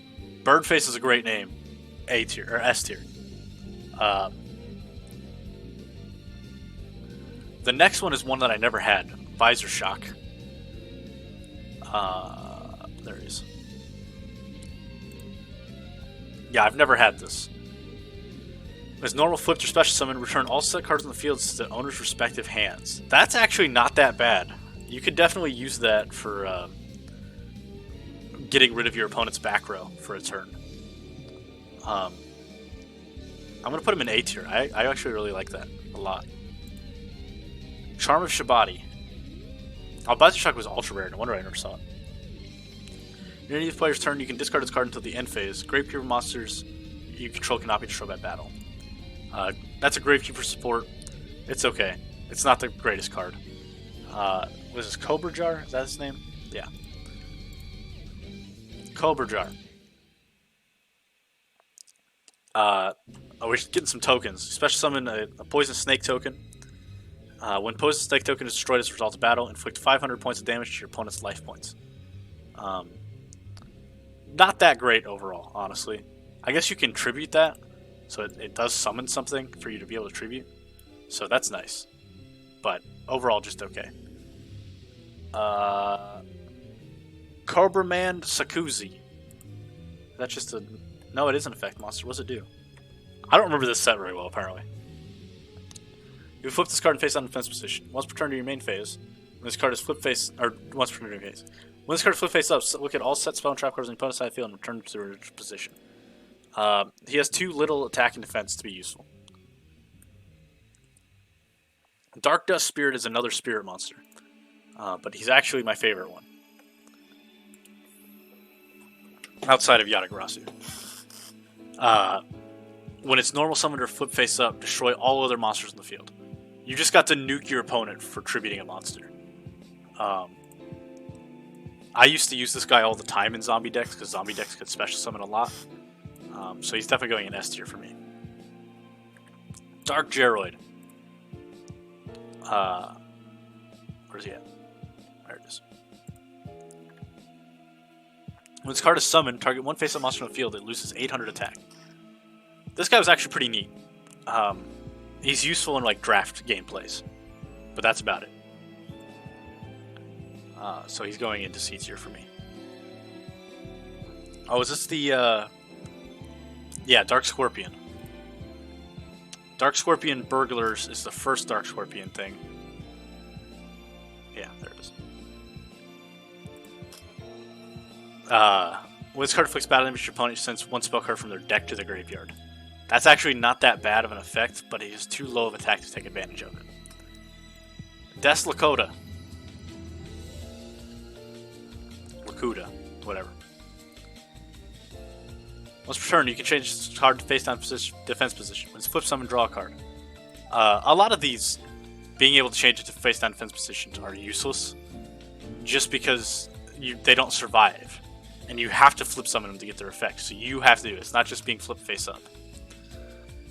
I like this guy. Dice Jar, very gambling kind of card. Both players roll a 6-sided die. The player with the lowest result takes damage equal to their opponent's roll times 500.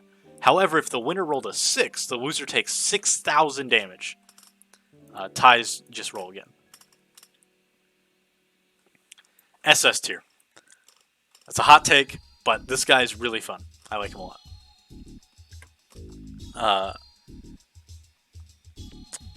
Don Zalug. I think he is considered part of the Dark Scorpions. Is that right? Yeah. When he affects battle damage, you activate one of the effects. Discard one random card from their hand, send the top 2 cards of the deck to the graveyard. This guy's pretty cool. He's not very strong, but warrior monsters have support for not being very strong. So it could be useful. So, he was a boss of a gang in the GX anime? I didn't know that. I do like that guy, though. Alright. What is this guy's name? Yugioh Richie. He has a very funny name, in my opinion. Oh, jeez. I don't remember this guy at all. I've never seen him. Can we be special summoned from your hand or deck by attributing one Great Desert that has fulfilled the condition? Flip this card face down defense position once per turn during your main phase. 2900 defense is respectable. It's good enough to do that. As long as this monster remains face up on the field, negate the activations and effects of all spell and trap cards that target this card and destroy them. When this card is flipped face up, you can special summon one zombie type monster from your graveyard. This is actually pretty good. I like this guy. I don't know how hard he is to summon, but I do like him as a individual. Giant Axe Mummy, S tier. Very descriptive name. Gora Turtle, super cute, SS tier. Don't need to know what it does. Okay, here's a bunch of Gravekeepers. Overall, here's what Gravekeepers do. Necro Valley stops people from affecting their graveyards, and Gravekeepers just swarm the field. With Gravekeeper's Chief, this one here, you could special summon, or you could do things with your graveyard, but your opponent couldn't. All of them gained 500 attack with the field spell, so a lot of these guys were actually really good. So, Gravekeeper's Assailant, I want to double check and make sure I know what that one does. You can target one face-up monster your opponent controls and change that target's battle position. Lets you change it so you can kill things. Excuse me. Sorry about that. Hope that didn't hurt your guys' ears. Gravekeeper's Assailant definitely goes up to B tier. Cannon Holder, C tier. It's not nearly as good. It was a burn card in a deck that you wanted to just do things with. And you had to tribute a Gravekeeper monster for it to do 700 damage. Chief, very important to the deck. A tier.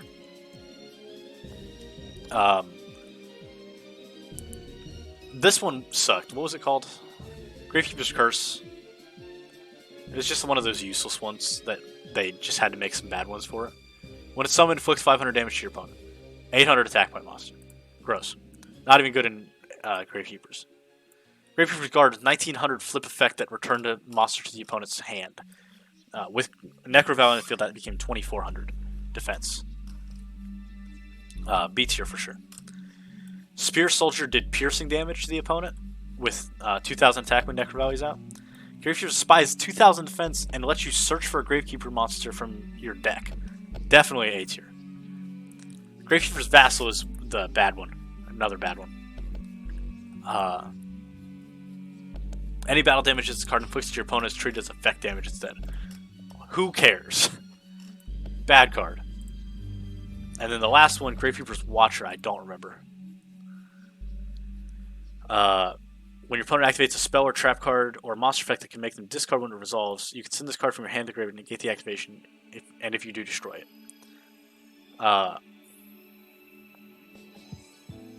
This could be good. This stopped special effects that made the user discard to do something. That way the user would go -2 because they lost the card that they played to activate, and they had to pay a cost to activate that card. So the user would go -2 when you only went -1 for using this guy. However, he's so specific that I can't put him above C tier. Alright, what's this guy called? Oh, this is Great Desert. This is the guy that goes along with Yugioh Richie. Let's see what he does.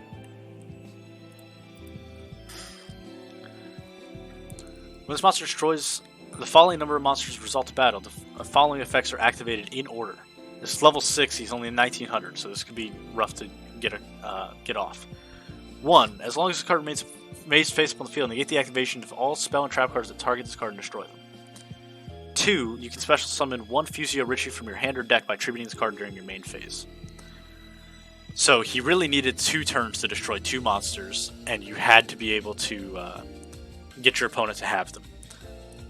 So, unlikely you could ever pull it off, but Fusio Richie was really good. So,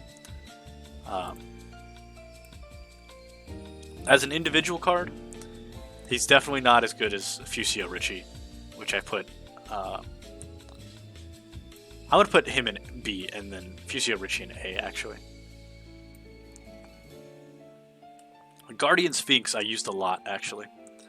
He was a very fun card to use. 2400 defense, once per turn you can change it to face down defense position. When it's flip summoned, return all monsters your opponent controls to the hand. He's level 5, so it's a little hard to get off. But being able to return all monsters your opponent controls to their hand, very good effect. So, I definitely like this guy. What is this thing? Oh, it's Helpelheimer. Yeah, Cody does still give you guys nightmares with that thing, doesn't he?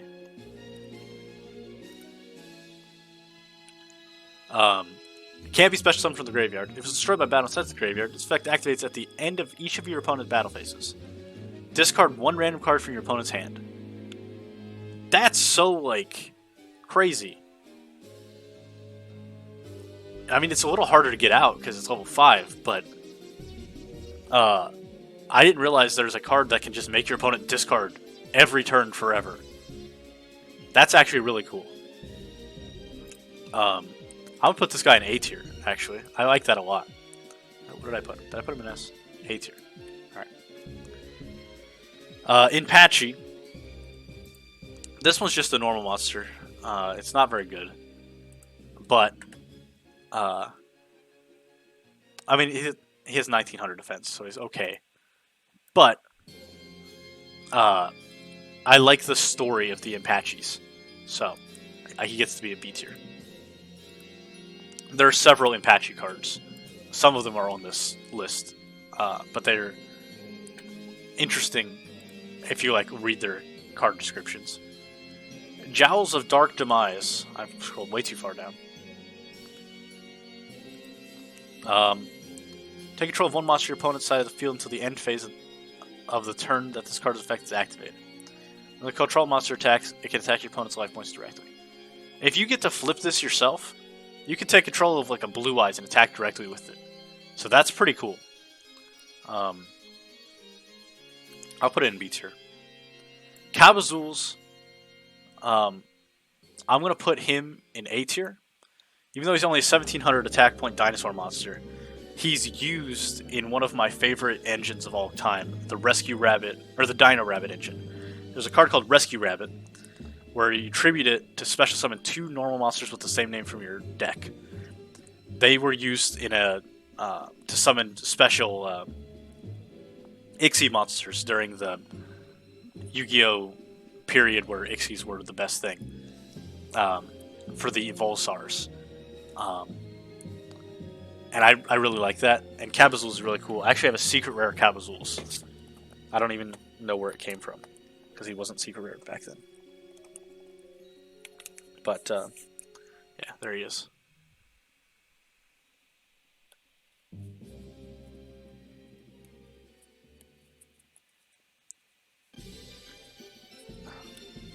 Okay. Yeah, Dino Rabbit's amazing. King Tiger Wang Hu. What did he do? When a monster with 1400 or less attack is normal or special summoned, destroy those monsters with 14 or less attack. That's actually pretty decent. I could see this being useful in some way. It stops you from playing cards that is very... Sorry, I lost my train of thought. But it stops, the ones that will spam other cards by existing. Because they're usually lower attack point monsters starting to do things. Hey, what's going on, Bitterlove? How are you? Yeah, thanks. Yeah, sorry I couldn't speak. Creole, which I still don't know how to pronounce his name, but If it sets the graveyard to drop its battle, toss a coin and call it. If you call it right, destroy one monster on your opponent's side of the field. This isn't terrible.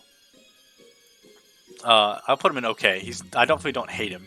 He's also a Dark Fiend, so that's helpful for a lot of things. Lava Golem, I love. He's definitely an S tier card for me.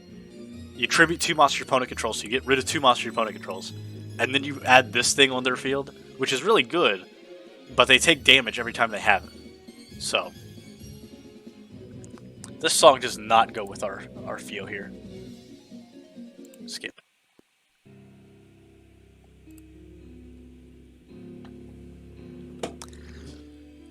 Look, Bitter Love, if you want to do your own tier list, you make your own tier list. We are doing a very subjective tier list. I know Bitter Love, by the way. He's a friend of mine. Maiden of the Aqua is just treated as Yumi if it's on the field. Unless there's another field spell on the field, in which case it's not. This thing is just okay. It's useful in very slight, very niche situations.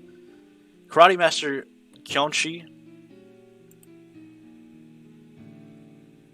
Yeah, this is to IOC. 1750 attack zombie monster. It's not great, but I do like him a little bit, so I'm putting him in C. Oh yeah, as of this era, it's S tier, power wise too. Moisture creature.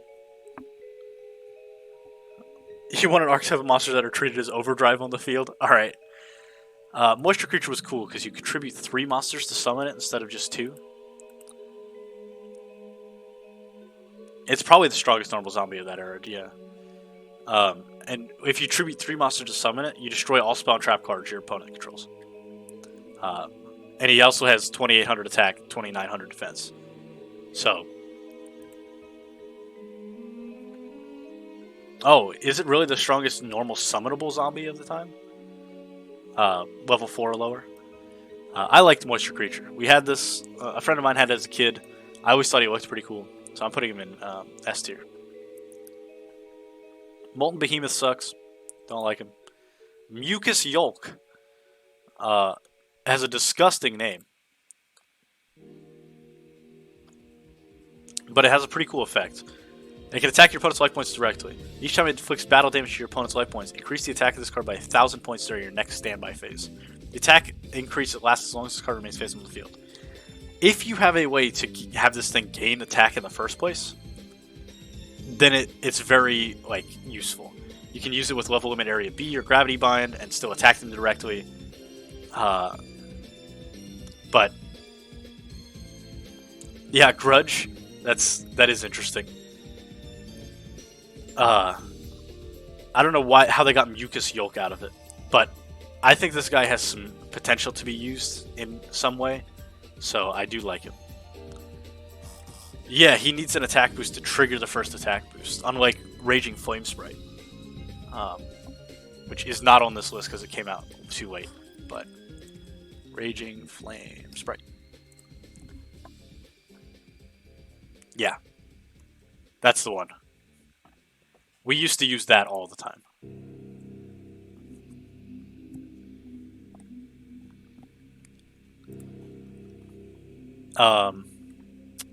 I don't know what this guy's name is. A Mystical Knight of Jackal. I really don't remember this pack very well. This is probably when my parents stopped buying me so many cards. When this card destroys one monster on your opponent's side of the field and sends it to your opponent's graveyard as a result of battle, then you can return the card to the top of the opponent's deck. This is actually pretty neat. 2700 attack is pretty good, even for a 2 tribute monster. But you do get to lock your opponent a little bit with it. Because they either have to not play a monster that would get destroyed by it, or have something already that would get rid of this. Because if it destroys that monster, you can just send it to back to the top of their deck, and boom, you have them in a lock. So I like this guy. I'll put him in A tier. Newadoria. Newadoria, whatever. When it's destroyed by battle since the graveyard, target one monster on the field and destroy it. Not terrible, honestly. He is okay, but he's uh, not the worst thing. He doesn't have a negative effect for you or anything. Nightmare Horse. Can attack directly even if there's a monster you put inside the field. This is going to A tier with the rest of the life point attacking monsters that I had from ages ago. Is that where I had them? That's where I should have had them. Where did I put them? I'm looking for like Mystic Lamp. Oh yeah, they are right here. Legul and Mystic Lamp and Oguchi and Princess or Queen's Devil. I just like being able to attack directly. Poison Mummy. I used to run this thing in my decks because it was just like a free 500 burn and an 1800 wall. So it could be very, very helpful. I like him. I've won a game or two off of Poison Mummy winning me when I've top decked him. The next one is Pyramid Turtle. That's the wrong thing. Pyramid Turtle is the zombie support. When it's destroyed by battle and sent to graveyard, you special summon a zombie monster with 2000 or less defense from your deck. Zombie monsters consistently have low defense. So having 2000 or less defense be your cutoff for what this gets to summon, this card is amazing. He's S tier for me for sure. What is this guy called? Nightmare Horse? No, that's not Nightmare Horse. It's the next one. Reaper of the Nightmare. I just said Nightmare Horse. It's a part of Nightmare Horse and Spirit Reaper. Can attack directly even if there's a monster you opponent's side of the field. If it successfully attacks your opponent's life puts directly, your opponent discards one card from their hand. It also can't be destroyed as a result of battle. But you do destroy it when it is targeted with the effect of a spell, trap, or effect monster. You're a good perk. We still have 3 packs left.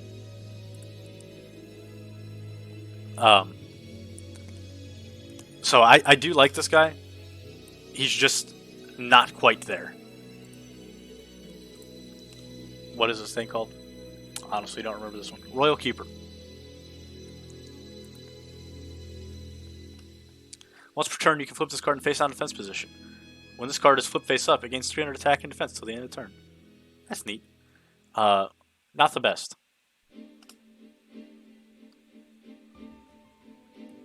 This effect resolves after damage calculation if it's attacked. So that would mean it would still die if it's attacked by something with 1800 or more. So it's not that great because it'll only become 1900. But it is okay. Alright. Sasuke Samurai. We used to call this thing Sasuke Samurai, by the way. When it attacks a face-down monster, it just eliminates the face-down monster. It was amazing at the time. I loved this card. S tier for sure. I love that guy.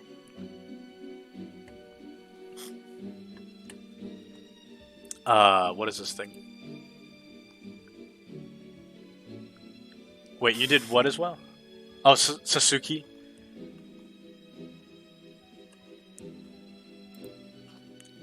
Servant of Cannibalism, which I don't know what cannibalism is. Maybe I can just...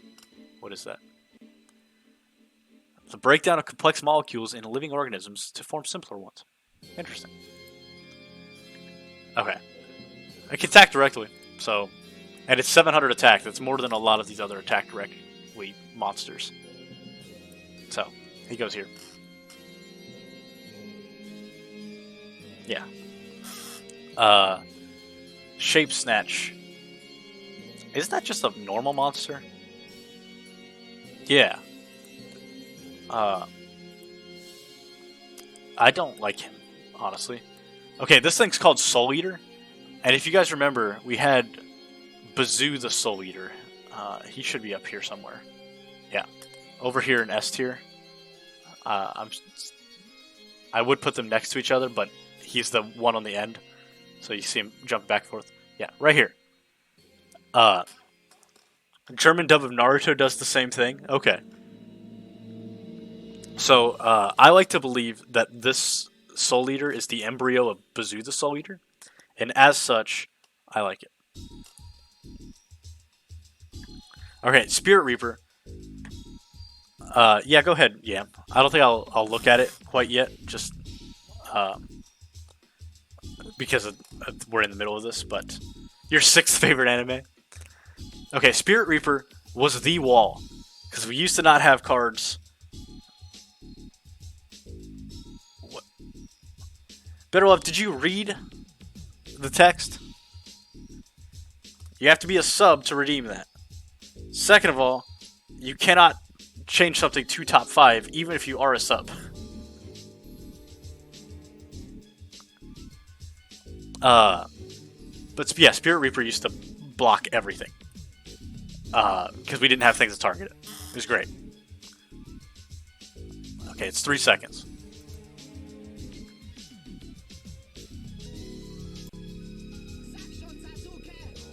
Oh, okay. I got it.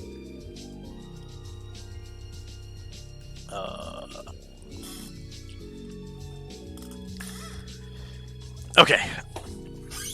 Back to where we were. Swarm of Locusts and Swarm of Scarabs were flip up to destroy spell and trap or monsters.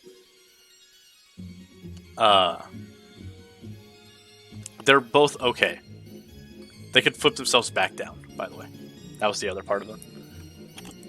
Time Eater, I don't remember what it does, but it was not good. It's 6 stars, so you had to tribute for it. If it destroys an opponent's monster by battle, your opponent skips the next main phase 1. But it's only 1900 attack, so it's not like usually worth using. I don't like it. Wandering Mummy. We got 3 more cards for this pack. Flip it in face down defense position once per turn during your main phase. After you use this effect, rearrange the face down defense position monsters in your main monster zones.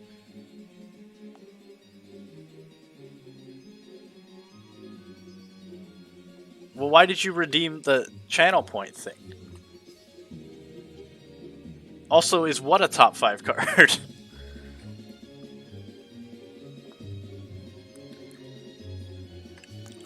This thing is pretty, I don't know, it's not useless, but yeah, I didn't put Spirit Reaper in my top 5. I put it here. That channel point reward that you just redeemed is for the subs to be able to choose a tier for me to... Oh, you didn't mean to do it. Okay, that makes more sense. Anyways, Wandering Mummy. I don't really like it because it's just supposed to trick your opponent.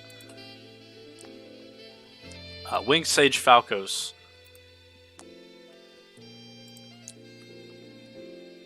When it destroys an opponent's face-up attack position monster by battle and sends it to the graveyard, you can place that monster on top of their deck. This is the same thing as... no, not that one. I might have gotten rid of it. What was his name? I can find him. Hold on. I'm looking at my list here. Why am I so bad at spotting the thing that I'm looking? Mystical Knight of Jackal. There he is. This is just like a weaker one.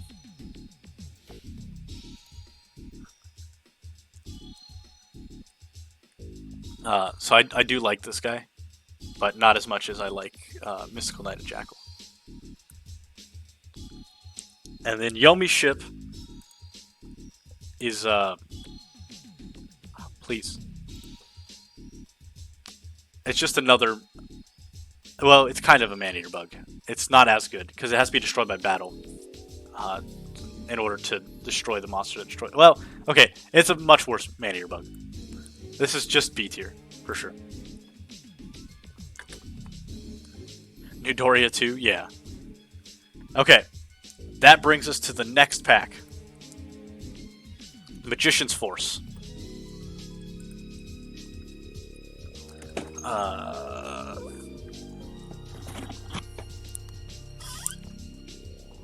Oh, by the way, here's Grandpa. We have Grandpa figurine. He's clear, so it's probably hard to see in the camera, but we have Grandpa.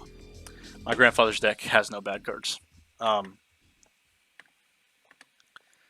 Oh, good. This is the one with the the Amazon cards that I remember nothing about. I say Magician's Force? Yeah.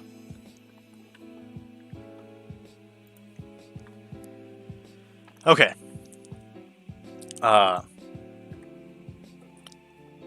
Eitsu was part of a Union monster thing. That I don't know. I don't like Union monsters at all. Eitsu is just like okay. He was my favorite one. You got Magician's Force pack as a birthday gift? Neat. Oh, like a box. Okay.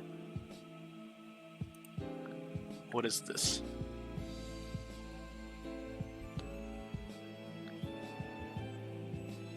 Oh, it's not. This is kind of worse because the Wing Sage Falcus put it on top of the deck, not shuffled it into the deck. Okay. Overall, I just don't like the Amazonas cards that much. Where did I put Amazonas Archer? I think it was in C tier.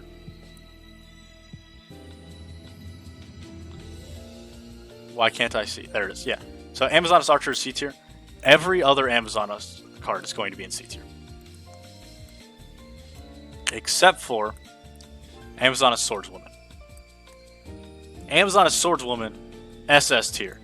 You just crashed that thing into like a Blue Eyes or whatever when your opponent had it. And your opponent takes the damage when this thing attacks their monster. And they die. So like, you could just deal 1500 attack point damage to your opponent. For fun. By running it into something. It was a great way to finish your opponent sometimes. Magician's Force was the spell counter one too. So you have like Apprentice Magician. I believe he's a spell counter card. Yeah. Card is summoned. Target one face-up card on the field that can have a spell counter placed on it. Place one spell counter on that target. If this card is destroyed by battle, you can special summon one level 2 or lower spellcaster monster from your deck and face on defense position. He could summon himself and get more spell counters, which is pretty neat. You'd have to flip summon it, but like he could do it. It was pretty neat. But overall, spell counters are just pretty okay. Armor X, Armor EXE, I don't know. Cannot attack in the same turn it was normal summoned, flip summon, or special summon. During each of your and your opponent's ammo phases, remove one spell counter on your side of the field if you do not destroy this card. This card's pretty bad. Needing 2 spell counters before it can ever attack, not great. Needing 1 for it to exist is not great. Breaker the Magical Warrior, SS tier. You summon it, and it puts a spell counter on him. If he has a spell counter, he gains 300 attack to become a 1900 attack point beater monster. Or you can remove that spell counter and destroy a spell or trap card on the field. So he had like so many just good effects that he got to use. So that's why I like that one. Alright, Burning Beast, F tier. I don't like Union monsters. Cat's Ear Tribe. Please. Original attack of your the original attack of your opponent's monster battles with the card during his or her turn becomes 200 points during the damage step. So if your opponent doesn't have any way to boost their own attack, then this card will just destroy whatever attacks it. So it could stop up your opponent. I like it. I don't like cats, but, you know, whatever. Dark Paladin. That's not his name. Chaos Command Magician. I don't know. Dark Paladin's a different card. They get the effect of a monster card that targets this one card. It's okay. He looks cool, though, so I'll put him up in B tier. Cliff the Trap Remover. Later known as Dark Scorpion Cliff the Trap Remover. When it does battle damage, you can activate one of these effects, target one spell or trap card on the field and destroy it, or send the top 2 cards of their deck to the graveyard. This guy's okay. I don't know. The Dark Scorpions are not that good. DD Crazy Beast. There's a lot of DD cards. A monster that this card destroys in relative battle is removed from play. Such a good effect. Like, you just get to remove from play a monster if you kill it. Means your opponent has very little access to them. So, I'll put him in B. Dark Blade, I just always liked. He's 1800 attack point monster, but I just like the way he looks. A tier. A black cat with white tail. Is that what this thing's called? Dark cat with white tail. Turn 2 monster cards on your opponent's side of the field and 1 monster card on your side of the field to the owner's hands. If you can't target that many monsters, then this card will not work. So I don't really like it. Dark Magician Girl, you already know where it's going. Right up to S tier. Everybody knows Dark Magician Girl is 100% top of the line card. Everybody loves Dark Magician Girl. I love Dark Magician Girl. I used to have a crush on Dark Magician Girl when I was a kid. So that was interesting. Had a little sticker on my wall of her. So, love Dark Magician Girl. No explanation necessary. Now Dark Paladin. You needed Dark Magician and Buster Blader, and when a spell card is activated, you can discard 1 card and negate the activation if you do destroy it. The card must be faceable in the field to activate and resolve this effect. It's 500 attack for each dragon monster on the field and in the graveyard, starting with 2900. So this is a really good card right here. Very hard to get out though. Buster Blader did not have the support that Dark Magician would have later on. So you really need to get lucky with getting a Dark Magician in order to get this guy out. But I do like him. I think he's really cool. Decayed Commander. I believe that's his name. Yeah, Decayed Commander. I remember a lot of the names, but I cannot place their effects to them. When it's normal summon, you can special summon 1 zombie tiger from your hand. If this inflicts battle damage to your opponent by a direct attack, discard 1 random card from their hand. Just to be able to summon something else from their hand is pretty good, even though that is a Union monster thing. So I'll put him in OK, because that zombie tiger is the Union, right? Yeah. I just hate Union monsters. I don't like how long their effects are. Desdendel is another Union monster. Deskoala, love Deskoala. Super cute. I don't like koalas normally because they're so dumb. If you don't know how dumb koalas are, go look up something about them. They eat explosive leaves that have no nutritional value. Anyways, inflict 400 points of damage to your opponent for each card in their hand. It has 1800 defense. It was a pretty decent card. Get some extra burn on. Dimension Jar. This thing doesn't do very much, does it? Both players can move for play up to 3 monsters from their opponent's graveyard. If it was just you getting to do it, this card would be better. But with them being able to remove your monsters, it's just C tier for me. Freezing Beast is another Union monster. Hate it. Giant Orc.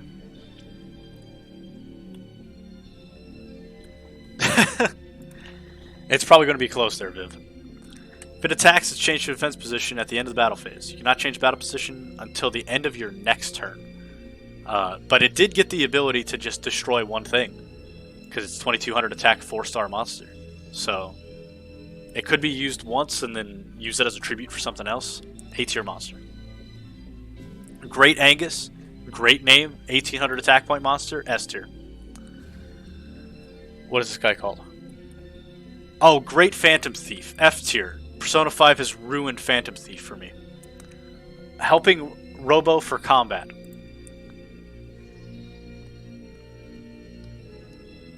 It's not Persona 5 that ruined Phantom Thief. It's the fans of Persona 5 that ruined Phantom Thief. When this card destroys an opponent's monster by battle, draw 1 card, then return 1 card from your hand to the bottom of the deck.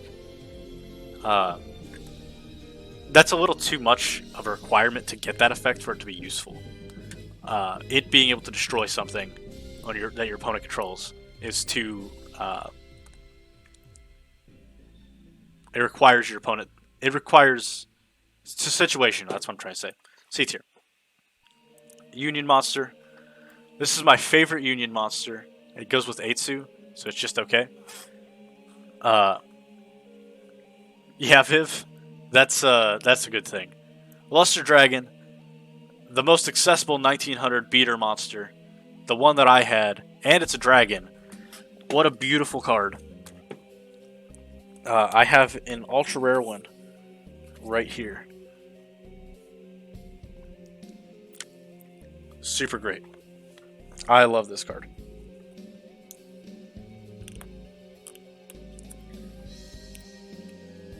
Okay. Chocolate for sure. You get chocolate every time. Magical Marionette. I don't remember what this does. Each time a spell card is activated, place one spell counter on this card. When that spell card resolves, this card gains 200 attack for each spell counter on it. You can remove 2 spell counters from this card, then target one monster in the field, destroy that target. If this wasn't level 5, then it would probably be better. But you would need a lot of help to be able to get this thing to be strong enough to be worth it. So it's just okay. Magical Merchant, you excavate cards from the top of your deck when it's flipped over until you find a spell card, and the rest go to the graveyard. Dispel or Trap. Then you add it to your hand, send the rest to the graveyard. At some point, I think this thing was like limited because there was a good strategy with it, but I don't know what it is. But I think you could come up with one, so I do like it. What is this thing called? Magical Flower or something. Magical Plant, Mandragola. Place spell counter on each face-up card on the field that you can place a spell counter on. It's not that great. That doesn't help that much. I don't like it. Magical Scientist. This card is pretty neat. It's forbidden because it's really good. Pay 1,000 life points to special summon one level 6 or lower fusion monster from your extra deck in face-up attack or defense position. That fusion monster cannot attack your opponent's life points directly and is returned to your extra deck at the end of the turn. This just ended up resulting in some mad combos with being able to have a fusion monster out that was too easy to get out. That's why it was banned. But I like him. I like that ability. I don't want to use it for some massively hard thing, but whatever. Nico Main King. During your opponent's turn, when this card in your possession is sent to the graveyard by an opponent's card effect, it becomes the end phase of this turn. Not the best card, not the worst card, just okay. Old Vindictive Magician is a spellcaster Maneater Bug. But since it isn't Maneater Bug, it doesn't have the nostalgia for me as much, so it's just A tier. Is this Oppressed People? Is that what that is? Yeah, Oppressed People. There's probably some really bad joke to make with this card. But because you guys can figure it out yourself, but I like it. Paladin of White Dragon. I used to use ritual spell card stuff just to go through with it. I really liked this guy. Got out of Blue Eyes White Dragon. Very cool. Yeah, I still have quite a few. Fortunately, the other 2 packs are small, or light on the monsters. So, we're not going to be here all day. People running about. Definitely goes up with Oppressed People. Something to do with Twitter. I don't know. Pitch Dark Dragon. F tier. Union Monster. Don't care. What's this thing called? Pixie Knight. I don't know what it does.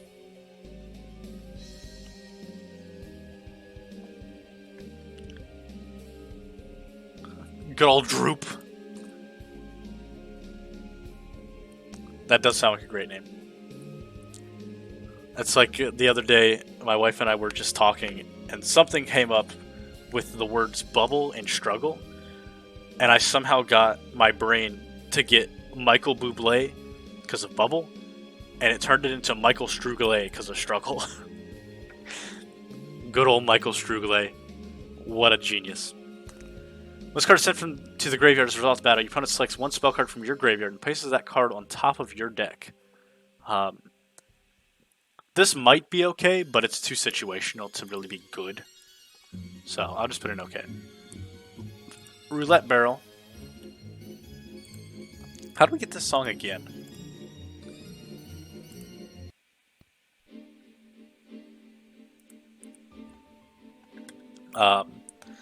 Roll a 6-sided die, choose one, roll twice, choose one result, and destroy one monster on the field whose level is equal to that result. I do like that he's a 2,000 point defense, 2,000 defense point monster. So I will have to put him a little bit higher because of that, but his effect is not that great. He could have to kill himself because of it. Royal Magical Library, SS tier. Every time a spell card is activated, you put a spell counter on it. Remove 3 spell counters, you get to draw a card. Overall, not that great. However, I'm going to fix this.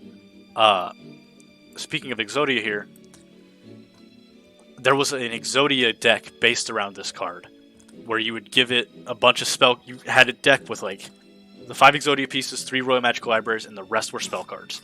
And they were all based on drawing, and you just kept spamming them until you drew Exodia. It was beautiful. Second Goblin.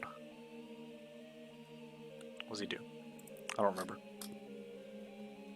Once returned during your main phase, if you control this monster on the field, you can equip to your giant. You equip it to your giant orc. Oh, it's a union monster. I don't care. It helps giant orc, but that's about it.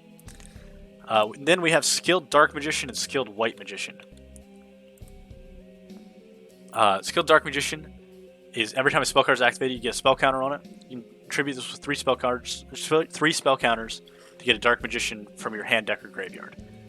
White Magician is the same thing, except it's for Buster Blader. Both of these are pretty interesting cards. They're actually like relatively strong, 1900 and 1700, so I can't be like too mad about them. And I like both of them. Sonic Duck. Immediately S tier. Give me a duck that's running really fast. That sounds awesome. Spell Canceller. I don't remember what this thing does. It's an ultra rare. Spell cards and their effects on the field cannot be activated. Negate all spell effects on the field.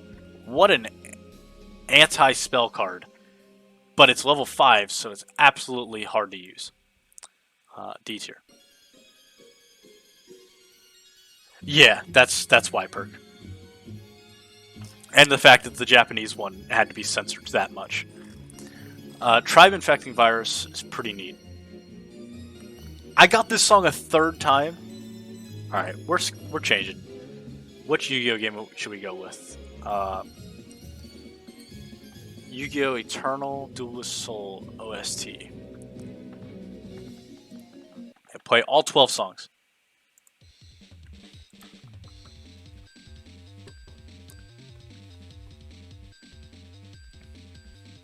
Yo, we all said the same thing. That's awesome.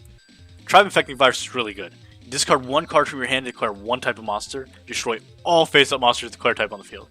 You do it multiple times a turn. This thing was busted. Master Soderith used to use this on me all the time too. I really like this card.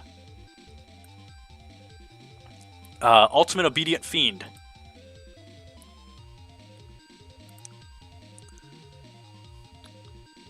This card can only attack if it's the only card on your side of the field. That includes spell and trap cards. And if you also have no cards in your hand. The effects of effect monsters in this card destroy are negated. But it is 3,500 attack points. So, once you get it out, nobody's killing it without a spell or trap card. Yeah, we're at the 4-hour mark. Which is about where I predicted. But I like Ultimate Fiend. He's not very good, but Union Rider, more Union cards, don't like it. United Resistance. Goes with the rest of the Twitter warriors.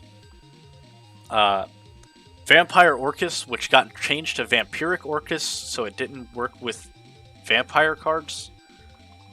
I don't know why they cared that much about it. But it also has to do with Union cards with that Desdendel thing. X Cannon Head gets to be an A tier because it's 1800 attack point monster. However, XY Dragon Cannon and XZ Tank Cannon and YZ Tank Dragon are all just like these middle of the road fusion things, and they're not XYZ Dragon Cannon. So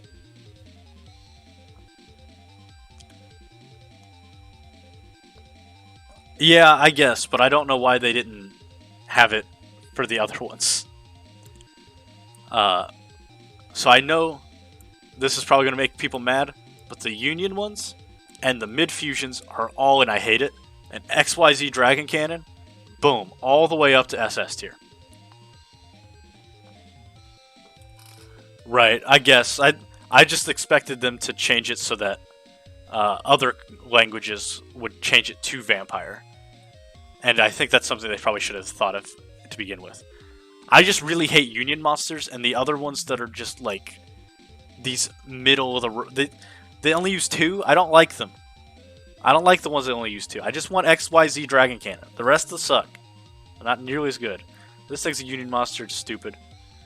And then we get to some promo cards.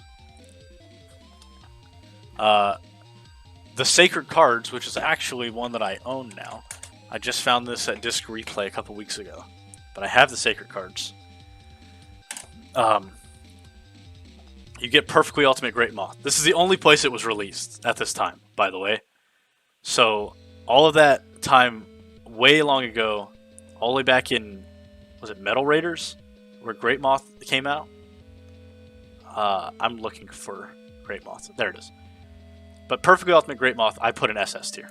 I really like that card. I do not remember where I put Cosmo Queen. I will look for you.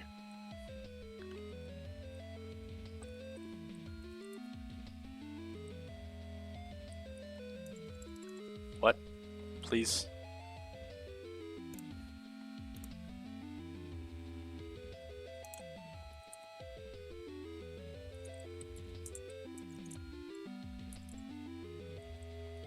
Oh, I'm searching in the wrong thing.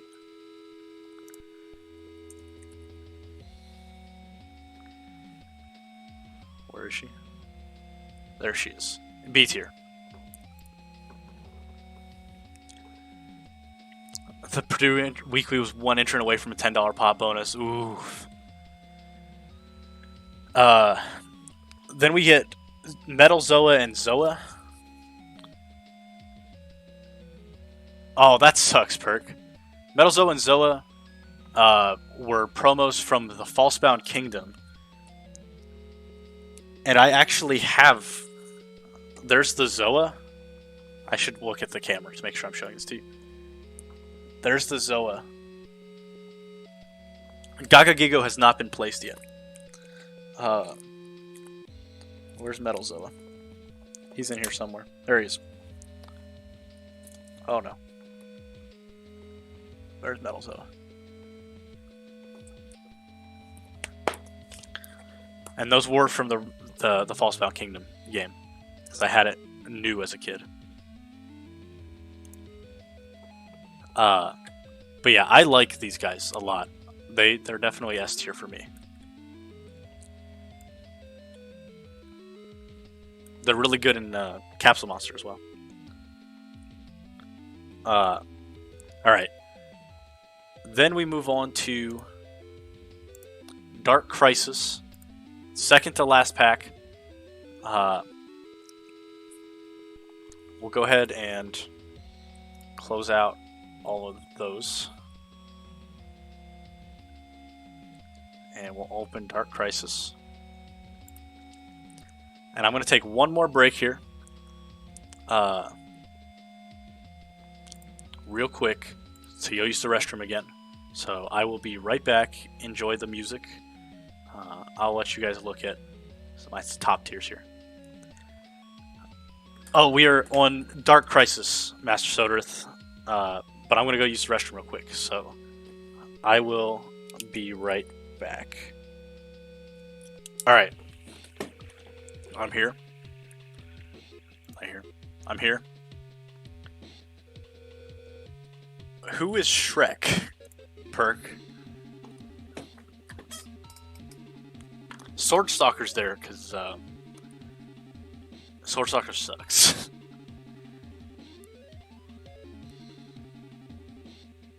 Who are you saying is Shrek? Terror the Terrible?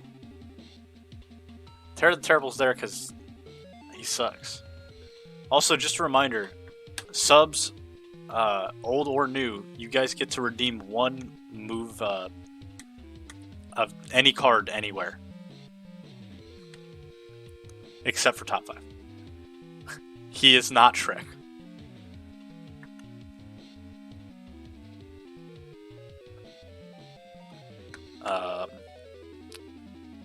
Where was I? What is this? That's okay. Alright, Acrobat Monkey. Acrobat Monkey sucks, to be honest.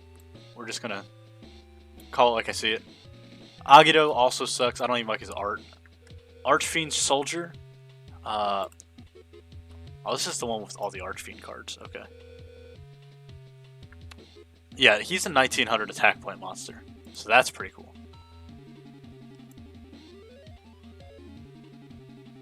Monkey is dope.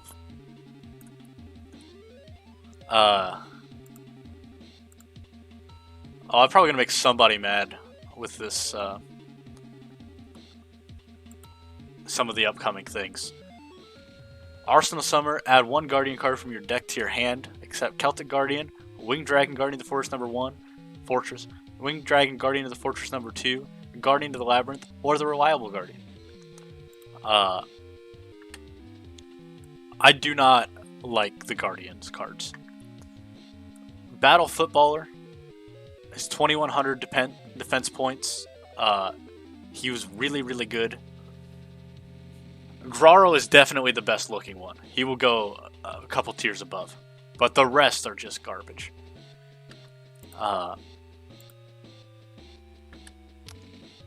Berserk Dragon. This guy's cool. Can't be normal summoner set. Must be special summon with a deal with the Dark Ruler. And cannot be special summoned other ways. This card can attack all monsters your opponent controls once each. During each of your end phases, this card loses 500 attack. I really like this one. I'm going to put him in A. What is this guy's name? Blind Goblin? Yeah, Blindly Loyal Goblin. That's the one. While this card remains faceable in the field, the control of it cannot switch. That's an okay effect, I guess. C tier. He's 1800 attack at a time when things are getting stronger, power creeping. What is this guy called? Cyber Raider.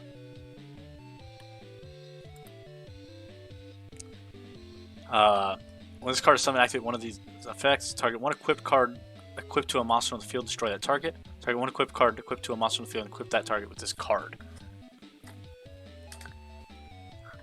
What's wrong with this music, Perk? Do you not like this song?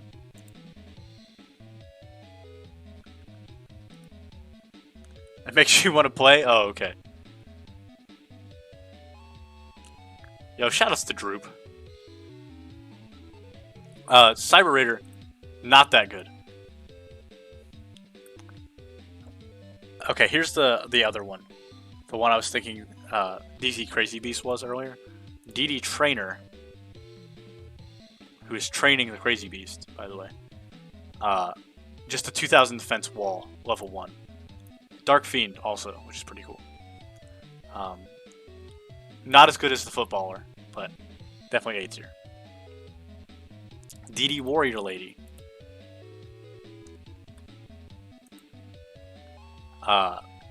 When this card battles opponent's monster, you can banish that monster, also banish this card.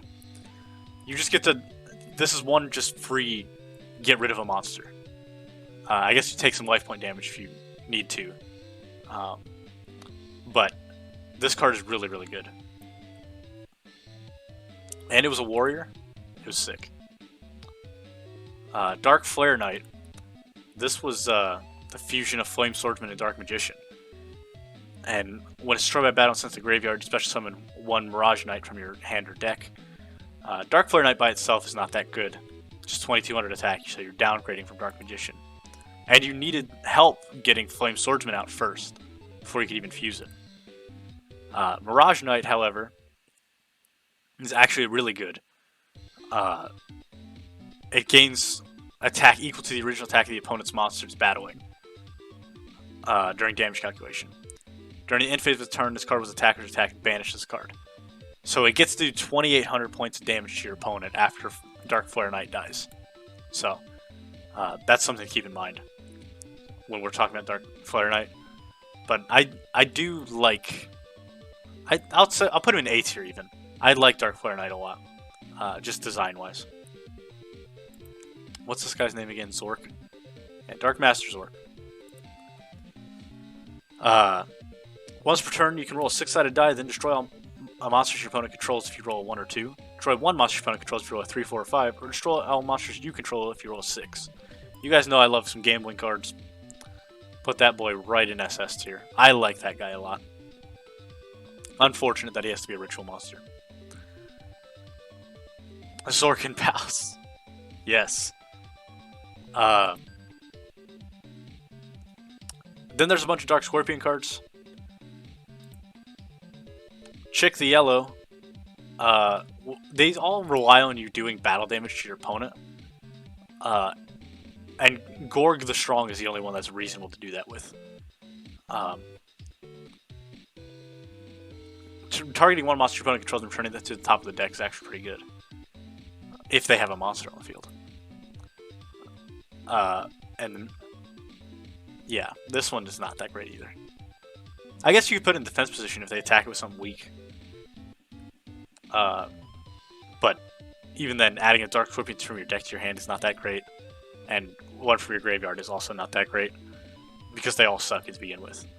Except for Gorg. Gorg, I'll put in I like. The other two, I don't really like that much. Dark Bishop Archfiend. So the Archfiends, I don't remember exactly what every one of them does. But all of them, you have to pay a cost of life points every standby phase. And then anytime an Archfiend monster is targeted by the effect of a card controlled by your opponent, when resolving that effect, you roll a 6-sided die for, and then each one of them has a different thing to negate that effect. Some of them are 1/3/6, some of them are 2/5.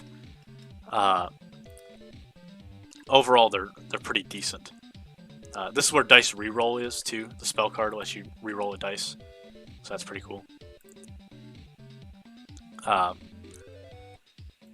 All the Archfiends are pretty decent. I'll put them in I like them tier, because I do like the Archfiends.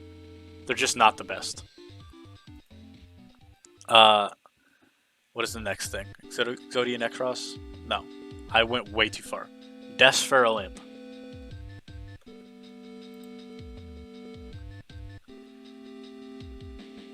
That just shuffles one of your own cards into your deck. Alright. That's okay. That's all you get. You get okay. Despair from the Dark is actually pretty cool.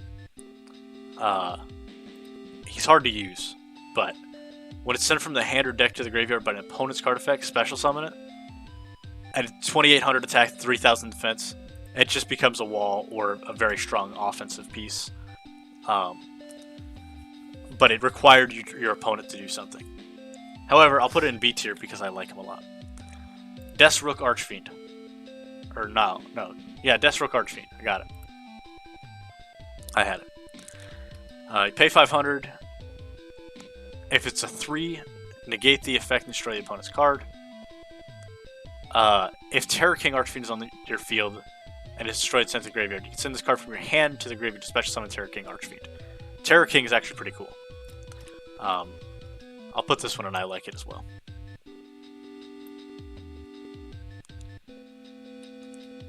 What is this one? Different Dimension Dragon. Okay. What does he do? This monster cannot be destroyed by spell or trap effects that do not target it. This card cannot be destroyed by battle with monsters that has 1900 attack or less. Okay. It's pretty meh. I don't even like it. Exodia Necros is really cool. Cannot be normal summoned or set, must be special summoned with contract with Exodia. Cannot be special summoned in other ways. Cannot be destroyed by battle or spell trap effects. So it just cannot be destroyed. Once per turn during your standard phase, this card gains 500 attack. Destroy this card unless all 5 of these cards in your graveyard. And it's all the pieces of Exodia. So, slowly but surely, this guy will get stronger. And it's not even just ones that target it. This cannot be destroyed by battle or card effects. But it is hard to get all those pieces in your graveyard. So, I will put him in A tier, because I do like him. But it is hard to use. And then you have, what is his name? Fear from the Dark. This is just baby Despair from the Dark. It's the same thing, except it's only 1700 attack. So it's just worse. I'm going to put him in D tier, because he's just worse. Gaga Gigo, SS tier. Boom. I said it here first. I loved this guy. Shoutouts to all of his friends. Giga Gaga Gigo. Go Giga Gaga Gigo. What was the Ixie monster? Gaga Gigo the Risen. Gigabyte, Gigabyte, Gaga Gigo. I just love this card. It has so much lore to it. It's just an 1850 attack point monster, by the way. Goblin of Greed. As long as the card remains face up on your side of the field, neither player can activate an effect by discarding from his or her hand. It's unfortunate this guy's pretty weak, because he would be useful in some deck matchups. But because of that, he's not very good. I don't like him, really. The Great Maju Garzette. This card is also an SS tier card. Great Maju Garzette is when you he's a 6-star monster. You tribute summon him, and whatever you tribute to summon him, he has double that original attack.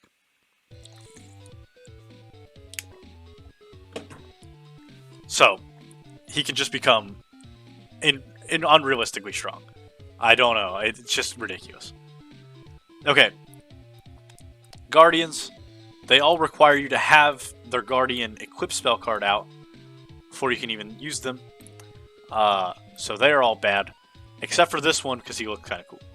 So he gets to be in B tier. Yeah, it was so good. What is this panda guy called? Yakugai or Panda. Increase the attack of this card by 500 points for each monster your opponent's side of the field. When this card attacks with an attack that's higher than defense... Oh, it's piercing damage. Okay. I will have to check that out in a moment, Viv. We're almost through this. I know it doesn't seem like we're getting very far, but we are. I promise. This guy's just okay. Another Archfiend. I don't really need to read the Archfiends. They're just all going to go in here. Iron Blacksmith Koitsu. I really like this guy. He's S tier. When he's a flip effect and you get an equipped spell card when he's flipped. Very good for Mahavila. What is this thing called? Kaiser Glider. Can be destroyed by battle with a monster that has the same attack. Well, that's pretty specific. If this card is destroyed by and is sent to the graveyard, just target one monster in the field, return that target to the hand. This guy isn't too bad, actually.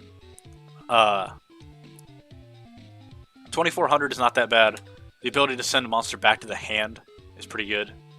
I'll put him in A tier. Keldo. I don't know what he does. I forget, honestly. That's not the one. It's Kelbeck. Kelbeck. Monster attacks this card is returned to the hand. Damage calculation is applied normally. This guy's pretty good, actually. With 1800 defense, he can survive most level 4s and send them back to the hand. It's pretty good. Really disruptive. Keldo. When this card is destroyed and set to the graveyard as a result of battle, select 2 cards from your opponent's graveyard, add them to your opponent's deck, and then the deck is shuffled. This could be good or bad. Depends on the matchup. So I'm going to put him in just okay.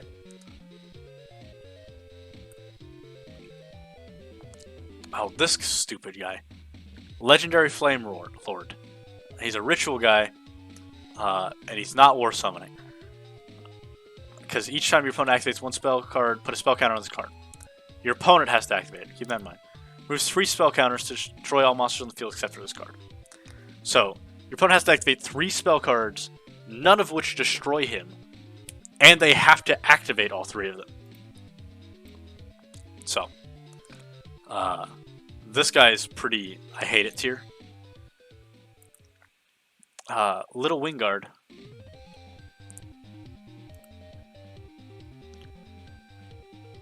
Once per turn during your end phase, you can change the battle position of this card. I don't know, this could be good. Because you can attack with it and then change its battle position, which is something you can't do normally. Majugarzet is the next one. It takes 2 tributes and becomes the combined attack of the 2 tributes. It's not as good as Great Majugarzet, by far. Much harder to use. I'm actually even going to put him in just okay. Mephis the Infernal General. When this card attacks with an attack that is... Oh, it's piercing damage. And when it does battle damage, discard 1 card randomly from your opponent's hand. So, this guy's not bad. He's a Fiend. Fiend has a lot of support, so... I'll put him in B tier. Oh, this thing. What's it called? Hold on, I'll find it. Metalizing Parasite Lunatite. I've never read this thing's entire effect. It's a union monster, so I already hate it. Does Majugarzet use original attack? We can look. Yeah. It is original attack. It's a union monster, so I already hate it. And I've just never felt the need to read the entire thing. Mirage Knight, this was the thing that went with Dark Flare Knight that we talked about earlier. It's really, really good. I really like the way it looks too, so I'm putting it in S tier.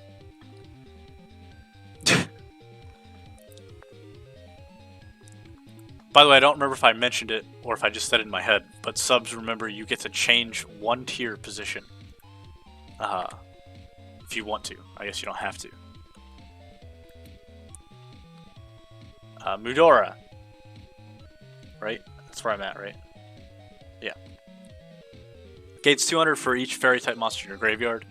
This thing's not terrible. Fairies were pretty cool at some point. Sodorith used to use a deck with fairies. And it was the bane of people's existence until I started playing Dark Worlds. So I'll put this guy in B tier. I'm sure you can make use of it. Then Ken Dog was just an 1800 attack point monster. Ojama Green came out before the other 2 Ojamas. I don't know why. Even if you read its card description. Ojama Trio came out first too? Oh, okay. Yeah, look. Black and yellow are on here. And Ojama Green says he's one of the Ojama Trio. It's said that he butts in by any means necessary. It's also said that when the 3 are together, something happens. But the other 2 are not in this pack. And for that reason... That's not a reason, actually. I think the Ojamas are just okay, honestly. Doggo, S tier. That's just a dog. Pandemonium Watchbearer is an Archfiend helping card. Helps with the field spell. What is this thing called? Reflect Bounder.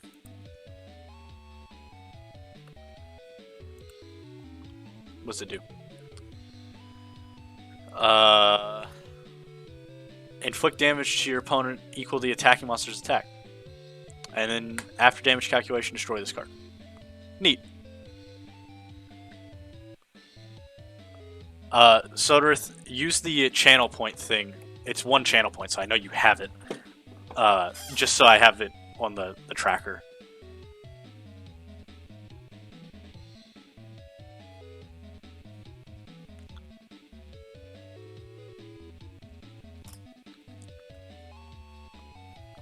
Do you see where there's the crowns in the bottom? And you can hit change a tier, sub only. And just put in the name.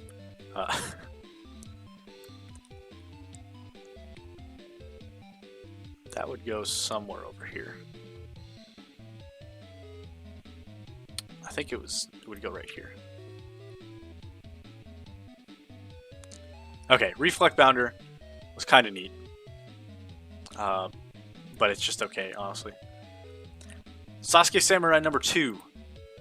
Not as good as number 1, really.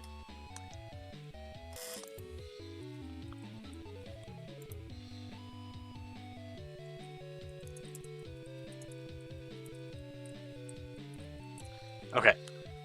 Once per turn during your main phase, you can pay 800 life points. If you do this, and until the end phase, spell and trap cards cannot be activated. This thing was still pretty good. Not as fun as the first one, but I did like that spell and trap cards could not be activated. So I will put it in A tier. Shadow Knight Archfiend.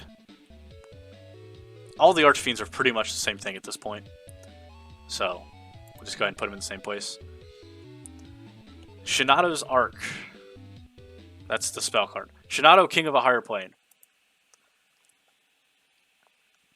This was another fairy ritual monster that they were talking about. Heralds in the chat.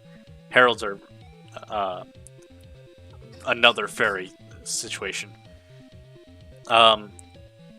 Standard ritual stuff. When it destroys the defense position monster sends the graveyard as a result of battle, inflict damage to your opponent's life will equal to the original attack of the destroyed monster. So 3,300 plus getting to do that. That's really, really good. Oh yeah, that is true, Soderith. I forgot about that. So,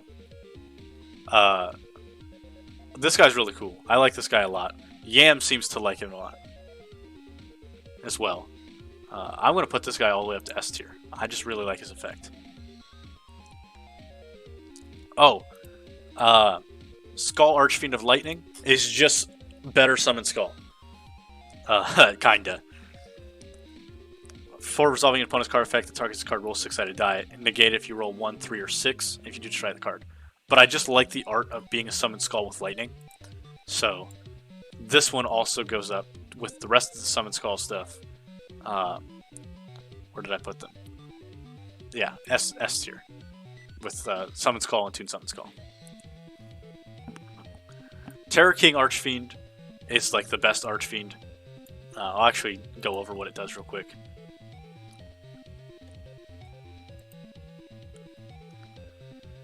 Can't be normal summon or flip summon unless you have an Archfiend monster card on your side of the field. The controller of this card pays 800 life points during each of their standby phases. This is not optional. This card is targeted by the effect of a card controlled by the opponent. Resolving this effect, roll 6-sided die. Results 2 or 5, negate the effect and destroy the opponent's card. Effects of effects monsters destroyed by this card and result of battle are negated. It's also 2,000 level 4. So, it was pretty good. A little hard to use though. 1,000 Needles. 1,800 defense, and if you if somebody attacks into it and doesn't kill it, then that thing dies. So it was pretty neat. I liked this card. Tsukiyomi's a spirit monster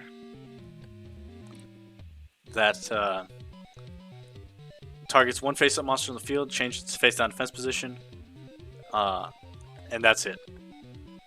So, not that great. I don't like it. Vampire Lord was pretty cool.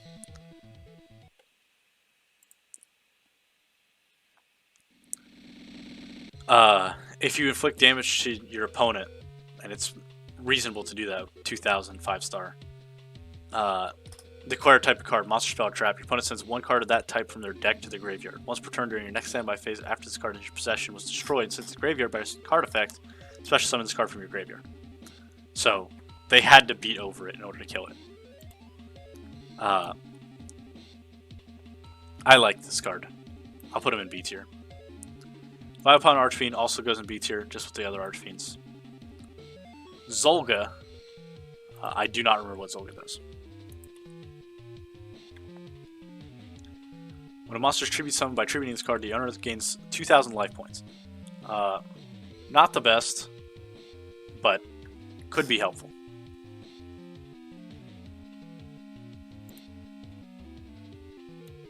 I'm really worried that Chrome's going to just crash now, by the way. I'm just going to put it in OK tier. Okay, that brings us to promo cards.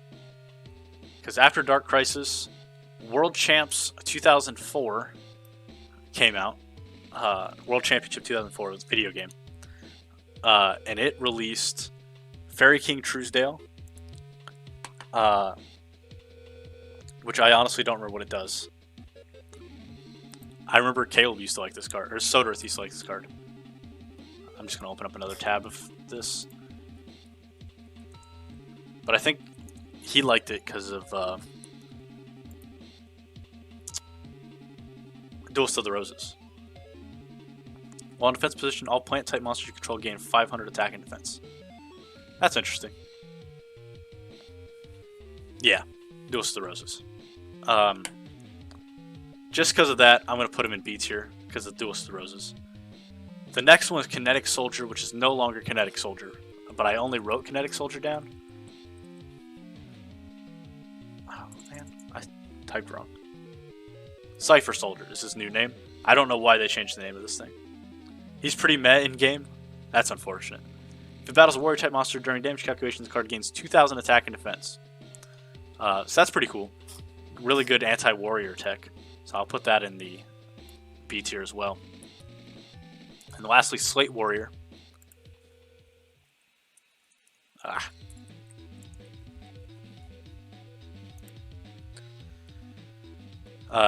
When it's flipped, it gains 500 attack and defense. If it is destroyed by battle, the monster destroyed loses 500 attack and defense. Actually, not terrible card. Has some pretty good effects there. So I'm going to put him in B tier as well. Next, Starter Deck Yugi Evolution and Starter Deck Kaiba Evolution had these next two cards, and they were exclusively put into those. So Blackluster Soldier, I think that guy looks pretty cool. He's a 3,000 attack point monster. Pretty cool. Kaiser Seahorse is just a 2 tribute for a light monster. We used to use this for like the Creator, which is really good. I like this guy too. Alright, Amphibious Bergroth MK3. Yeah. Soderith used to destroy me with this card. F tier. Anti-Aircraft Flower. I guess you guys should probably know what it does.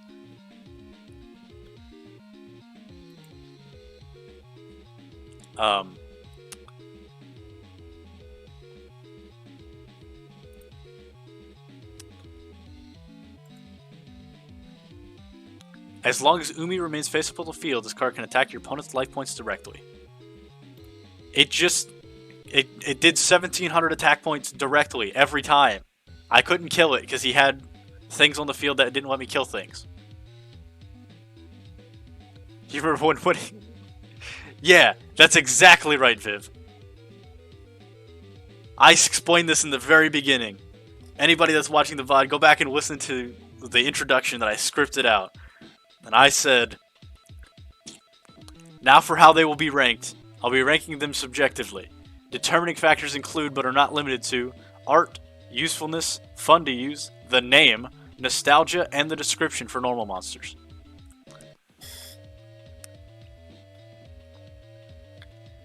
Yeah, I played Yu-Gi-Oh! With Soderith and Gentleman Gaming there in the chat. A lot. So, we had a good time. Anti-Aircraft Flower. Distributing an insect-type monster in your field, inflict 800 points of damage to your opponent's life points. I wonder if there's some infinite lock with this thing that's just hard to set up. If there is, B tier. Balloon Lizard. I don't remember what this thing does. We used to mess with it a lot, though. 1900 defense. Put a counter on this card during each of your standby phases. When this card is destroyed, inflict damage to the controller of that card that destroyed it, equal to the number of counters times 400. Yeah, our friend Cody would use this card and stall us with it. Well, if they didn't make the game so bad anymore, I would play it still.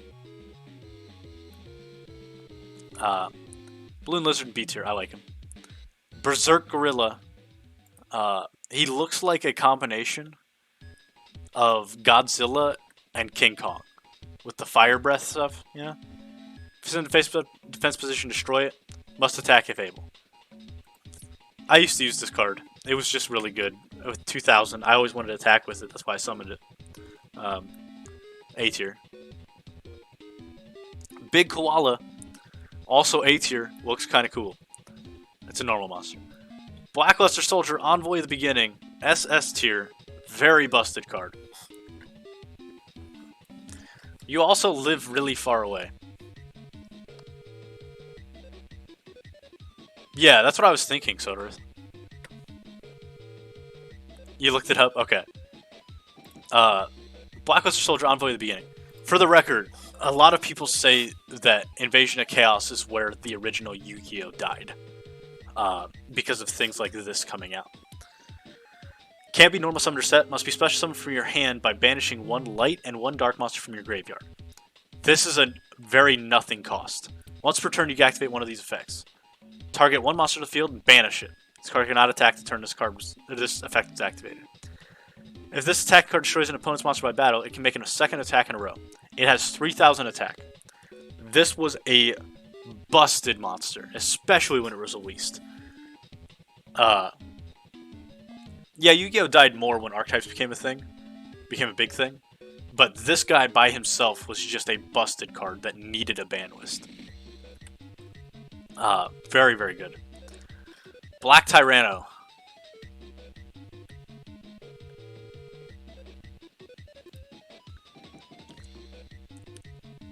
Yeah, exactly. If the only cards your opponent controls are in defense position monsters, this card can attack your opponent directly. This could be useful with a card that would set all of your opponent's monsters. But overall, he was not that great. He could be summoned with some of the Dinosaur support, though. So, B tier. Blazing Impachi. This is one of the follow-up Impachi cards that I mentioned before when we had just regular Impachi. I used to use this guy a lot. He was 1800, 1850 beat stick, but he also looks really cool. Boganian gave me a lot of trouble when trying to find a non-corrupted file of him. I ran into 2 corrupted files, or image files of him. During each standby phase, inflict 600 damage to your opponent. I like burn cards like this, so I'm going to go ahead and put him in S tier.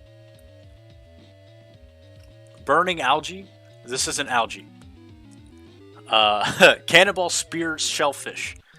This guy goes with Torpedo Fish and Orca Mega Fortress of the Darkness. None of those cards are good. It's something like this isn't affected by spell and traps if the Umi's on the field. And then this guy down here can tribute them to do 1,000 points of damage or something. It's really bad. They're all 1,000 points attack, and this guy takes a tribute. Alright. This is the real bad one. Chaos Emperor Dragon, Envoy of the End. Same summoning conditions as Blackluster Soldier, Envoy of the Beginning. But even better. Because, once per turn, you can pay 1,000 life points. Send as many cards in both players' hands and on the field as possible to the graveyard. Then inflict 300 points of damage for each card sent to the opponent's graveyard by this effect. Hold on, let me look at the original effect, because they've changed him. Let me give you the original effect. Same summoning condition. Pay 1,000 life points, send all cards in both players' hands on the field to the graveyard. Inflict 300 points of damage to your opponent's life points for each card sent to the graveyard by this effect. Yeah, so you got to summon him for free. Uh, do pay 1,000 life points, do a ton of damage by making your opponent get rid of everything, and then attack them directly for 3,000 points.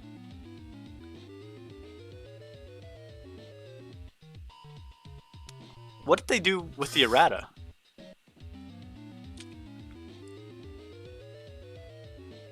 What's different in the errata?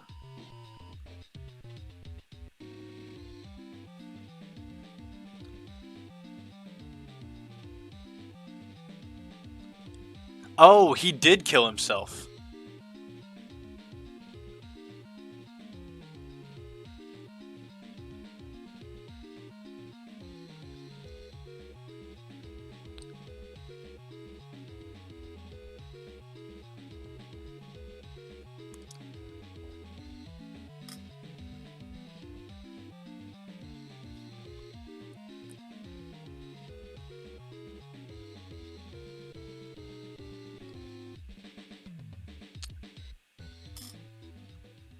Oh, you know, it would help to scroll down. Thanks, Viv. Can I activate other cards or effects during the turn you activate this card's effect? Got it. Yeah, that makes sense. That's how the Yada lock worked. With Sangan or Witch of the Black Forest, you used this and it would retrieve Yatagarasu, and then you got to attack with Yatagarasu.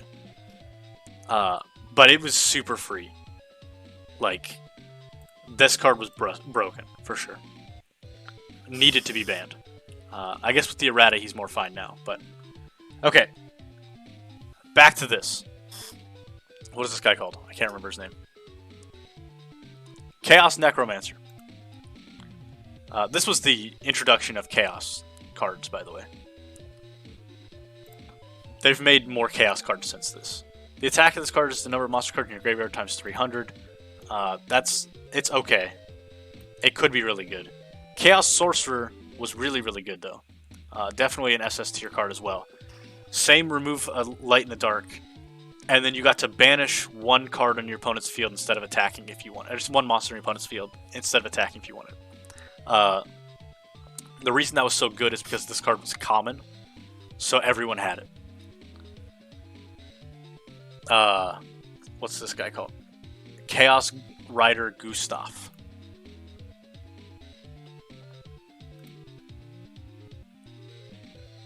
You can remove from play up to 2 spell cards in your graveyard. This card gains 300 attack for each card removed until the end of your opponent's next turn. That's not too bad.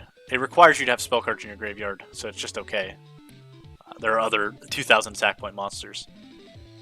Chopman the Desperate Outlaw.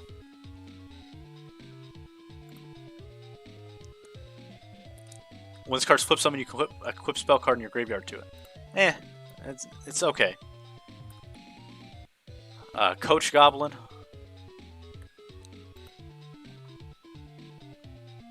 When this card is face up on your side of the field, you can return one normal monster in your hand to the bottom of your deck during your end phase to draw one card from your deck. It's hard to have this guy face up on your side of the field. He will die. You will take damage. So I don't really like him. Crimson Ninja. This was a decent card, actually.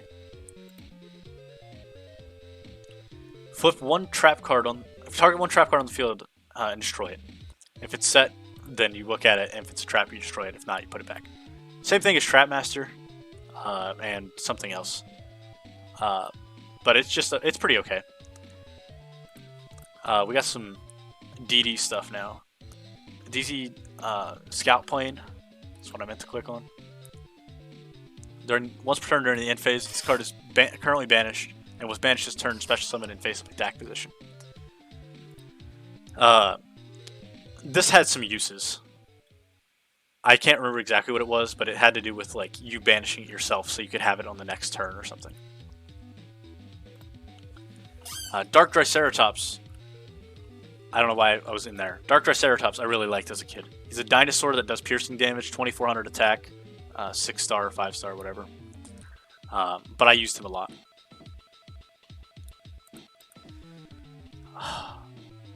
The good old Dark Magician of Chaos. Where is Magician of Black Chaos, by the way? When did that come out? Like, was that a Japanese exclusive card for a while or something? Please. Why did you not just give it to me?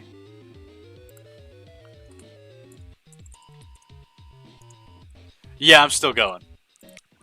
We're almost done. Yeah, it didn't come out until Premium Pack 1 in 2007 in the US.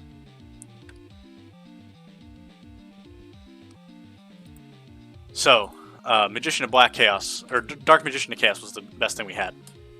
If this card is normal or special summon this turn, you can target one spell in your graveyard, add it to your hand. That was a good effect, by the way. For 2 tributes, getting a spell back to your hand, you could really, really mess your opponent up.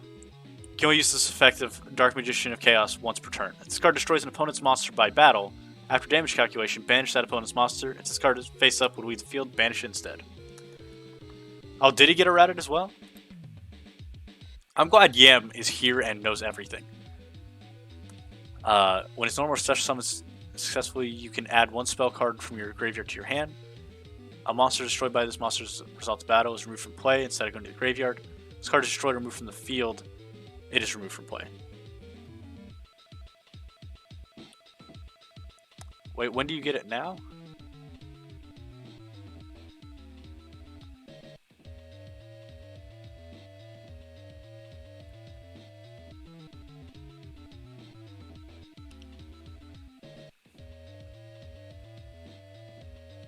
It doesn't seem like it. Oh yeah, during the end phase. Yeah. I cannot read. Yeah, back when this originally came out, it would have been even better. So, definitely, I'm putting an SS tier actually. All right, Death Kangaroo. Back to cards that I've had. No, I've had Dark Magician of Chaos before. If the attack of a monster that attacks this monster is loaded in the defense of this card, destroy the attacking monster. That's the same thing as Thousand Needles, except a little worse. So I'm putting. I don't like it. I don't know what this thing is. Dawn Turtle. I didn't have this. I don't know why. I just got unlucky, I guess. It's a common. With normal or flip summon, you can special summon any number of Dawn Turtles from your hand. Not the best. Because you have to normal summon to get it, so you've wasted your normal summon, so you can't tribute from that turn. So I don't really like it. Drillago. I remember this thing had some use. Or at least we used it. If your opponent controls only face-up monsters with 1600 or more attack, it can attack directly. And you guys know how I feel about attacking directly. This one being a better attack directly. I'm putting him up here. Enraged Battle Ox, I just like the Battle Ox set. I'm putting him in A tier. Fenrir is one where you had to banish some water monsters from your graveyard to summon it. Yeah, it had a similar effect to Yatagarasu. When it destroys an opponent's monster, though, they skip their next draw phase. So, it wasn't as good. Definitely B tier, though. Freed the Brave Wanderer. This turn, you can banish 2 light monsters from your graveyard to target 1 face-up monster in the field with a higher attack than this face-up card. Destroy that target. That's pretty good, honestly. Banishing 2 light monsters to get a good effect, not a bad card. Aren't you guys in the same house, Perk and Carmen? Gale Lizard. Target 1 monster your opponent controls. Return that target to the hand. It's a flip effect. This could be good. Returning a monster to the opponent's hand is sometimes better than destroying it. So I'm going to actually put that in B tier. You're in their house too and they haven't noticed? Okay. Getsufuma. This was a good card too.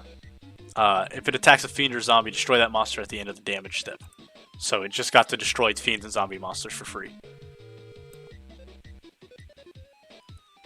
What is this guy called? Oh, this is Giga Gaga Gigo. Shoutouts to Giga Gaga Gigo. 1 tribute. Beautiful card.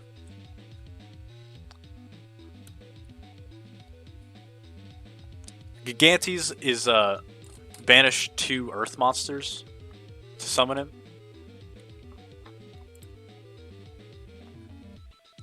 Or 1 earth monster, sorry.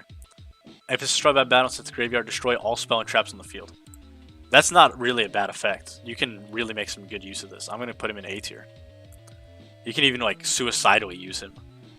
By the way, there's a sequel to that Gora turtle that we just threw straight up to SS tier with Gora turtle with illusions. It's not quite as cute because it's much more illusionary. And it's not affected by spell and trap cards that target it. But because he's not as cute, he's only okay. Granadoria, when he is summoned, you gain life points, and when he's destroyed, you lose double that. But he has some good attack power. It's 2,000, so. Alright, this is another really, really good card. Granmaju de Aiza.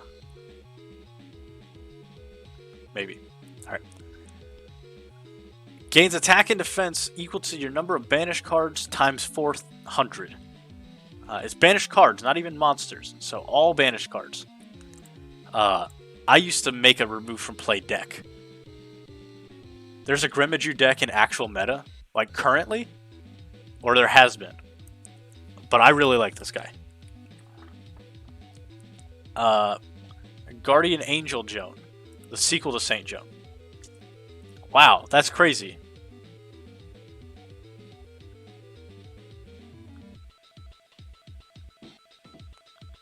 What was I looking at? Guardian Angel Joan. Okay.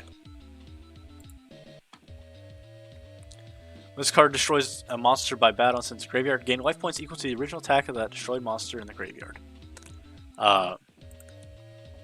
Honestly, not that bad. You can really stall out some games by having extra life.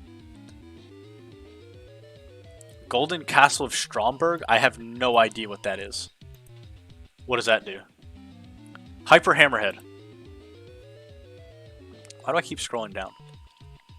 Hyper Hammerhead's a dinosaur. Pretty neat. At the end of damage step, if opponent's monster battle, this card is not destroyed, return that monster to the opponent's hand. So it's another one of those, get to return it to their hand. It's pretty good. There are cards that banish up to 15 cards from your extra deck. Good. Yeah, that sounds terrifying to fight against. Inferno. This card cannot be normal summoned or set. This card can only be special summoned by removing 1 fire monster in your graveyard from play. When this card destroys an opponent's monster sends a graveyard as a result of battle. Inflict 1,500 points of damage to your opponent. Very hard to pull this guy off because he only has 1,100 attack, but I used to do it, so I like him. Definitely B tier. Let's look at this Golden Castle Stromberg. Once per turn during your standby phase, you must banish 10 cards from the top of your deck face down. This is not optional, or this card is destroyed. During your main phase, you can special summon 1 monster from your deck that specifically lists the card Golden Castle Stromberg in its text. You cannot normal summon or set the turn you activate this effect, even if this card leaves the field. You can only use this effect of Golden Castle Stromberg once per turn. When an opponent's monster declares an attack, destroy the attacking monster, and if you do, inflict damage to your opponent equal to half the attack of the monster they had on the field. So you just get to stop them from attacking.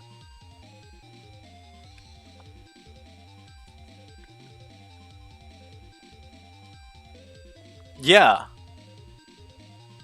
That's insane.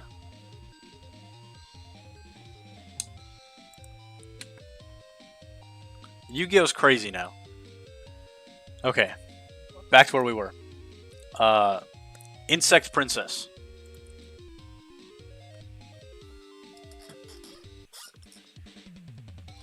All insect monsters your opponent controls are changed to attack position. This card destroys an insect monster by battle. It gains 500 attack. Hard to use, for sure.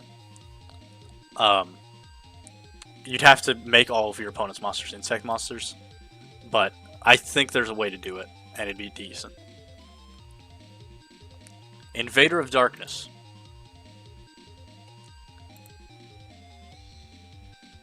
Your opponent cannot activate quick play spell cards. decent, but he's level 8, so he's too hard to get out. I'm gonna put him in C tier. What is this thing called again? Lakunga?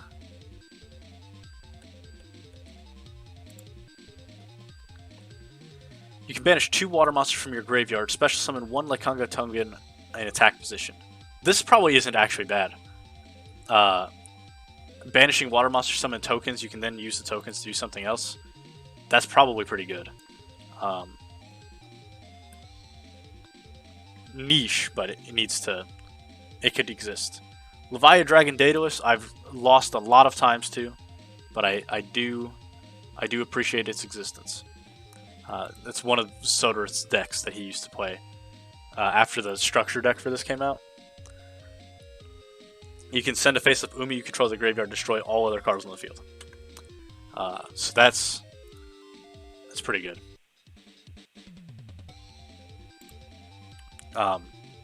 Lord Poison, I used to really like Lord Poison. It does sound like a dirty word. You're right, Viv. If this card is destroyed by battle and sent to the graveyard, target 1 plant-type monster in your graveyard except Lord Poison and special summon that target. This guy is pretty neat in plant decks. I like him. I made a plant deck at some point, and I really enjoy it. So I'm gonna actually put him in A tier. Mad Dog of Darkness, SS tier. Just a 1900 attack point normal monster, but I used him all the time because I had him. Really enjoyed him. This is Manju of the 10,000 Hands. He is the Sonic Bird and Senju of the 1,000 Hands combined. Where if it's normal flip summon, you get to add a ritual monster or a ritual spell card from your deck to your hand. It was also really good in what they were talking about earlier with the Herald deck, because it was a fairy monster, so it got to be used with a fairy deck that needed a ritual monster.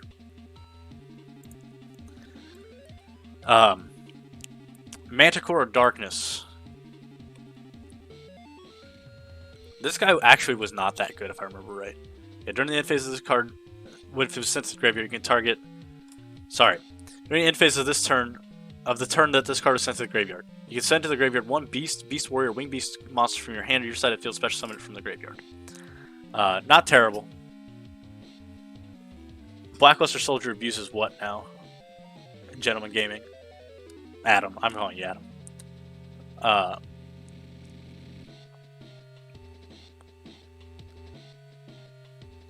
What had an infinite loop with itself?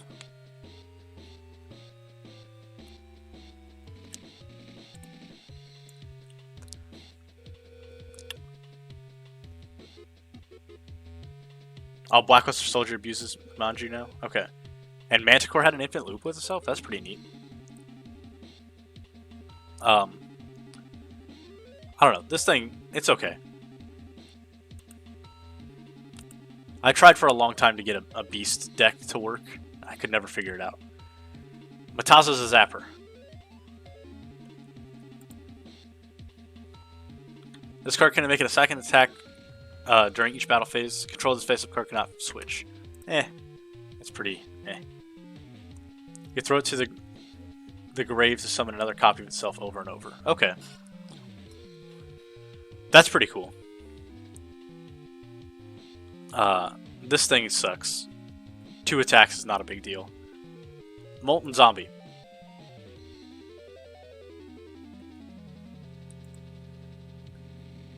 This card is special summon from the graveyard, draw a card. I like effects that let me draw cards, so I'm just going to go ahead and put that in B. Neo Bug is just garbage. And I couldn't find anywhere on the internet the artwork that it has for just the art, like how all the rest of these are, without it being a corrupted file. So, F tier. Alright, where'd I put Ojama Green? I put him in the C tier, right? Where'd I put him in B? Where'd he go? I'm missing my Ojama.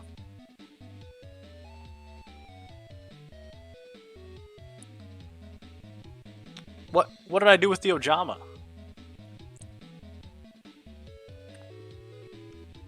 C, right side. Hey, there he is. Alright. These guys go in the same place.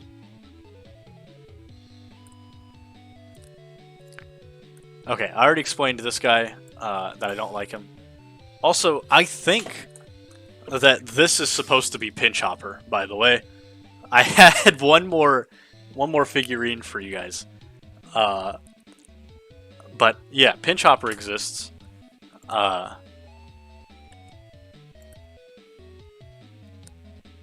When it's sent to your graveyard, you special summon one insect monster from your hand. It's okay. It has some use. Prickle Fairy is pretty neat. Because it's a plant that protects insects with 2000 defense, so it's already good.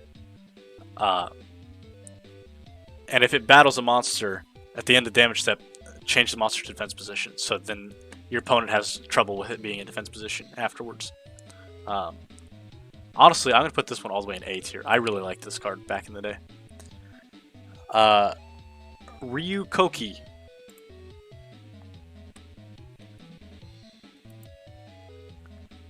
At the end of damage step, if this card battled with a warrior or spellcaster monster, destroy that monster. It's also a 2400 attack point monster normally. Let me look at that again. With 2000 defense, so Pyramid Turtle can find it.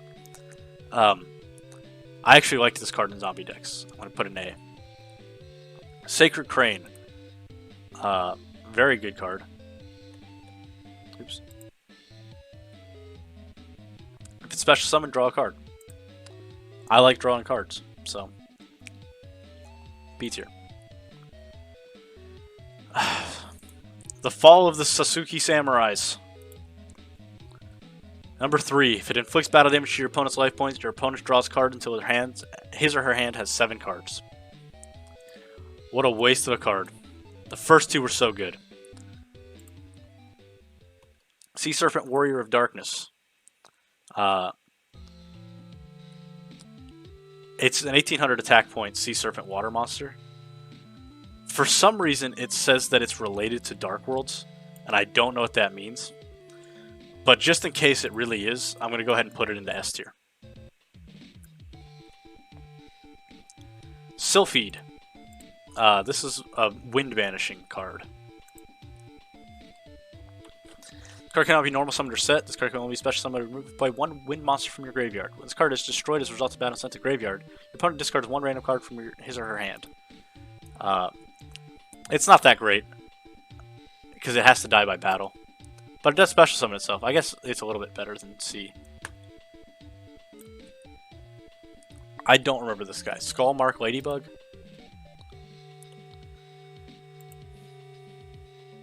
When this card is sent to the graveyard, increase your life points by 1000. Not terrible. It's okay. That's about its only purpose, is to gain those life points.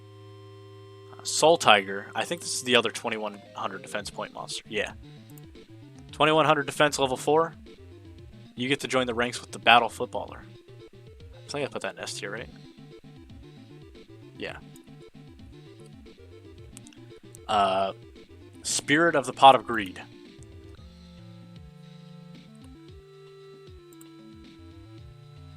This card is in face attack position. When this card in face attack position on the field, while this card, sorry, I don't know. My reading skills have gone down significantly after doing this for 5 hours. If a player activates Pot of Greed, they can draw 1 more card. Pot of Greed's banned. Ban this card. Stealth Bird. Once per turn, you can change this card to face down defense position. When this card is flip summoned, inflict 1000 damage to your opponent. It has to be flip summoned, so it's not that great. Strike Ninja. It's pretty funny thinking about a ninja going on strike, but you can banish 2 dark monsters from your graveyard. Banish this face-up card until the end phase. I guess it lets him save himself, so that's pretty neat. He's okay. Terror King Salmon, I just liked fish monsters. He's a normal 2400 attack monster. You like Stealth Bird? Stealth Bird, if it was just flip face up, it would be so much better. But it's not. Yeah. That's... Ugh, I hate current Yugioh. Please give it the Magic the Gathering treatment. Ban everything until the new stuff or something, you know? When it's destroyed and sent from the field to the graveyard, you can special summon one pyro type monster from your hand. This could be useful in some sort of pyro deck. But overall, special summoning from the hand is not that great. Torpedo Fish I talked about, it's the same thing as this thing and that thing. Witch Doctor of Chaos. Just Ra, because Ra was a promo card. The other ones were not before this. Select one monster card from you or your opponent's graveyard, remove it from play. Not that big of a deal, honestly. It is okay. And then these last two cards were promo cards for the Dawn of Destiny, which came out also in March of 2004.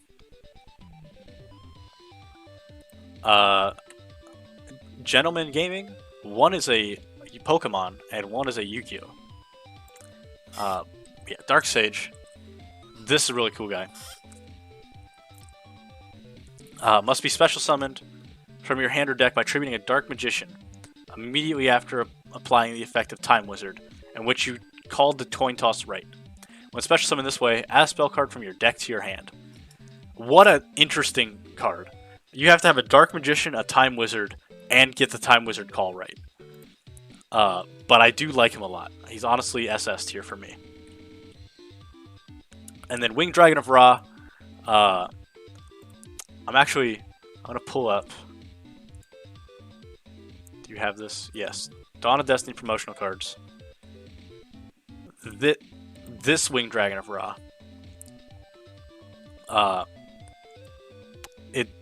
This is the one that it came with. So this Winged Dragon of Ra is not like usable in any way, but it is a god card, so SS tier.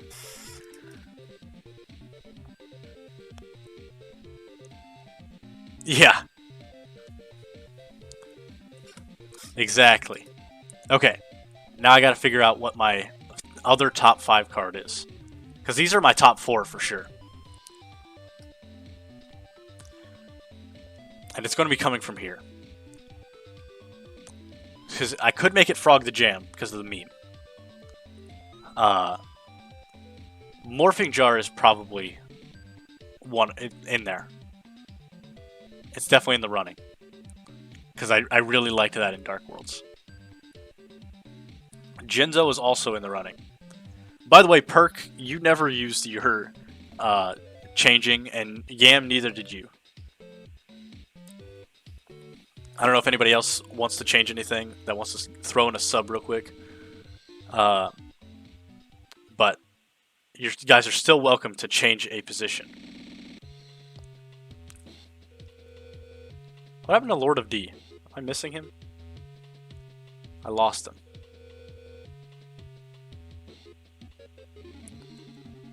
Why is my vision? There it is. Lord of D is also in the running. Rude Kaiser. Move him up to SS. Alright. He was part of Kaiba's stuff. So he'll go right here. There you go, Perk. I think I'm going to make it Morphing Jar. I really like Morphing Jar. I like the discard your hand and draw 5. I really like Dark Worlds, so...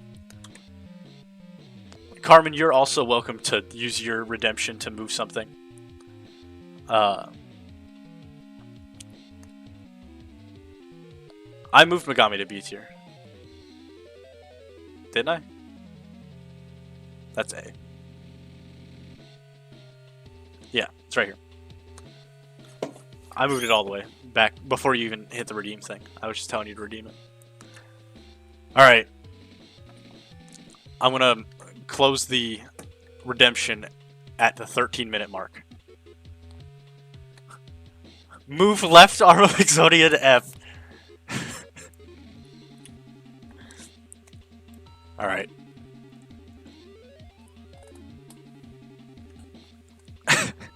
Blue Eyes and Dark Magician are both an S.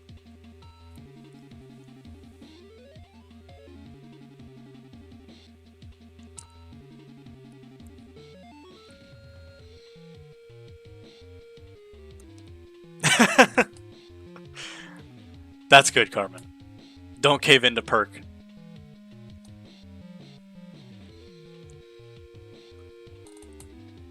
Also, Adam, you'd have to sub to move anything.